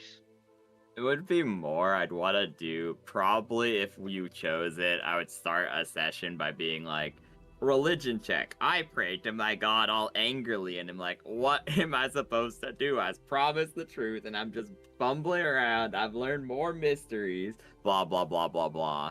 And, like, go from there as a lead, which likely would mean, looking into the other evils, or at least looking into the nature of the origin of the crystals. Mm. Yeah. Oh, it sounds good. Yeah. And if someone pokes Aster, he can summon up pretty good. Like he can do a bardic knowledge if you just tell him that's what you need.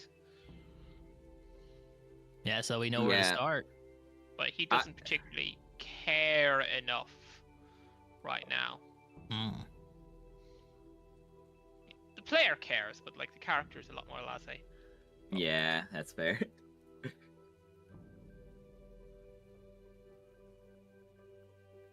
Can we do the 7 days of waiting for the thing so that I can do the downtime activities over the course of the week, though?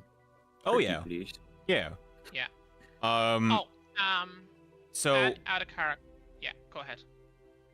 I'm just gonna say we're gonna skip over 7 days. You guys did the partying with the Goliaths. I know, 1, 2, 3, 4, 5, 6, 7. Up to around here. That would be the 15th. On the 13th, the blast happens. And for the first time, except for Cora. Do you guys have windows? Except for me. Like I 2. want to Like 2. You have 2 windows. you have windows, like glassed windows. No, they would be, the tower is 99% sealed, so the airlock would function as a window, but it is completely airtight and magically enhanced. There are criticulations on the top of the tower, but that's open air, so you probably don't want to be there. And then there's a window for sight purposes in the control room, but it's also likely magical in nature due to the fact that it's connected to the airlock. Gotcha.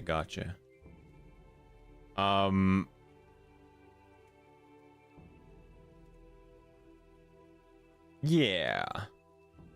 We'll bring you guys over to the planning room.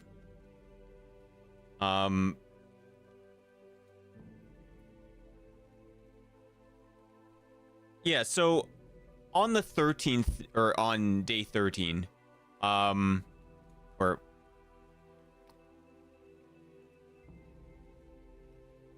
because winter, it would be Rise Day the 13th. E-Day?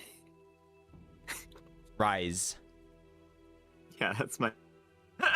Oh, yeah, that is your... That's my real name! That's true. That's crazy. Yeah. So a blast of ice covers all of the land. Goes over the sea a little bit, hits multiple, the volcano that's across the ocean there. It goes all over your tower. You guys are able to watch in your little window cubby as this happens. Whoever's like, keeping out watch, or you guys, if you guys have interest in that type of thing. But at some point, all of the, you see the magic in the air kind of floating around, and it's going towards a specific direction all the time. And then it eventually just like mid stops. Like it doesn't move. As if it was frozen in time. And then there's a light in the distance.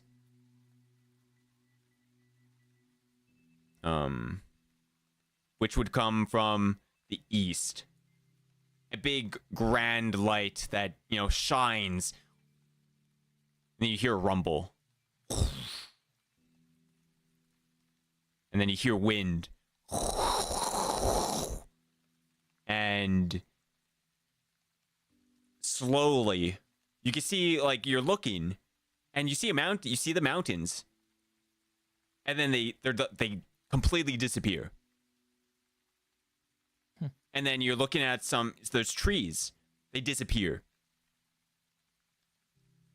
And slowly, the land is being covered in just whiteness. And when it gets to your tower, there's like a big burst of wind and snow that just like covers you all. Whoever's like watching. And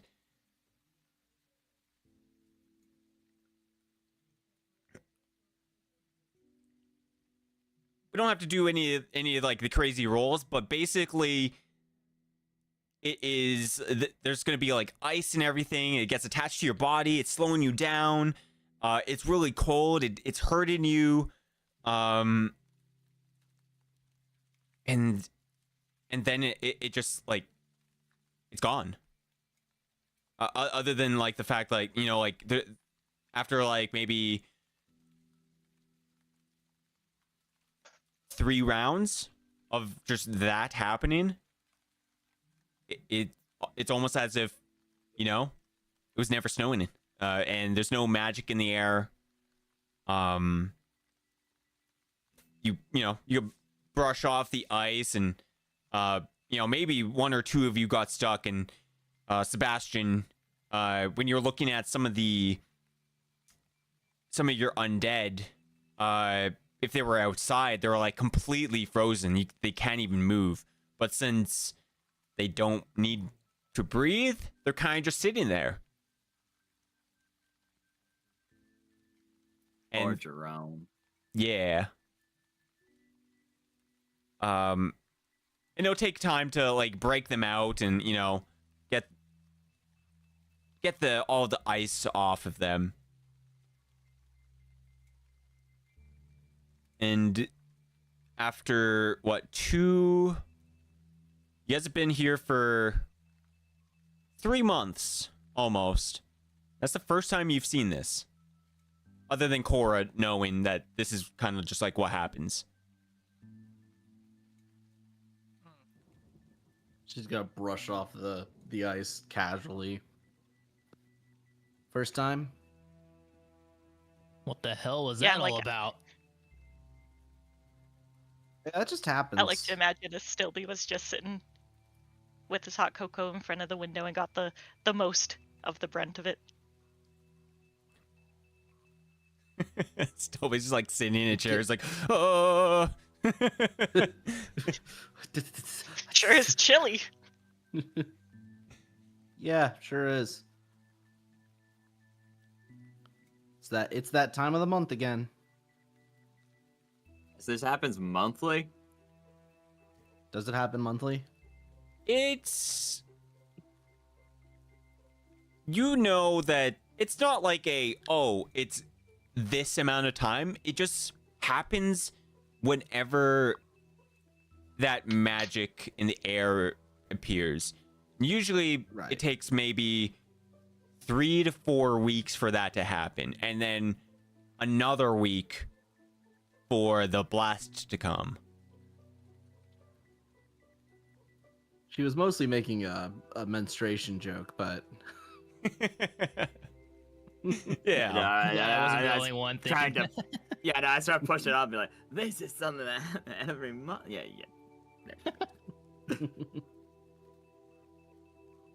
Oh man. But yeah, like that's yeah, that's pretty much what happens. It is pretty much a monthly occurrence. A weather changing spell that happens randomly. Do we know what the source of this is? Cora, do you know? Probably I don't think I do. something to do with the white dragons. I thought. Wait, was why are the you asking information. me? You're the DM. You know what Okay, I know. I gave you a lot of lore. I wasn't sure if I gave you that Yeah. piece of lore. No, I think, you I no, think you there's did some not. speculation that there was a lot back in the Demon City. They were blaming the white dragons, but that just could be racism. I wouldn't be surprised at this point. Yeah, Cora doesn't know what it is. You never told me. Okay. All you told me was that I know that this happens every now and then. Okay. I'm glad. I guess we're glad that we have a tower to endure this, because that would be a different story if we didn't.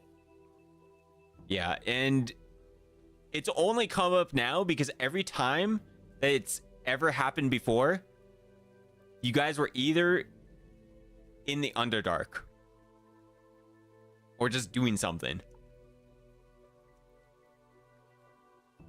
Just happened to miss it every single time. Yeah, you just missed it. I wasn't Mean it for us. looking.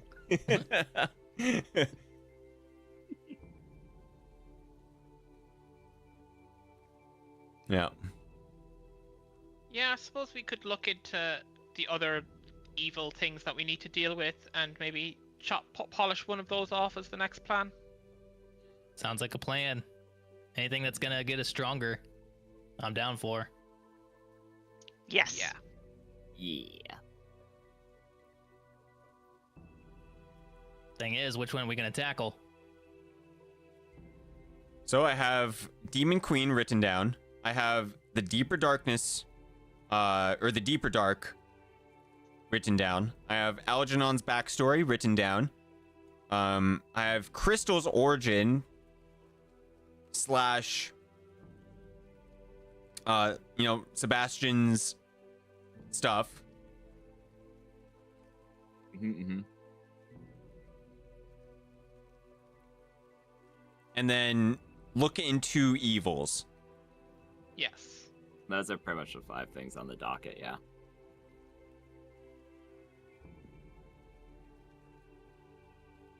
What are you guys feeling as a group? I feel like at the very least we look into what other the evils are, and then we can always push that shelve that later.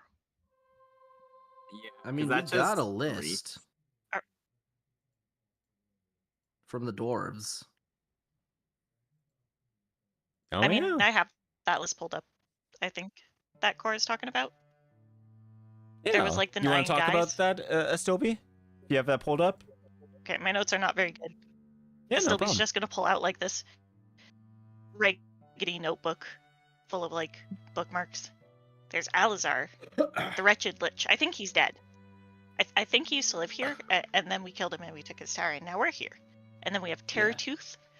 He is in the Underdark Taiga Forest. There is No Name, the God-Blooded, who controls monsters in the forests in the northeast. We went there one time. I didn't really like it. I don't want to go there. Karamir Frostmaw is a worm, which is sick. WORM. And he is in the Underdark. Then there is the Demon Queen. There is Derek's Eater of the Dark, who is in the Undergrowth, which may be in the Underdark. There's the Demon King, who is in an underground demon fort. And then there's a wolf spirit of a forest that Cora has information about. Tapscore's head. You know this Yeah. guy. And then there's the great dragon lord named Drax. Kind of down for the worm. And I'm kind of- noticing Me too. a lot of these are in the Underdark. Yeah, I Oh. suppose we're gonna have to go back to the Underdark and deal with that kingdom that wants to execute us in a really dramatic fashion. Well, All wants right. to execute Algernon. They've never met me before. Maybe we ought to course not, find you're a Aster. way to navigate the Underdark. It's But like I training was- wheels to going to the mid dark. Yeah. True. Yeah. I like this. Where this is leading. Okay, hear me out. What about this for order of operation? I'll say this in character, but I mean this more above game just to keep the thing going. We kill, like, the worm. We look into and go after the worm. We springboard off of that into Sebastian's backstory stuff, because that gives him some, like, wiggle room and some leverage with the god shenaniganry. Then we springboard off that when it's resolved into the Algernon stuff. Then we do the mid-dark, and then we do demon. Because pretty much it feels like no one really wants to do the siege shenaniganry, but it's also like, if we get to a point of where the sieges, we have enough men that realistically there's no way they die before we kill the demon queen, we don't need to do the siege. Yeah, that sounds like a solid plan. Yeah.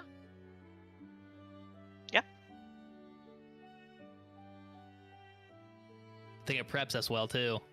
It's good. Okay.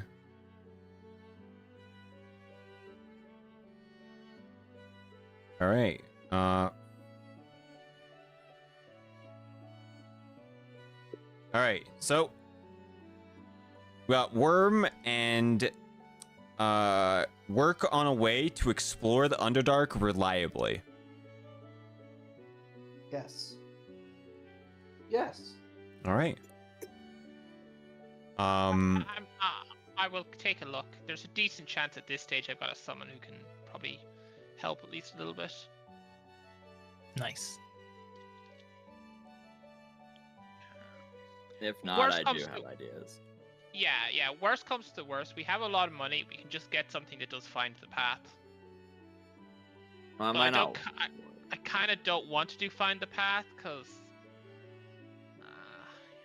sort of find the path is the. I am not engaging with this concept of looking at things. Yeah, pretty much. As I'm saying, also it might not work because if it's warded against certain divinations, and if the mid-dark or whatever is actually as scary as it says, I don't think a spell of such low level would do anything either. So it's an Yeah, in-lore. Yeah, which is valid.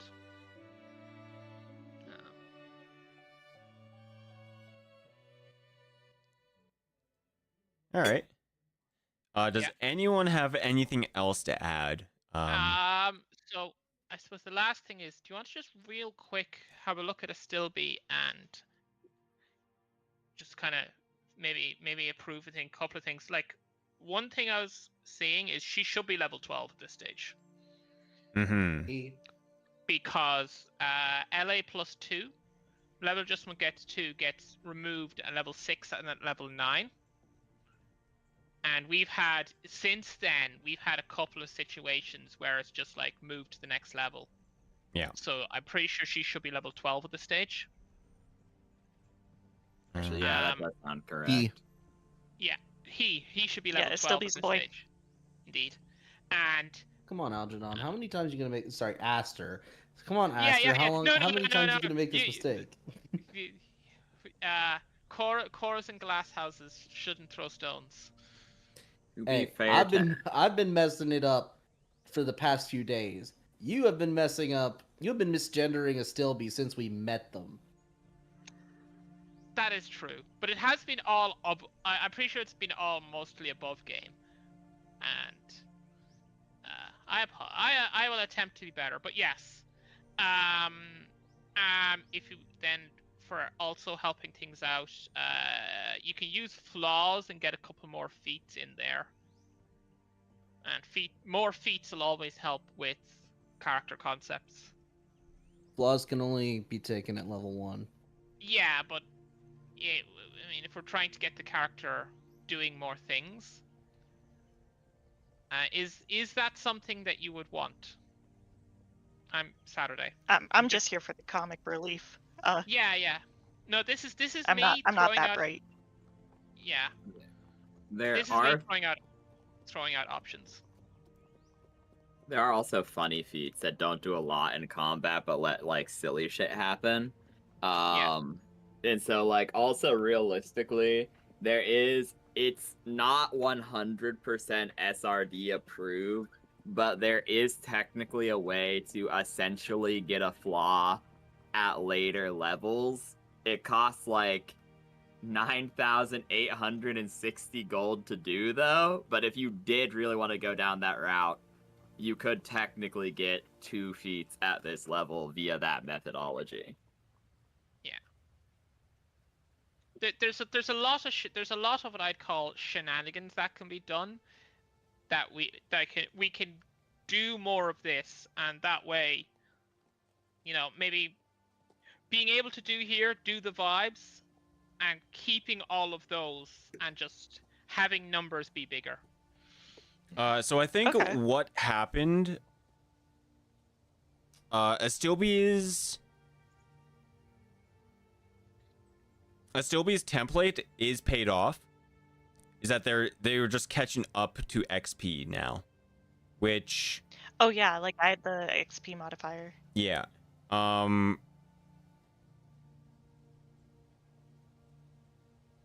think.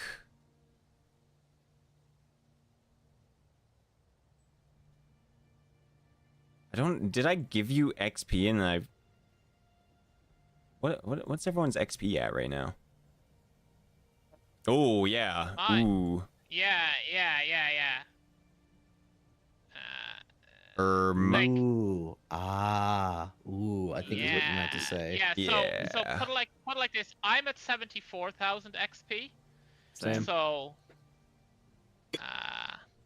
we should, and if we set that to what Astilbe's, he should be close to level 13 along with us. let's see. It would be a 20% buff after ECL is paid off, so yeah. Yeah. What is the XP? The total XP that would have had to have been paid would be 9,000, but you also, if you're at a lower level than everybody else, you basically get bonus XP. Is it So only at this 9,000 for stage- ECL2? It costs 6,000 plus. Sorry, it is 6,000 plus 9,000. Sorry, it is 15,000. No, it is 15,000 because you do it at level 6 and at level 9. Yeah. But you remember you get bonus XP because you're lower level. Yeah. So it all sort of kind of pays for itself. Yeah. I'm just trying to figure out. So, okay. So I don't think I like took that 74,000. XP from the Lich just because like I said, I've been kind of busy this past month. Yeah, So I looked it up and it was like 15,400 Lich EXP. Oh, okay. But then So you would we get apply more. the like Yeah, 20% you would get to that? 20%. You're currently level 9 on that. So you're actually you get 30%. Which yeah. No, I would say he Astilbe is at level 12 at this stage. Let's see. 20 to do. What was it? 15? Did I just give 15,000? Is that it? 15,400. Okay. 10,400 times 0.3.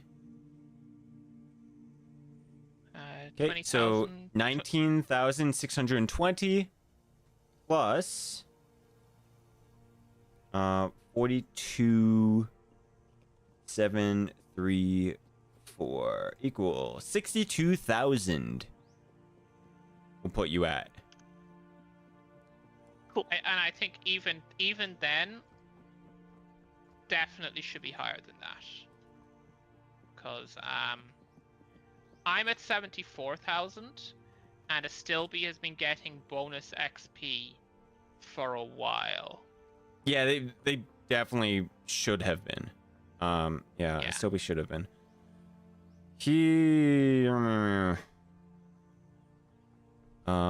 Let's just look at levels. Yeah.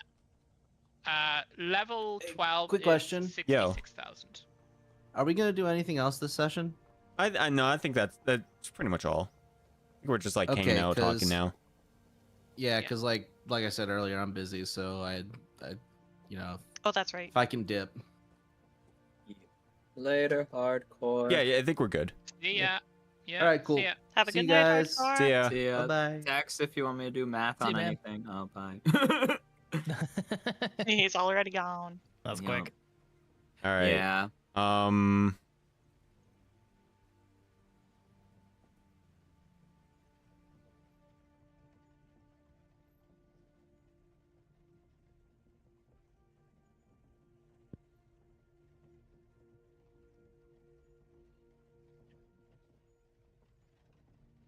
We'll boost you up to 66,000.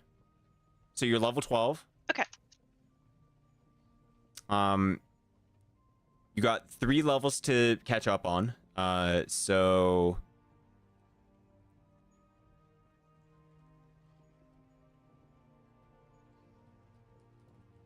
rogue. So you get to do your You get a +1 bonus to 1 ability score stat. And that is just like, increasing the base. And then you're gonna get a ton of you're gonna get a ton of skills. So you're gonna get 36 skill points. Yeah, 36.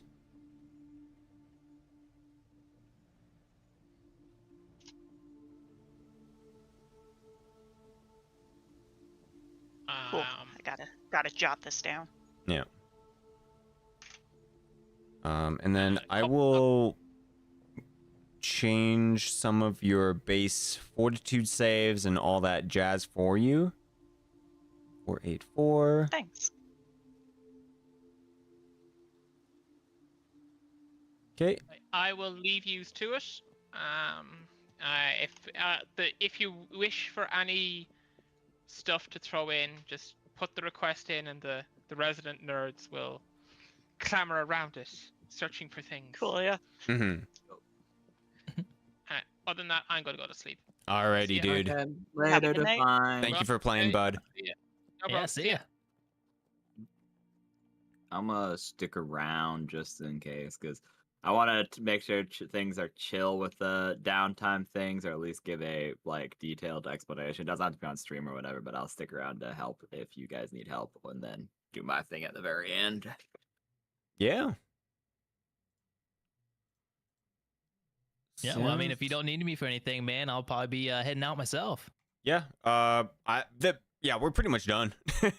Yeah, so you guys are good to go if you want to leave, if you want to do your own thing. Yeah, totally free. I'll probably be here for another 30 minutes, just chilling maybe. Oh yeah, I appreciate the session, man. Great story and great playing with you guys. It was fun. It was good. Mm-hmm. Yeah. Oh, yeah, I had a great time this session. Yeah. I'll catch you guys later. See All ya. right. See ya. See ya.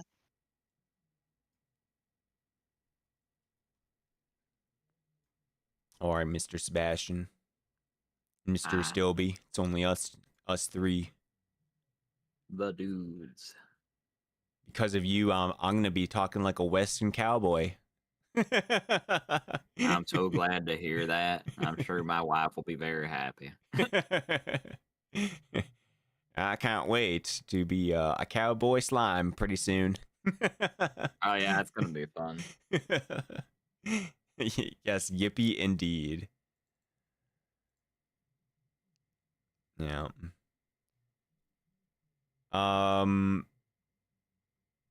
Yeah. I increased your base attack bonus, so you should be able to hit 3 times as hard now, Stilby. Hey. You also gain... let's see. Got some gains? Nice. Yeah, you definitely get gains. You will have 1 extra feat to choose from.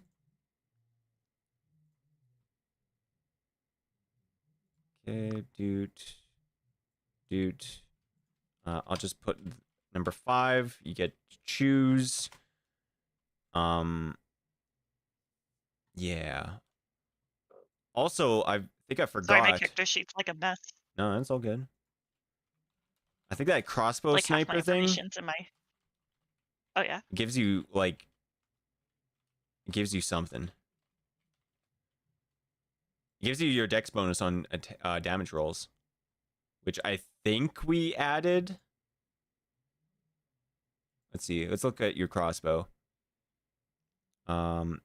Attack damage. Oh, so you know, we're just gonna change this to. Ooh, it doesn't have a half dexterity, half strength, half.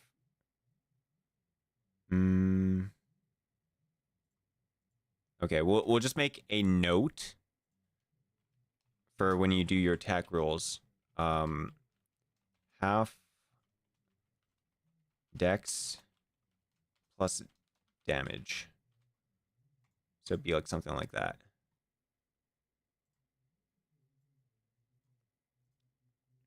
Smit. I don't know, it'd be like something like that. So, you know. Damage. Yep, that's it. So. What's that mean? Half dex. Half your dexterity modifier. Is included in damage? Yes. So in reality, it would be 13 plus 2 would be 15. Your current dexterity is a plus 4. I'll just put a 2 in brackets. Okay. Another thing that you could do also, it would improve your ability to probably deal damage and sneak attacks, would probably up your dexterity and your fly speed, because it seems like if you increase your fly speed, it might help with getting around and flanking, which flanking is going to be how you're getting your sneak attacks. I can't flank Sneak with attack. my ranged weapon though. Ranged weapons can't flank. Wait, I think there might be a feat for that, unironically. Let me look that up while Oh, okay. he does that. Because yeah, I'm like, I need to either like do it from hidden, which there's not been many fights where I can hide. I'm like, I remember with Velcor, I was like getting it from hiding, but I'm like, oh, since then, we've been in like, I don't know, cliff sides and in the air when we did that minecart fight. So I'm like, nowhere to hide. So I have to rely on taking away their dex mods. There's always invisibility.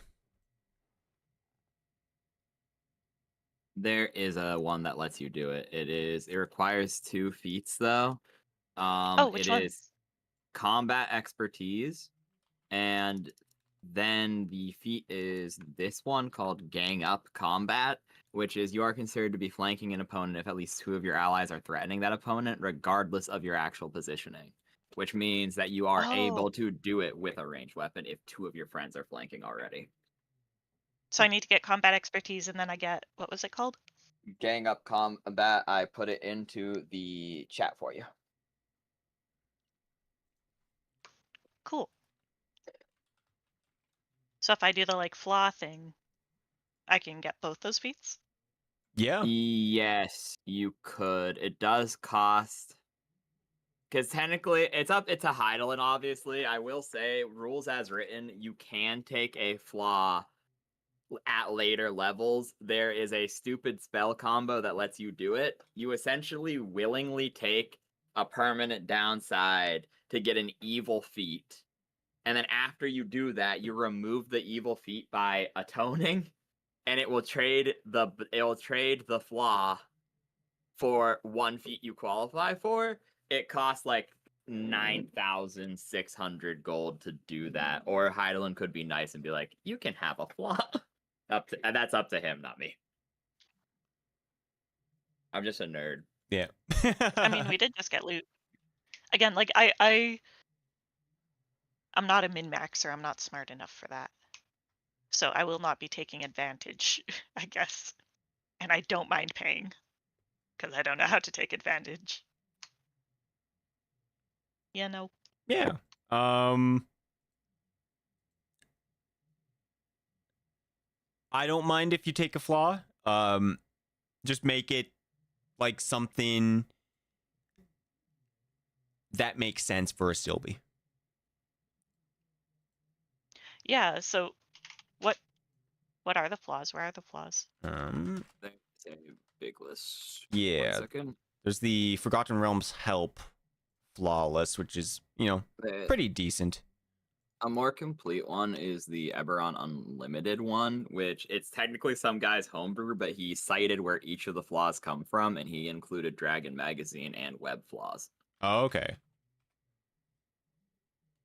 It is a useful resource. You just have to be careful sometimes because he cites the majority of his work, so you can just go cross-reference easily.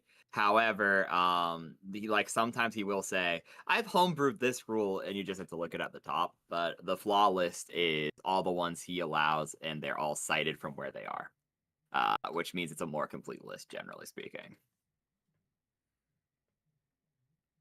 Yeah, I pretty much allow anything from Dragon, and yeah, so like it's pretty much fine. Also, BRB, I need to grab a drink real quick, and I'll be back. Sounds good.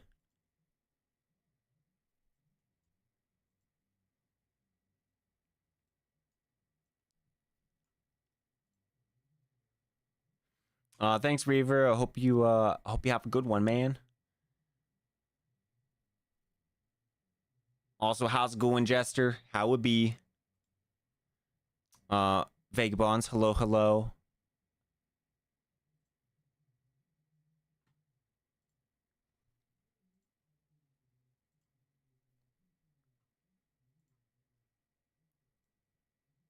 Doing good, doing good. That's good.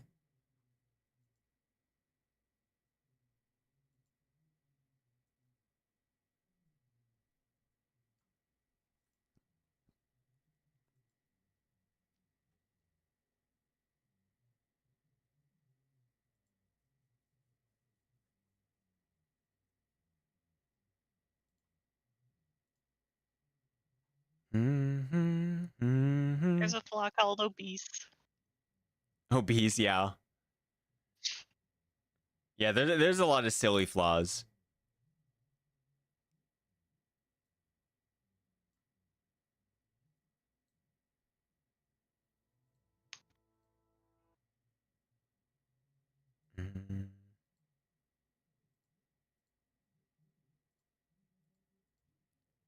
Dark and mysterious. Starting music.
I feel like you would have like some kind of flaw that is like, oh, I want to be powerful.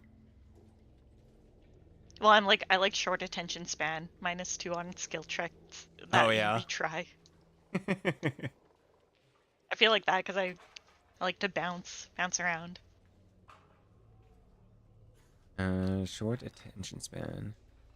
Oh yeah, okay. Can't take 20. Yeah, that's pretty good. -2 on skill checks to retry a failed check. Yeah, I feel like that because like I don't want to take one that like won't do anything, like haha minus like half land speed. Well, I just fly everywhere anyway, you know. So I'm like, that one would be like an actual flaw that actually like I would encounter, and it makes sense. I think. Okay, yeah, I'm down. Sounds good to me. How are you, duder? I'm doing pretty good. I'm doing pretty good. Feeling busy. It's not even from work. It's doing everything else other than work. Yeah. We got D&Ds, and then in 2 weeks I got a Starfinder game that I'm trying to prepare. Then we got doing all the charity stuff, so that's happening. And then gonna be doing Archipelago streams with a bunch of people for the charity. Yeah, just a lot going on.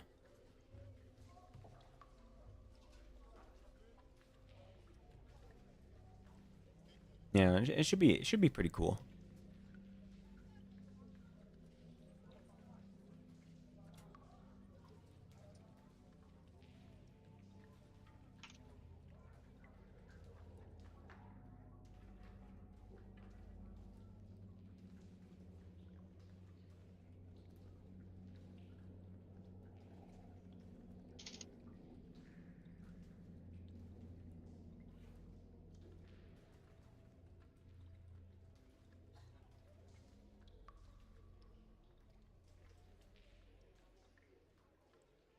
Let's see.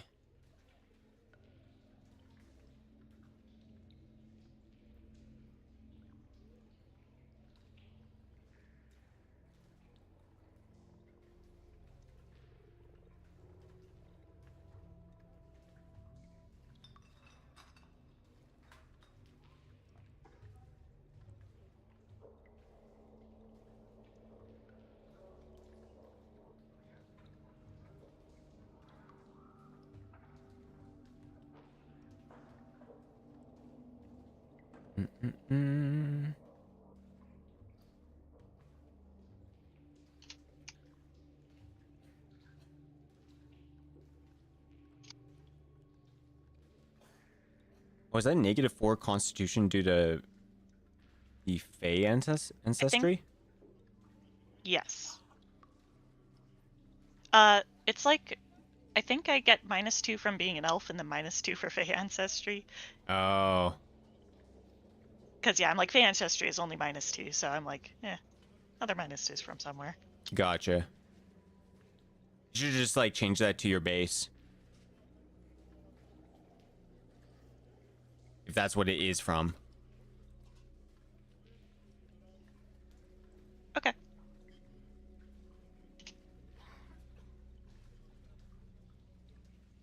Yeah, it is from Fey, half Fey, -2 con. Oh shoot, what did I just do?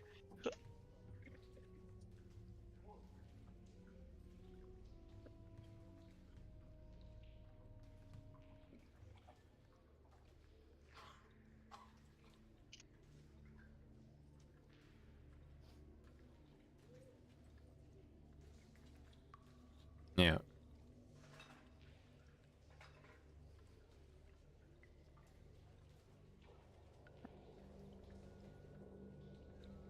I feel feel like I'm losing track of what I'm doing. Okay, we're going back. Okay. Yeah, you're good. You're good. Doing 3 levels at once plus using random spell bullshit is not easy. So don't worry about it.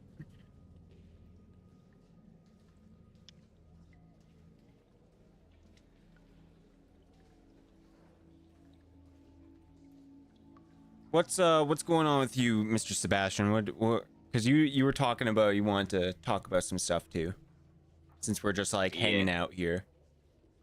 I have. So firstly, like I said, during the 7 days, because I would listen to Cora obviously and be like, well, we don't know when it's gonna hit, and so I want to be quick about everything I do. I told you I sent my Otripol in. That's why I wasn't in the combat. So that's 7 days plus 2 days in the hyperbolic goon chamber that he's Okay. had Yeah. to redo the. Because, like I said, I'll be fair about it. I forgot to mention last downtime that I was redoing his feats. Yeah. So I need to do it now. That would be enough if I'm doing my math correctly. 18 days is enough to redo 2 feats and 4 skill points, right? Yeah, that should be good. Okay, so that's the first bit of small downtime things I wanted to do. And then him teleporting me would not prevent him from studying, right?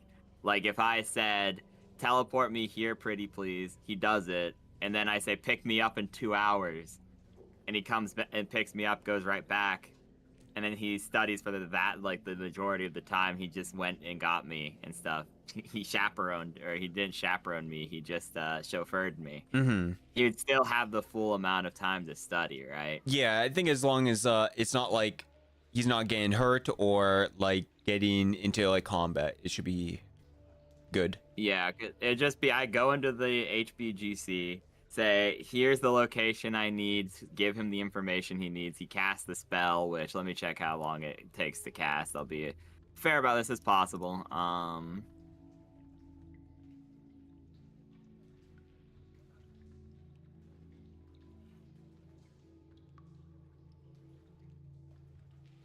Oh yeah, no, he'd be fine. It's 1 standard action.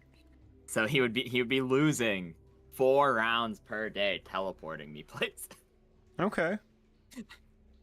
Yeah, I imagine that's fine because he's also undead and doesn't need to sleep as a typical person. Meaning, if we're being like full on fair, like bro probably has more than enough time to study for the things we just said: 2 feats and 4 skill points. Yeah. Okie dokie, cool. I'll ask about the other thing once I actually do that. I will tell you which feats I am giving him and what points I am moving around. But Okay. I will do the thing first.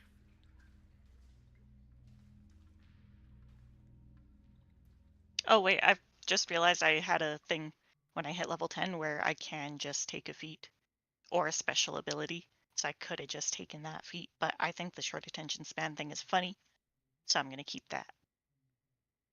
Yeah. Kind of. It also gives you another new feat which you can use to do something like silly, like you want to do with this Sylvie. The other one, like, Oh yeah, that like one, I can take another feat from being a rogue yeah, if that's what there's I'm. another you have to say, another you have in mind. What type of funny do you want to do? Lol random XD. Okay, I got you. Give me a sec.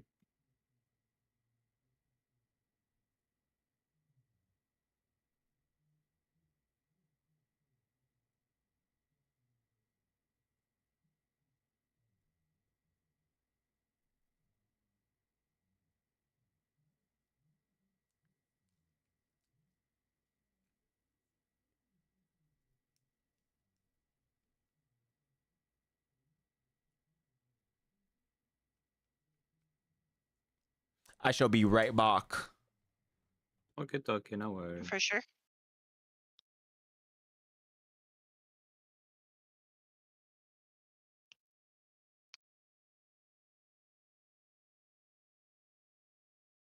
Mhm.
Do you have ranks in diplomacy? Yes. I mean, I don't have it very high because like Elganon usually does it all, but I do have diplomacy. Okay. Let me look up to And see how this. like I can raise it if we need. Okay. So you could go into the silly roguish archetype. There's a couple of feats that change the function Oh of yeah. skills. And then that can be used to cause chaos because a lot of feats don't have like a you roll a d20 and something happens or something like that, at least not in 3.5. But you could just cause chaos the old fashioned way by being like, ho ho, master manipulator. Master manipulator is 9 ranks of diplomacy and charisma 13, but it gives you 2 new uses for the diplomacy skill. And you can make it so people don't listen to other people. So you can give them a -4 penalty to listen, sense motive, and spot as long as you continue talking to them. So you can just yap to them. Oh, are you talking about Nice. the skill tricks? Yeah, the master manipulator. I was saying there's because there's not a lot of like pure chaos feats in 3.5 that are like, oh, does something random each day or something like that. But there are a lot of like old-fashioned chaos where it's like I add ranks to diplomacy and I also give it new uses and new tricks that do funny things. Yeah.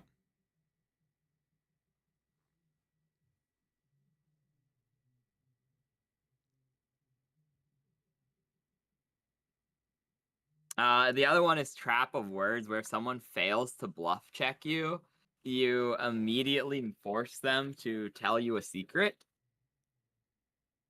It's the other thing Master Manipulator does. There's also like, let me look that one up. Diplomacy.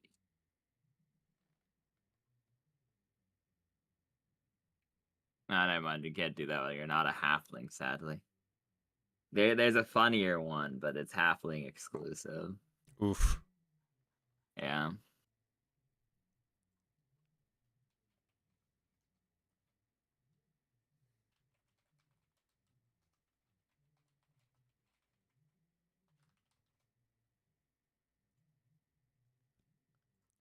In the complete scoundrel, there's a lot of feats that are more focused on being the sneaky and just scoundrel like. Yeah. True. In Dragon Magazine 333, there is a performance feat that if you do performance comedy, you just immediately enrage your opponent by insulting them. Nice. And it's also really, really funny because if they fail, they have to attack you and have to ignore all others. And they have to bull rush you. So if you succeed on a So I'll, comedy I'll check, just fly above them, well, insult them, and then they'll just start jumping at me. exactly, because they like have to bull rush you essentially, because they get a +2 bonus to attack you, but a -2 AC. It's called Master of Mockery. Yeah. That one's like actually good in combat because that could be like, oh no, like because most people don't hit you because you are stealthy and flying and evasion-y. But then it's also like really funny too because you're just like fey trickstering them and being like, your mother, like your mother was a hamster and your father smelled of elderberries to them, and then they have to attack you. That Yeah, sounds what's that funny. one? It is called Master of Mockery from Dragon Magazine 333. Here I will send you the copy of it. Those are the words for it.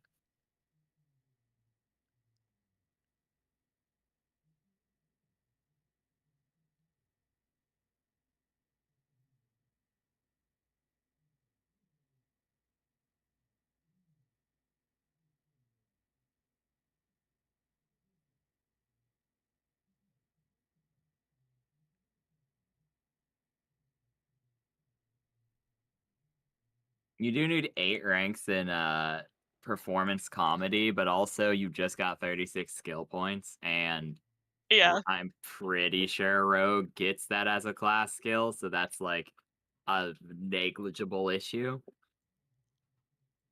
Yeah, I have perform as a class skill, so yeah. Slap comedy on it. Hmm.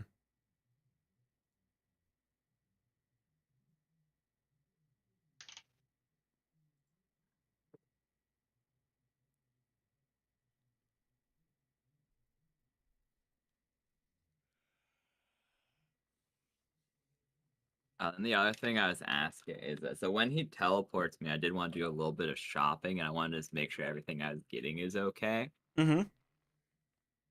So one we're probably gonna have to talk about more in depth. I'll do the easy one first. Like I said, the creature I've been searching for. I've been searching for creatures that can summon one permanently and not just actually summoning it itself. Lesser Planar Binding can just straight up summon one, and it says that its market value in the SRD is 1,125 gold for a Okay. scroll of Lesser Planar Binding. I think that's a little cheap, though, personally. I would not feel good taking that price. I know, like, would the dwarves have a lesser scroll of planar binding? If I'm, like, searching black markets and stuff like that.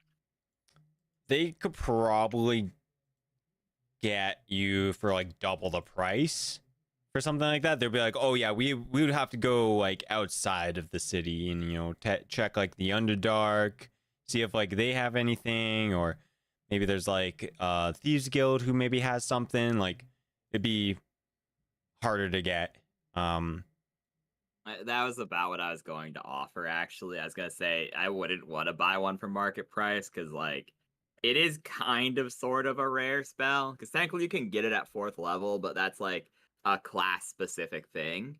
So I was like, it's a little rare in that regard. So, like, I'm fine with that price. Okay. That would be 2,250. Let me mark that off my character sheet. And then does anything go wrong? I'm doing too many things at once. Okay, 1 second. No, we're good now. We're good. Does Okay. anything go wrong in me summoning a fiendish familiar and grafting it onto myself? Because technically how it works with Lesser Planar Binding is you summon one into a trap, and then you, like, attempt to command it to do something.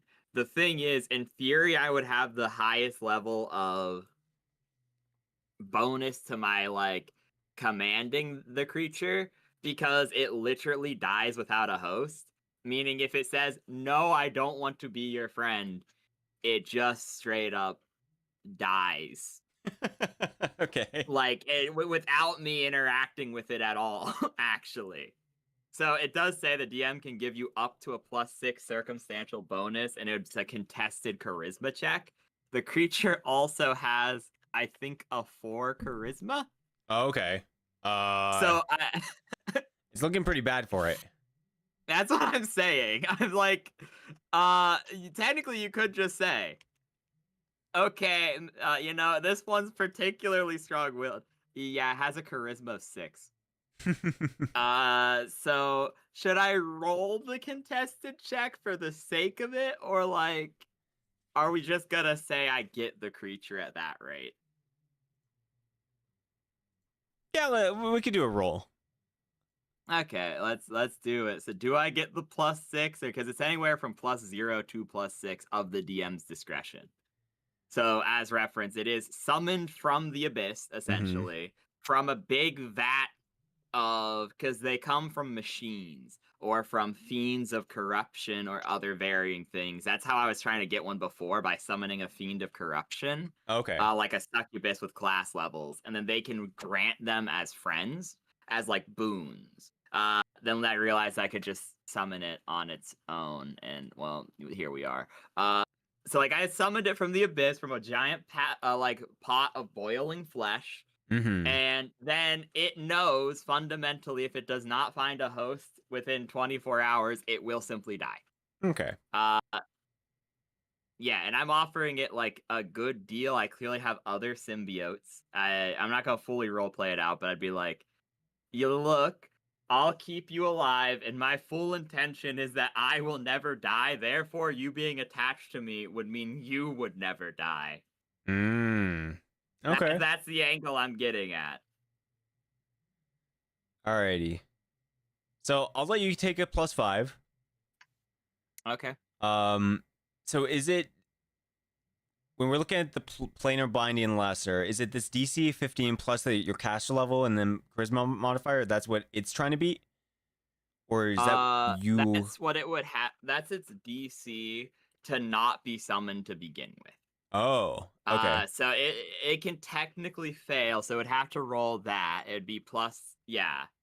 So it has to do that as a will save, and then it's a contested charisma between me and it in an attempt to parlay the terms of the contract. Okay. You should probably send me the the creature. Yeah, I will do so. Here is the Realm's Help. It is sent in chat. Fiendish Familiar. And then here is it's from the Fiend Folio page. Okay, I don't remember the page at the top of my head. I almost did, and then I forgot. And then here's the spell, Lesser Planar. Oh, it's a Fiendish Familiar. Yeah. Oh, okay. Familiar. It's just this. Okay. Ooh, its will is not good at all. Yeah, that's Okay. So it think it has a literally- +1. I mean, I think can it it needs a can 20. it win? It needs a 20. Oh would my need- god. It got a 19. It's so Yeah. close. It almost stays in the pot, but it's Yeah. Ooh. All right. Well, Yeah. it's summoned though. And then what's next? So next it would be well, like I said, I can bribe it, I give it the service, so you give me the +5. So it is a opposed charisma check. Okay. Just raw charisma, so it's my charisma in a D20 +5 versus its charisma mod. Okay. D20. So D20 and it gets a -2. So I'll make this then- a non-GM roll. Boom. Oh my god. -1. Well, I rolled like shit too, but I got better than a -1. He's like, "Oh no, I don't want to die. Put me inside you." I do that. I will bind with it. And so there you go. That is technically, if we're using new symbiote rules, the last one I can attach, but I can just deattach another one. I'm pretty sure. I think that's 4 that I have. Yeah. Okay. So that means what it does is, if you practice, if you do spells like a wizard, you learn one spell for every level you learn, and each additional spell level you gain after the fact, you get another one. So it functions like spell secrets, where you get one wizard spell. Yeah. And then it is also, for the purposes of bonus spells, your casting modifier is considered to be 2 higher. So for the purposes of getting bonus spells, I now have a 24 intelligence, but it's not 24 intelligence raw. It's just for bonus spells. Yeah. Okay. So that means I would get 1 wizard spell at each level I can cast, and then I would, let me do the bonus spells are I always am like, grr. Grr. I don't like, I like them, but I don't, you know what I'm saying? Because it's always one of those things where it's easy math, but it really just defaults to, you'd think I would remember how they work after looking up the chart 20 times. I never do. Okay, so that gives me another bonus 3rd level spell, and if I get 7th level spells, which I don't right now, obviously, I would also get a 1 bonus 7th level spell when I get those. So that would be, I can now prepare 8 3rd level spells per day because of the Ring of Wizardry. I have had this prepared for a long time, so let me go through the SRD and give you the like spells that I'm picking. I'll go through and deal with that. Then I'll go back to the Otripole. And then I will... Do you need any more feats Saturday? Any other silly feats? I'm Or good no? for feats. Okie dokie. Let me know if you need anything else, because I'm going on an SRD deep dive anyways, so... Oh yeah, I think I'm good now. Okie dokie. If I can steal the DM's attention for a second though. Yo, word. Totally cool. Since I was a little late when everyone was talking about like gold and the spreadsheet got updated, is that like the new value? Because last time we got the whole like 20,000 or whatever gold, and then Defined uploaded like an updated spreadsheet with like 30,000 gold roughly per person. So is that just like replacing last time, or is it stacking on top of last time? It is replacing last time. He did the math of the secondary sheet is the difference. So you should have 16,000 new gold pieces to do as you see fit. Got it. Thanks. Yeah, no problem. Yeah, you got a lot of gold, not a lot of items. Hmm. You also have a ghostly arm still. True. Yes. I forgot about that. Yeah, that's a permanent thing. My secondary weapon or whatever. Yeah. We can Yeah, but actually maybe- honestly add that to your attacks, your weapons page. Yeah. Let's see. So ghostly arm. Incorporeal touch attack. All right, yeah. So go to weapons. Weapons. Okay, and then for weapon number 5, you could just add ghostly arm attack.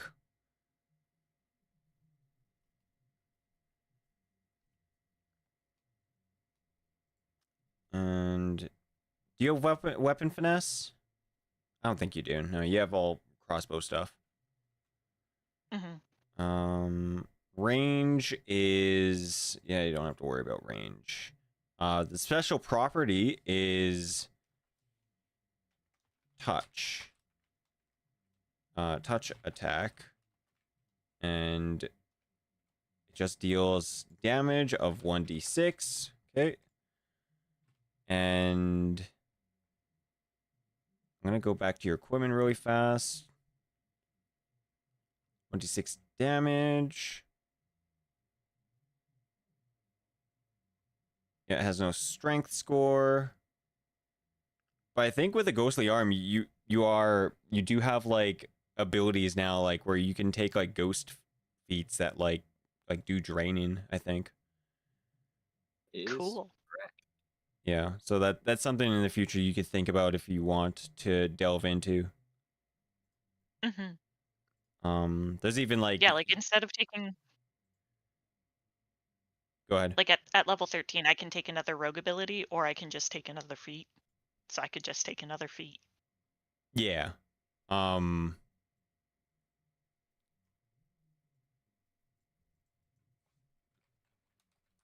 rogue ability. It's like every 3 levels after you hit 10, you get a rogue ability, or just take a feat. I don't know, special ability? I don't know, it's in the book. Is that a thing?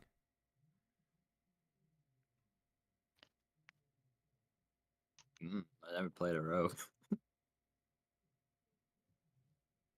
Oh, okay. You're looking at, I think that's a special ability. Oh.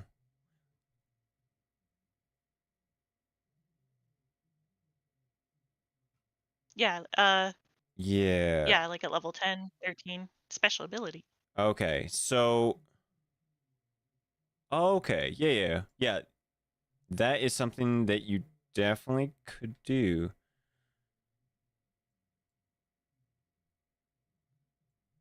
Oh, okay. So that's how you're getting the extra feet that you were talking about. Okay, I see.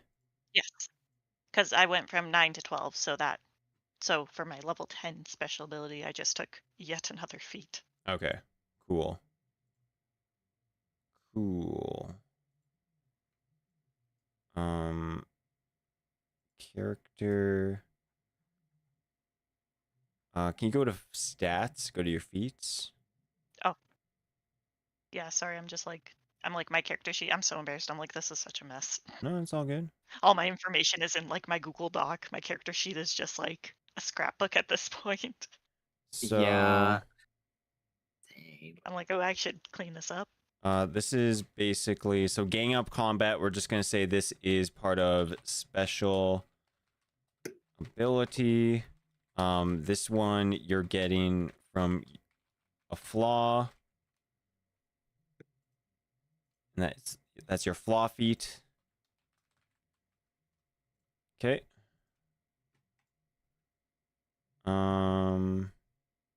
Yeah, that. Yeah, that should be good. And then yeah, next level you could probably and the stuff that I'm thinking of is that there is a book called Ghost Walk, and it's all about like being a ghost. And they Cool. have like special feats that are like, oh, if you have a ghostly arm attack, you could like do drain and whatnot. Which would be we'll just we'll take a gander, take a look. You touch a creature, you could deal ability damage. A prerequisite is corrupting touch. Let's see, feats. Where's the big old list? That was very interesting. It's not showing the list. Oh, it is way different than I thought it would. I actually have to look.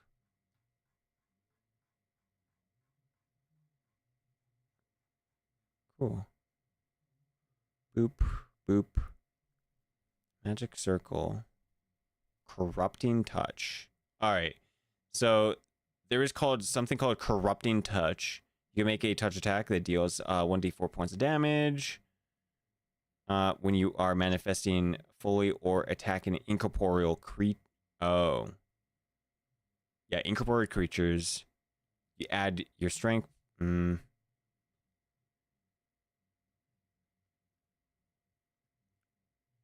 you make a touch attack that deals 1d4, or that deals 1d4 points of damage to a creature.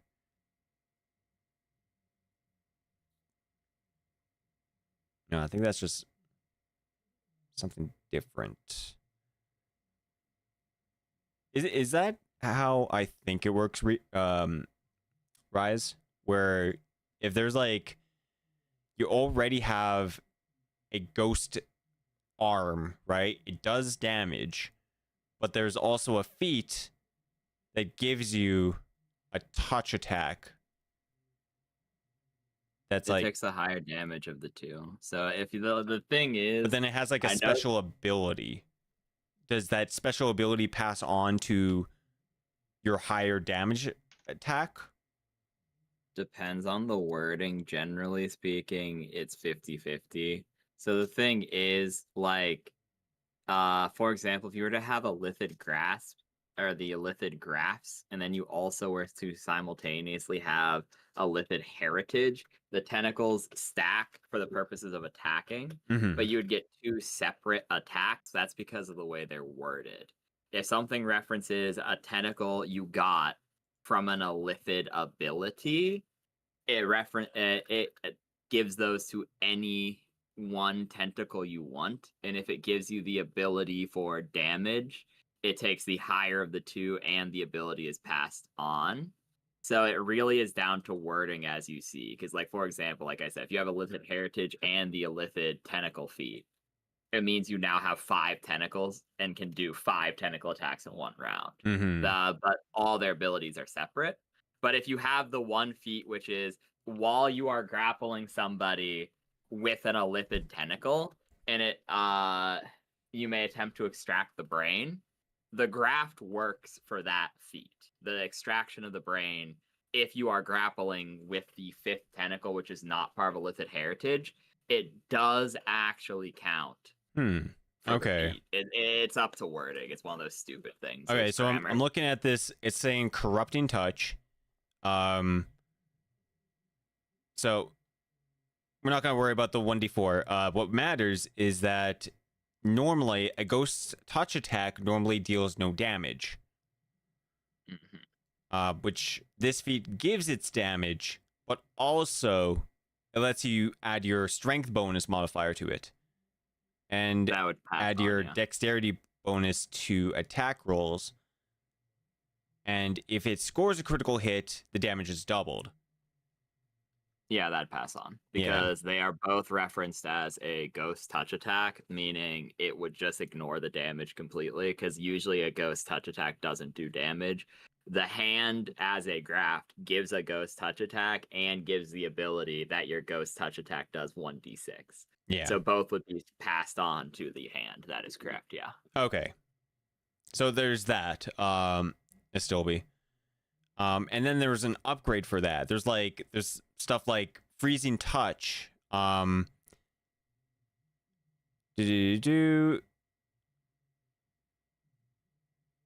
There's like basically different paths.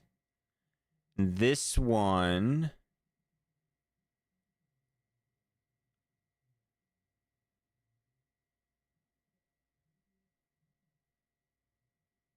It literally looks like it just does the same thing. I don't get it. Make a touch attack, deal 1 Oh, it's okay. So it turns its damage into cold. I guess that's okay. There's like one thing where I was like, there's Ghost Hand. You can exert a force upon an unattended object. Oh.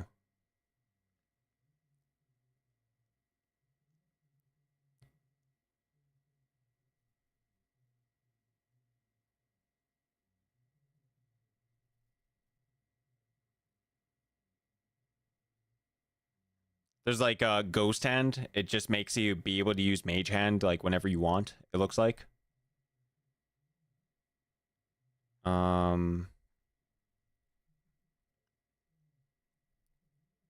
There's Ghost Touch spell, so you can cast your spells through the touch attack with your Ghost Hand. So that's another option. But that looks like it is a meta magic. No, that wouldn't affect you. That wouldn't be able to work on you since you're using spell-like abilities. Mm-hmm.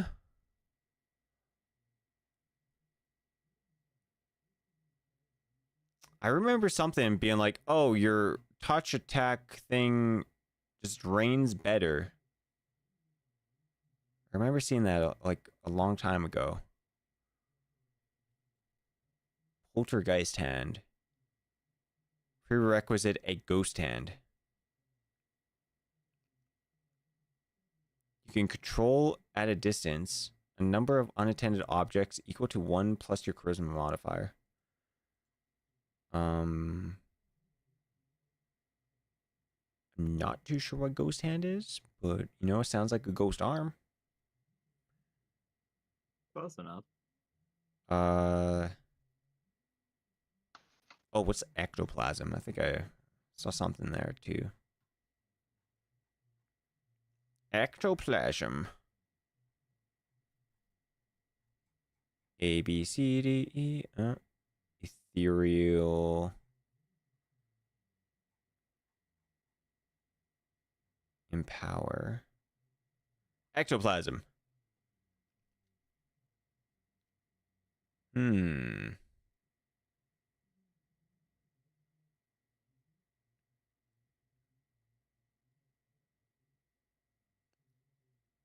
You create a ectoplasm, a gooey physical manifestation of a supernatural spiritual energy.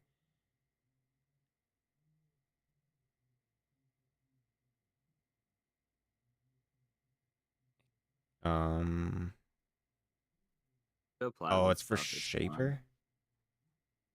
Oh, that's psionic. That's one of the sub-psionic types. Yeah, okay, never mind.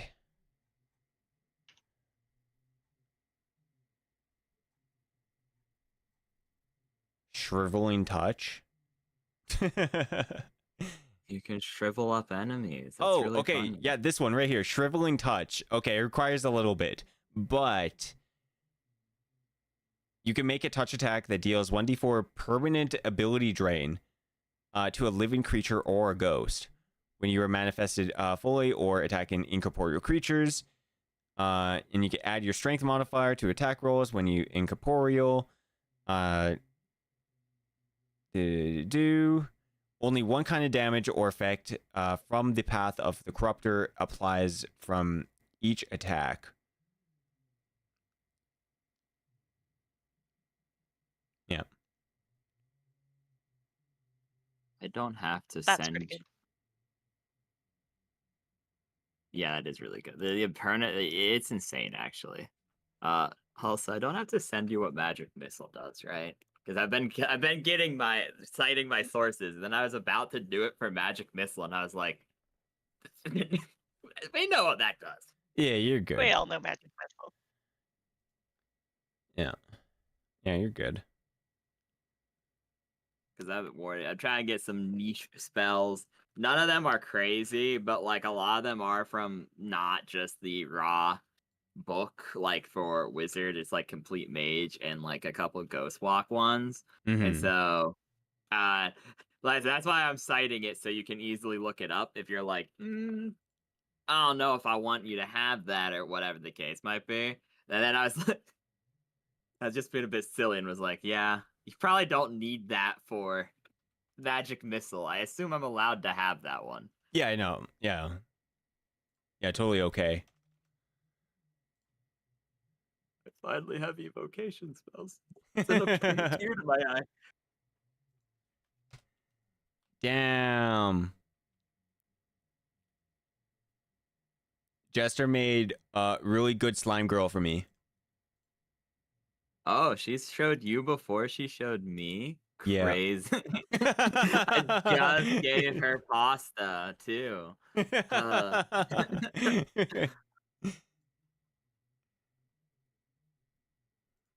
Yeah, no, it looks real good. I'm glad you are satisfied. But it just for a Stilby, it would require at least building into it for shriveling touch would be the third extra feat you would need. But you have all the prerequisites to, get in it. Okay. Yeah. So first you need corrupting touch and then touch of agony or agony touch for the same ability score. Oh wait, agony touch. Maybe this is what I was thinking of too. Whoa, we're finding so much. Okay, agony touch. Choose one physical ability score. You could deal damage to this ability score. The benefit, you make a touch attack that deals 1d4 temporary 1d4 temporary ability damage. And then the permanent one is like the upgraded version to this. So Got it. your next 2 feats, like you could take the corrupting touch and then build it into agony touch. And you have like a crazy powerful ghost hand.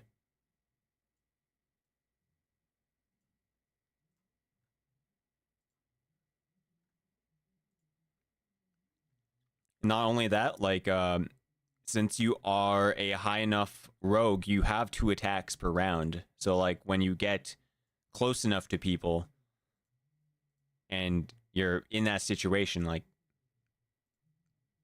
energy You know what? drain like actually stacks like that. I'm like, we could turn this into a sick combo. I don't know if this would work or if it would elicit attacks of opportunity, but I'm like, I could like grab someone with my ghost hand and be like, yeah, and give them the like negatives to like dex or whatever, and then I can use my mithril mist boots to like step back really far away, and then I can shoot them. But I don't know if like I would need to disengage to Um. or if I would just eat like I'd be fine eating the attacks of opportunity. Or sorry, my dimension stride boots. Yeah. Um. So I think the problem with that is switching equip or Oh yeah, because I'm like I've got rapid reload, but I don't know if that is like helpful at all with like taking out my crossbow. Yeah, it probably gets weird when you're doing a melee attack, Yeah, but then into like yes, you that have a weapon, but it's not like, you know. yeah, it's a bit too ambitious. I don't know, like I If it know don't work, it don't work. Rise. I don't know if that is even a thing because I know there's like there is something like that, but it's called. It's not flyby attack. It's like.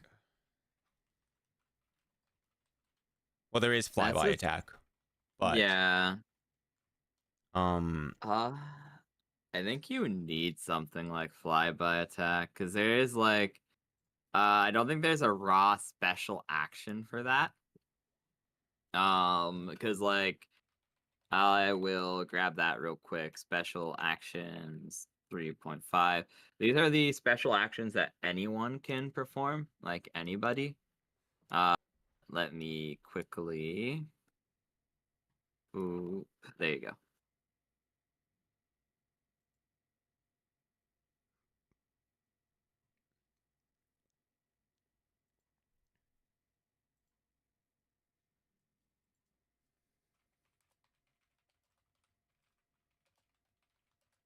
But like I said, I don't think there's anything like that in the raw doing it. Because it's you have like I think I might have given you the wrong list. That's really embarrassing. Yeah, I did in fact give you the completely wrong list. That's damn. I mean, it is useful. I should probably figure out what the difference is between everything I can do. yeah. So Yeah, so that's the biggest problem is that would technically be under, I think, the category of two weapon fighting, Mm-hmm. where you're basically using two weapons, which would be like your main weapon would be the crossbow, and your other would be your hand attack.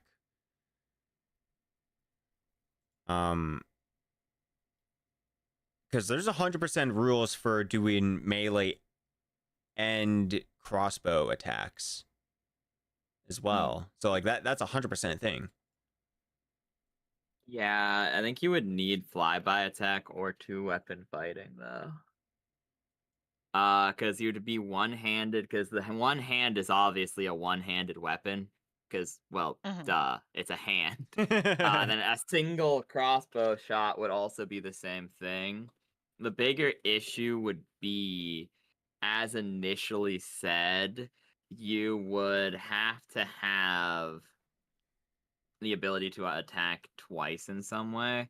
I mean, technically, if you had a high enough BAB to attack twice and you took a full round action, you could attack with two separate weapons, one as the main hand and one as the offhand without two weapon fighting. Because one is technically a natural attack because it is literally your hand. Yeah. So that Mm-hmm. that would be the path of least resistance there. But the problem is you only get to move 5 feet in a round that you take a full round attack action. But I got my dimension stride boots, so I take one step, and ooh, I'm far away. I mean, yeah, that could work, yeah. Yeah. And that's a swift action, correct? I believe so. Yeah, if it's a swift action, you could do a full round attack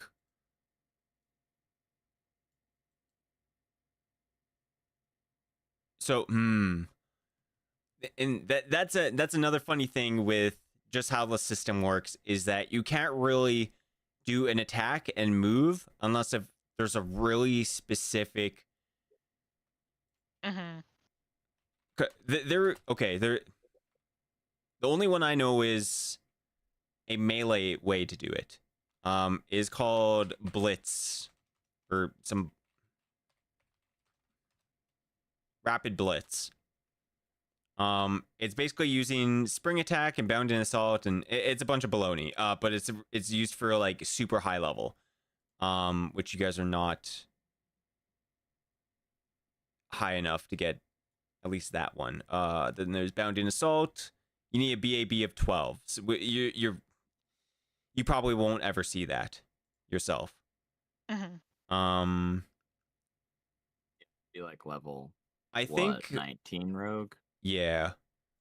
I think your best option for what you're thinking is probably flyby attack. And that's just going to be your first round, you flyby attack with your arm. And then your second round, you'd be like, oh, I attack him. That's what I think.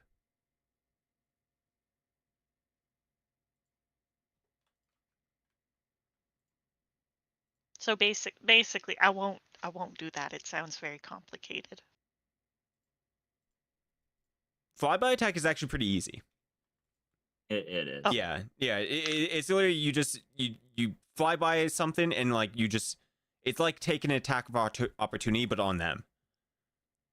Mm-hmm. Yeah. That Which means you. Yeah. Okay. The only rule is as long as you have movement for flying. So if you fly to them and then you get enough movement to fly away, and then you get a free attack.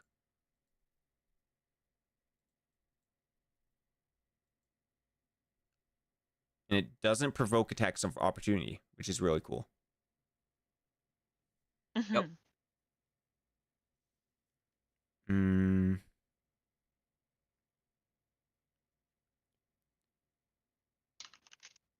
Yeah. Like the only prerequisite is like the ability to fly. So like you already have that ability. So like you could even just take it now if you wanted to.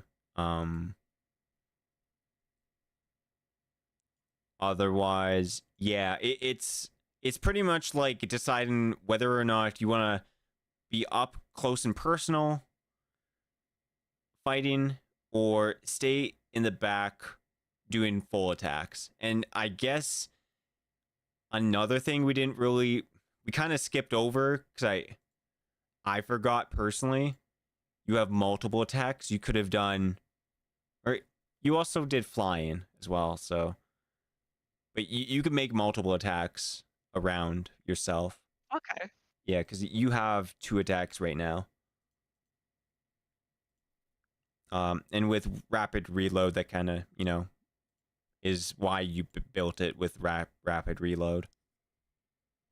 Mm-hmm. Yeah.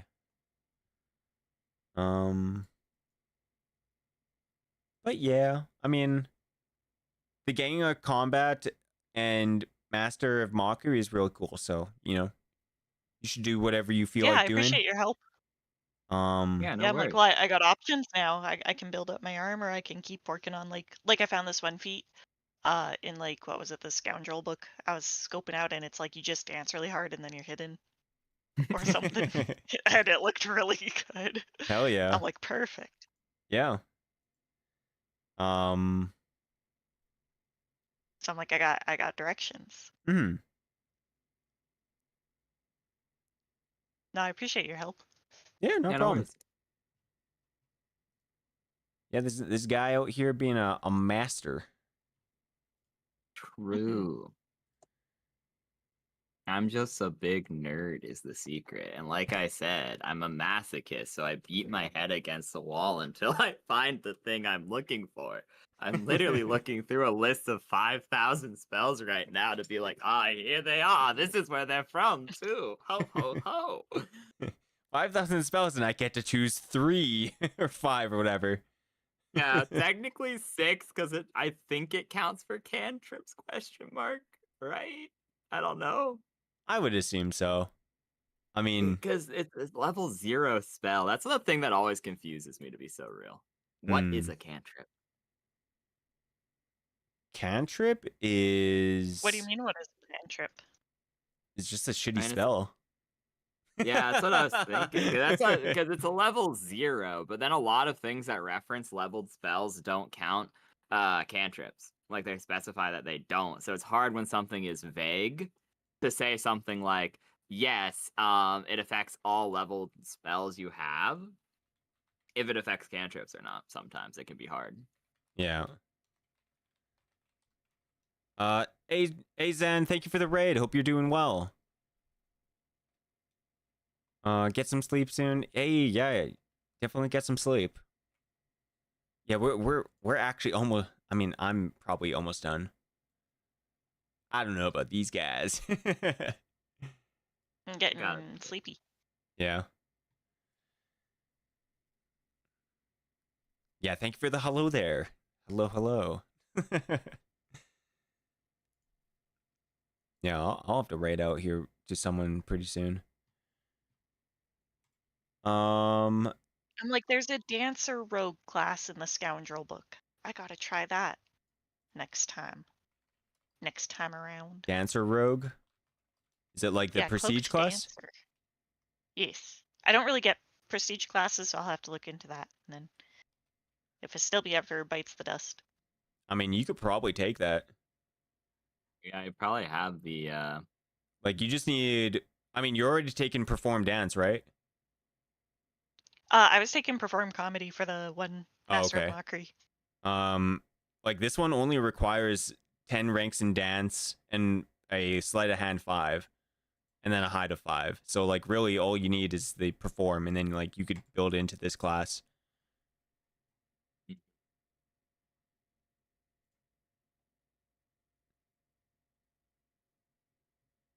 And you'd be a dancer.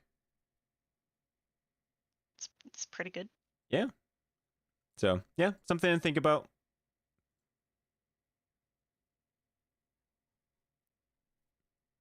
I don't think I am quite built for this though, because it's like you concentrate each round to maintain your dance, and that requires constitution, and I have no constitution. So I'm like, I am not built for a dancer.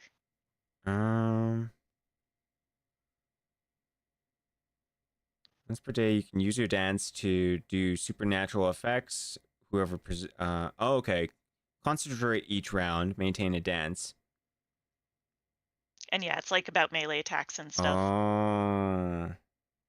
You can like dance and then like stab someone real fast, and I'm like, yeah, I'm not built for this. No dance I'm can like, be if maintained for more than rounds than your cloaked dancer level plus your con modifier.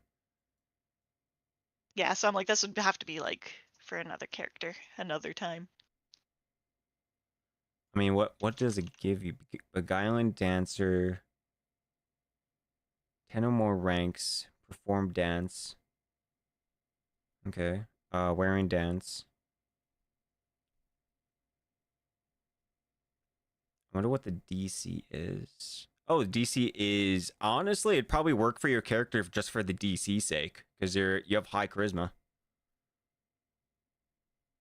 Like you can just boost your constitution a tiny bit for it to make it like last like 2 or 3 rounds, because like in reality, that's how long combats kind of last, is just a couple rounds.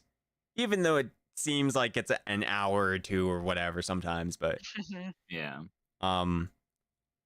like a round or 2 of just doing that would be enough to affect something, right? Like there's frightful dance. Like if you remember like Algernon scaring a billion goblins. But this is like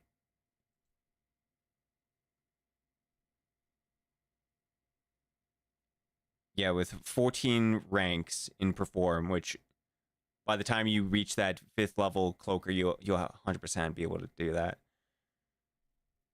Yeah. and then No, yeah, I'm it like, stacks your like surprise strikes and yeah. But yeah, like I mean, I would think about it. Like it's possible. no, my brain's not big enough to keep track of all these abilities. I'm like, I'll just save that so I can like commit to that bit. All right.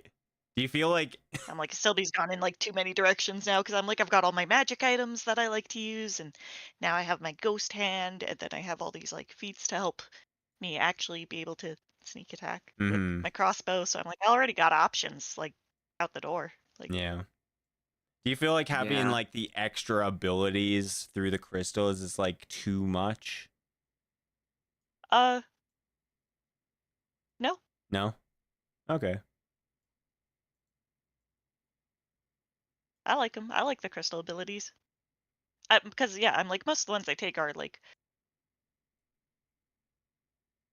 yeah, like plus sense motive, knowledge planes, like skill stuff anyway. Mm. Stuff I know I can keep track of.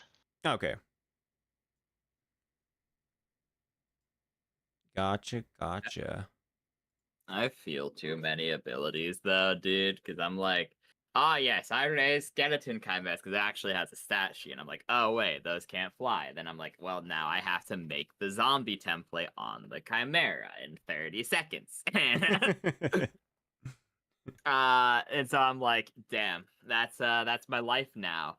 And that happens a lot because, like I said, one of the things I do absolutely love about 3.5, I've said it before, I'll say it again, is I like its ability to make bad builds actually feasible. Because, like Sebastian, I stand by all his turns are literally trash tier for like a caster at his level, but he pretty much gets 3 bad turns in each combat round instead of 1 bad turn, and it makes him comparable to other party members, and that's like cool. Hmm. Yeah.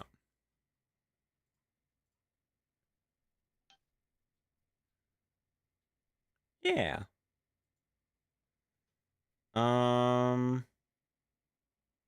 Oh yes, okay. I was looking for this like dancing feat. So it's Shrouded Dance.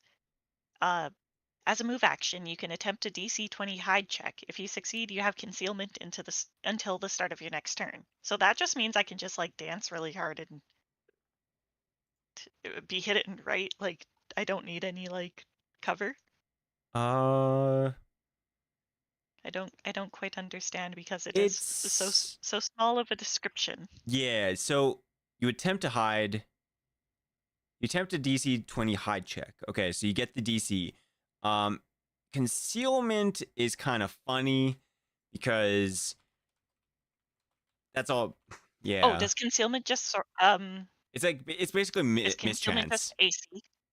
It's basically Got it. mischance. Okay, Which got it. sometimes does give you AC, I think, in some cases. But usually it's like the concealment is basically 50-50 chance you just don't hit me. Is usually what it is. Concealed. See concealment. Concealment mischance is usually successful attack 20%.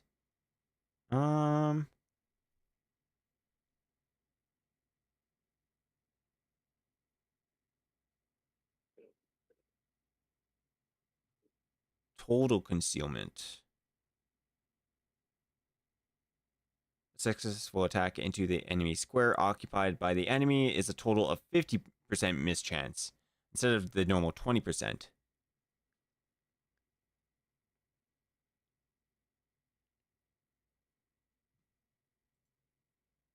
So like I don't know. What's your opinion on this, Sebastian? Because I don't know if this is like a good ability. Like maybe it is. Because it's basically like free half invisibility. Depend if you can hit the DC 20 without a shadow of a doubt and you don't have an easier way of getting concealment, it's decent. But like I wouldn't spec into it because like the thing is there are easier ways to get concealment.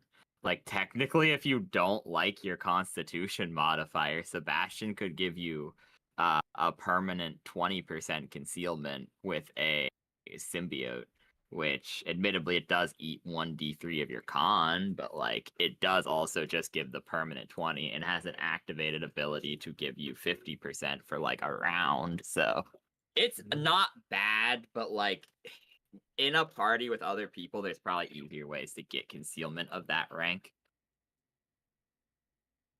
Okay.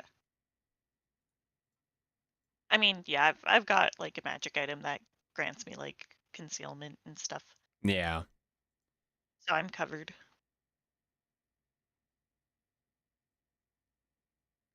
Mm.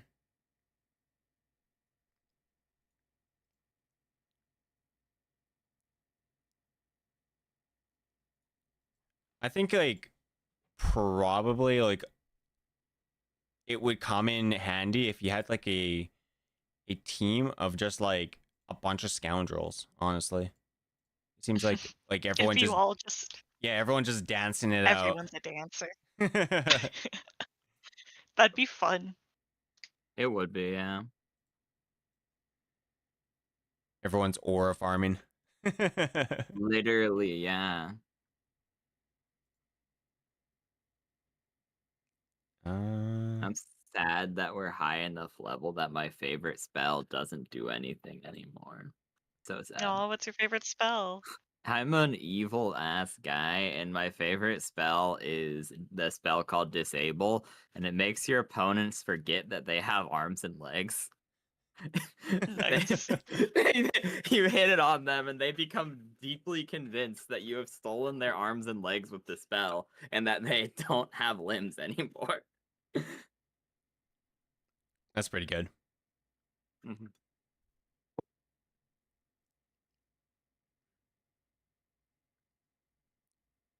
The cool thing with a lot of these skill tricks is that you could spend skill points to gain them. Mhm.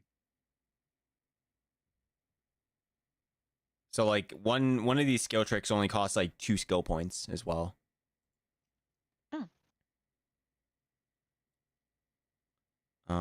Like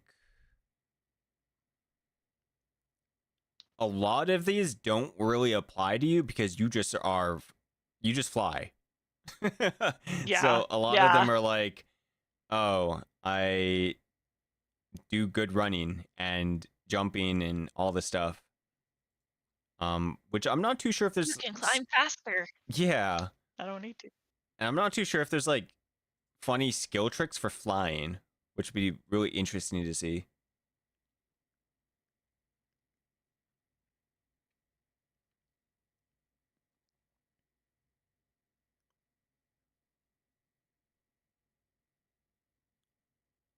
Listen to this. You have good listen. 5 ranks of listen is just like, oh, you repeat a certain noise exactly how it sounded. Or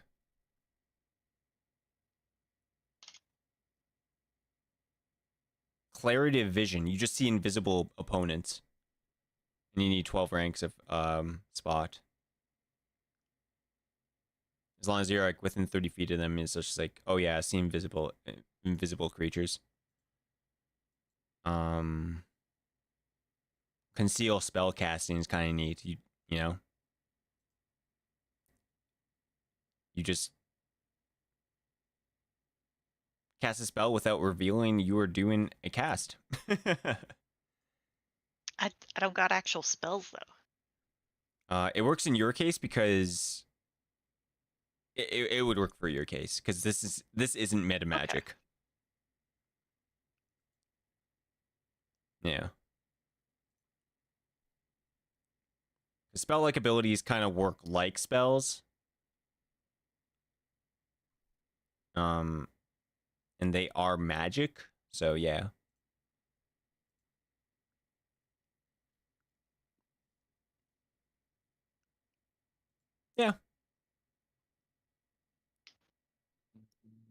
Let's see. Jester said, art jump scare. For real.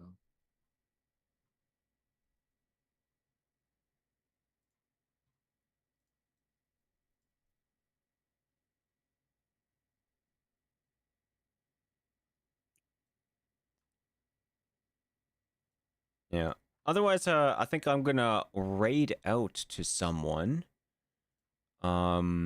Appreciate everyone who was watching. Hope you guys do well. Oh,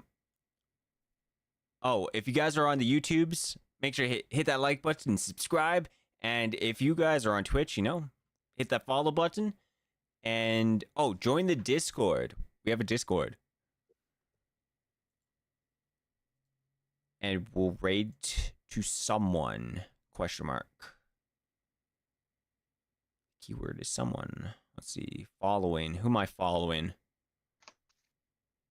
Live and Let's Die is just ending. Or maybe they're on break.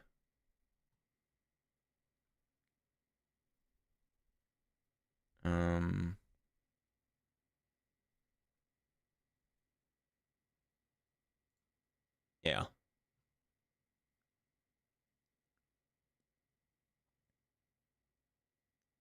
Let's see.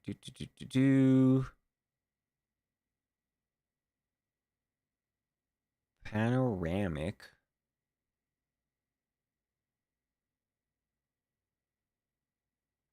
Eh.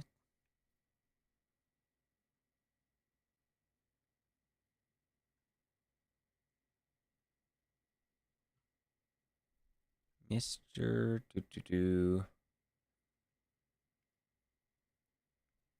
There's so many people streaming right now.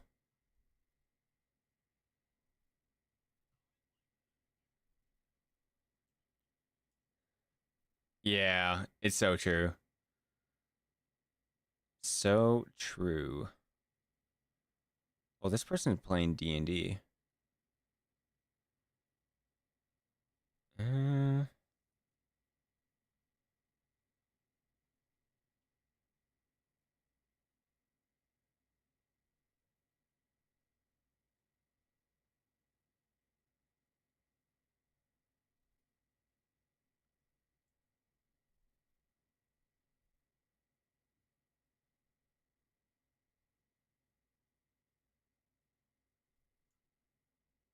I haven't raided this person for a while, so I will raid Dark D Destiny. They are playing Weathering Waves.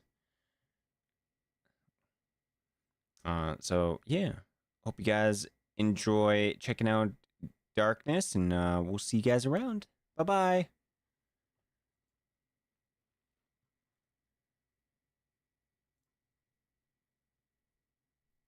bye.